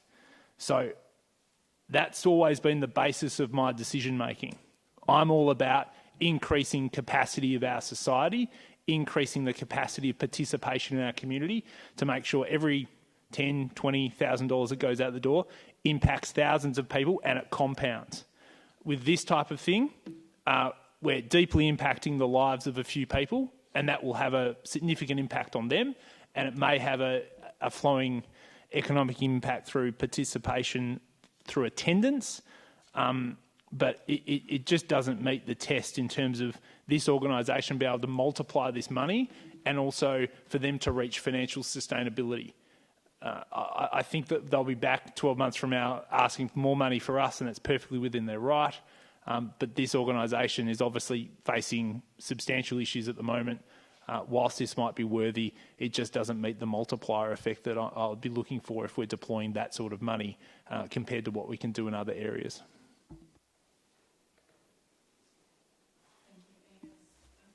Anybody else speaking to it? Councillor Sarikoff? Mayor, I'd like to make a procedural motion that the motion be put. Okay. Okay, hold on. Yep, hold on. Baxter, me procedural. Bond, second. All right, guys, we have a procedural motion to put the motion. Let's put that to the vote. All those in favour? 1, 2, 3, 4, 5. All those against? 1, 2. Okay, so we're doing procedural motion saying let's stop the debate. Let's just go to a vote. Oh, okay. Yeah, so right now, I don't know if everyone participated, but it's carried, unless someone needs to, we need to do it again because you don't understand. Okay, it's carried. Procedural motion, and we're now going to the vote. Okay, the vote now is for the notice of motion raised by Councillor Crawford. So all those in favour? 3, 4, 5. All those against? 1, 2, 3, 4. It's carried. Okay, great. All right, so the actual item is carried. 2, everyone's clear. Let's go on to 14.3. This is the notice of motion that I've raised in relation to the St Kilda penguin viewing. So, councillors, do you have any questions for me or for the officers in relation to this item? We're on to penguins. Yes, Councillor Pearl? Has anyone else asked us for this? And have we done any due diligence to ensure that our endorsement is backed by the proposition that they're putting in terms of the services they're seeking to provide? Sorry, the question is, what due diligence have we done? The second part, what due diligence have we done to ensure that these are worthy people to receive this? Officers, is there anybody who can answer that? Otherwise, I'll give you my version. Through you, Mayor, in the time frames, we haven't been able to do any due diligence on the groups. So how can councillors be assured that if we provide this letter of support that we know with confidence and evidence that they can deliver what they're suggesting they can? Because this is not a small thing. The idea here is that they've been managing the penguins to date. Yes, it's only a letter of support saying they've been good to the penguins, etc. The expression of interest will actually be decided by other people. We're not saying that we've vetted everything about it. It's that they are local, they've been doing it, and to give them a fair go. Sorry, the question is there any, do we have any evidence of any form of, we're about to put our name out, which carries significant weight given where the governing authority of the area where this is located. It's a substantial endorsement. I would expect us to have some form of written evidence that we've verified that our endorsement is being supported by evidence that they can deliver. Is there any written evidence of that? Yep. All right. Councillor Bond? I don't have any written evidence, but I do have anecdotal evidence. They have been managing this for 15 or 20 years, in my opinion, and in my time on council, there's never been any complaints or concerns or anything raised about their ability to manage the penguins. No question? No, that's an answer to your question. All right. Any other questions? Councillor Clark? So my question is that Parks Victoria is going, it says here reviewing options. I don't exactly know what that means. Are they doing a tender process? Are they doing so whatever their process is, they're going to evaluate who are the people they want to do this. And I make no comment on Earthcare. I don't know anything about them, so I'm not assuming they're not doing anything but a good job. But under a tender process that I'm unfortunately all too familiar with, how is council going in to support one group in a Parks Victoria tender process? That's, is that part of council's remit to be supporting one group in a tender process? I'm calling it a tender process because there's a lack of information on what. So I would think that this is like, someone calls you up after they had a job review. It's a reference. They have provided a great service to the penguins in our area. We are not giving a letter of support beyond that. But essentially, the background here is in July 2024, Parks Victoria entered into a direct negotiation with Phillip Island Nature Parks to manage the viewing of the St Kilda penguins without an expression of interest process. They had no consultation with Earth Care St Kilda, who have been looking after these penguins for a long time. Longer than you. But with their subsequent advocacy, they've been able to, the Earth Care has now been brought in by Parks Victoria, exploring two options. One would be that the Phillip Island Nature Park or the Earth Care St Kilda could be the ones who manage the St Kilda penguin experience. Now, there is a price, etc., attached to this, what they're offering. It's just us letter of support. The point here is to say that they, as locals, have been doing a great job, and we are supportive of them being part of the process. Okay, Councillor Clark, you have a question? So, my experience with the reference is that it should say something along the lines of Earthcare have been doing this, providing these services over these years, and that would be pretty much the end of it. But if what you just said was, and we're supportive of them, that's not a reference, that's crossing into whatever this reviewing tender process is. Okay. Yep, thank you. Councillor Pearl? Are there more, so there are only two people that have tendered? They were going into direct negotiation through advocacy, have Earth Care even gotten their name on the list. So here it is, a state government telling Phillip Island penguins, come on down, take over, and this is where Earth Care just wants a fair go. No, that's fine, but there's only two people in the race at the moment. Would you like to put your name up? Maybe the third one? Let's try and be quick with this, right? So, and just so I'm clear, we're not providing a reference, we're providing a letter of support. Okay. So we're advocating for them to be able to deliver these services. My understanding is these services that will be conducted at the new pier are very different from the past. So how do those services differ from what they were doing in the past? They've done a great job in the past, but it hasn't been operating for several years. What's going to be different from what they did before versus what they're going to do in the future under their contractual obligations that we're providing a letter of support for? I don't have the information you're requesting. Officers, I do not believe, have the information they're requesting. So I think at this point, you're going to have to take it within your heart about what you want to do here. Would you be open to deferring the item until you've got this information? You can bring it back to council? I think that there's... Pardon? Sorry, I'm asking the Mayor a question. Deadline that I've been told about tomorrow. That's all right. I'm going to... procedural motion to put this to the vote. No, sorry. Oh, you second it. Thank you. Okay. Well, all right. So I'm moving it. Councillor Baxter's second it, given we were just asking questions. Okay. It sounds like this is making people uncomfortable, which it wasn't the intent. It was to show some support for the underdog who were, look after this place, and that we're supporting. Point of order, Mayor. Yes. Point of order. Are we moving to the debate now? Because I had questions. Oh, sorry. I didn't see that you had questions. My apologies. I jumped the gun. Am I able to ask them now?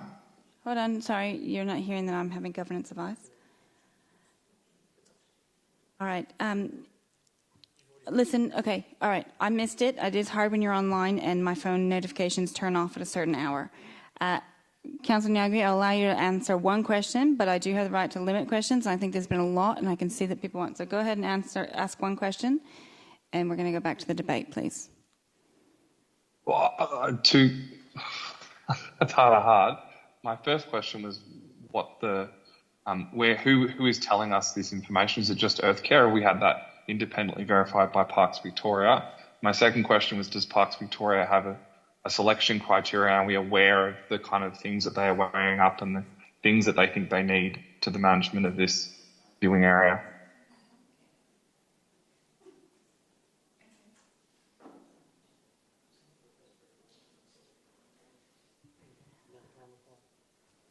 Okay.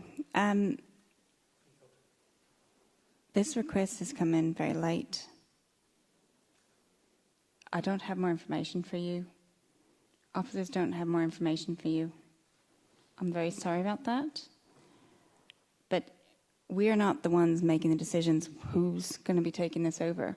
So I appreciate that people do have questions.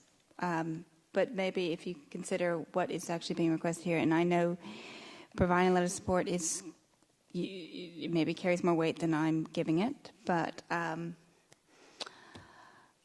don't have an answer. So I've moved it. We're going to debate. No, I'm going to move it. No.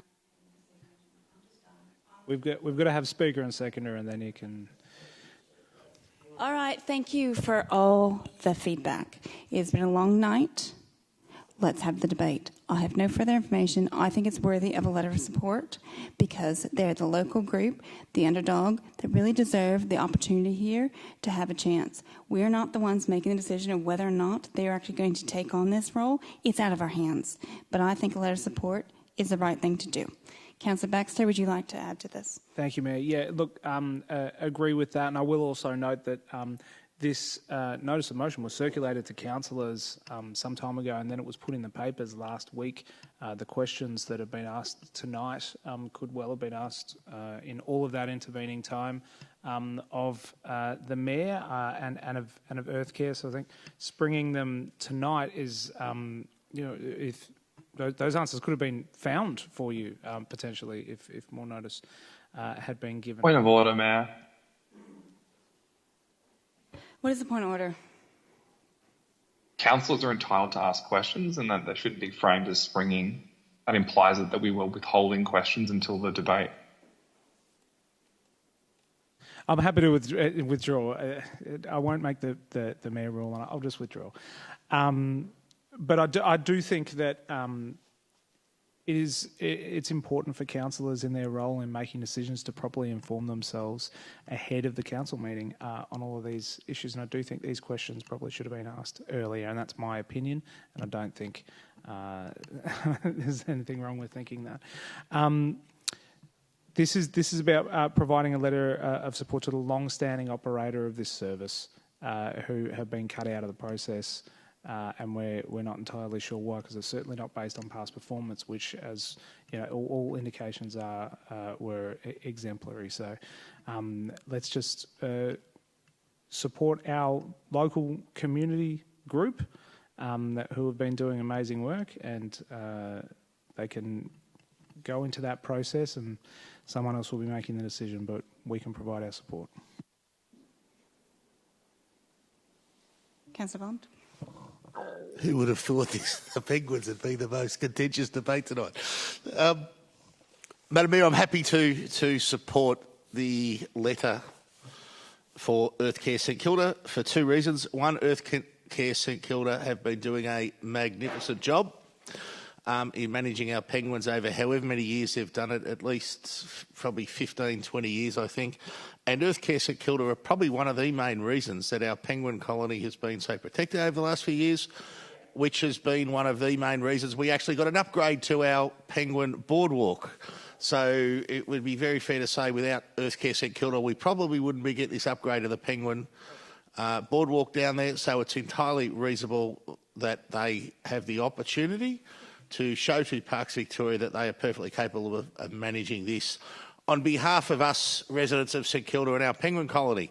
Second reason is I would be of the opinion that handing over the management of the St Kilda penguin colony to a group that runs a rival penguin colony would be a conflict of interest, and that group should be eliminated from the process on the basis that they have an interest in us, our penguins, being poorly managed for the benefit of their penguins.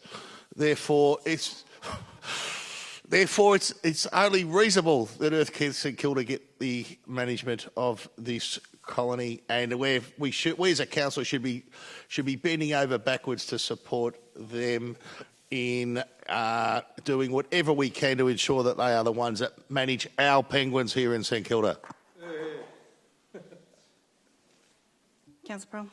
Earth Care in the past 2 years have been earthbound because they haven't been looking after the penguins directly for a very, very long time, and the world has changed substantially from the picture that you paint there, Councillor Bond. This is half-baked. It's fairly obvious in terms of the basic questions that have been answered in terms of what's going on here. I'm sure Earthcare St Kilda is a fabulous organisation, but based on the lack of basic research and knowledge and background being provided to this motion, I don't see how anyone on a basic corporate governance principle could provide a letter of support to an organisation through a competitive process where there could be a third waterfront welcomers might be expanding into the penguin business. Who knows? We don't know what that situation is, nor do we have any written evidence that Earthcare has the ability to be able to fulfil the requirements of which Park Victoria are going to rely on our letter of support substantially. We shouldn't underestimate the value of the City of Port Phillip logo and the brand, and the significant assistance this letter of support will provide Earthcare in probably winning this tender. So I think we're underestimating that just based on the simple facts that we don't have here this evening. I'm not comfortable issuing a letter of support on a very tight time frame. Some of these concerns were raised a week ago. A lot of them weren't. It took a week to review this, and there was very little background given in the pack about what's actually happening. And that's fairly evident by the answering or lack of answering of pretty basic questions here this evening. So, councillors, I understand the good faith of the request that's being made, but based on this is fairly unprecedented. We wouldn't do this under normal circumstances based on the evidence that we've been provided here this evening, and I'd strongly advise you to vote against it to protect the council's interests. Councillor Crawford?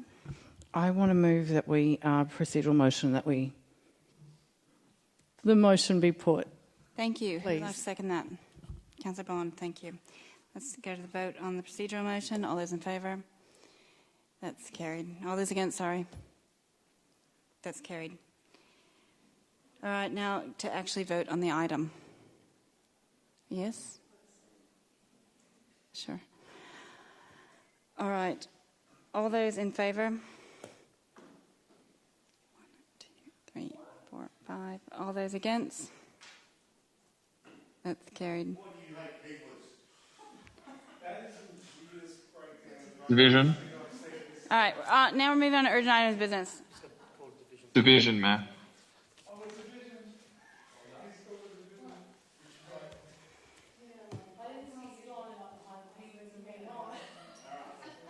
All right, all those in favour? That's Councillor Bond, Councillor Martin, Councillor Consolo, Councillor Baxter, and all those against. All right, we got Councillor Sirikoff, Councillor Pearl, Councillor Niagui, and Councillor Crawford. Did I miss somebody? Did I actually miss somebody? 1, 2. Yeah, no, I get it's changed. 3, 4. Crawford Clark, sorry. And it's failed. It's lost. Cool. Yep, poor penguins. Okay, urgent item of business. Hey guys, listen, I don't get the opportunity to leave when I've had enough. I would really appreciate everyone just brings it back in the room and let's finish this meeting. Do we have any items of urgent business? Then we're going to move on to confidential matters. Councillors, we have 2 confidential items tonight on the agenda. That's 17.1, the Gasworks Arts Park upgrade. Can we not talk, please? Landscape contract award. And the second one is 17.2, the CEO Employment Matters 23-24 Performance Assessment, 24-25 Annual Performance Agreement, Updated Employment and Remuneration Policy, and Employment Matters Committee Terms of Reference. Now call upon a councillor to move the meeting be closed to members of the public to consider the confidential items. Thank you, Councillor Sirikoff, and that's seconded by Councillor Crawford. I'll put that motion now. All those in favour? That's carried unanimous. Good night. Councillors, we will now conclude the public part of this meeting. I advise members of the public that there are no further items open to be discussed. This will be the conclusion of the public meeting. Thank you for joining us tonight.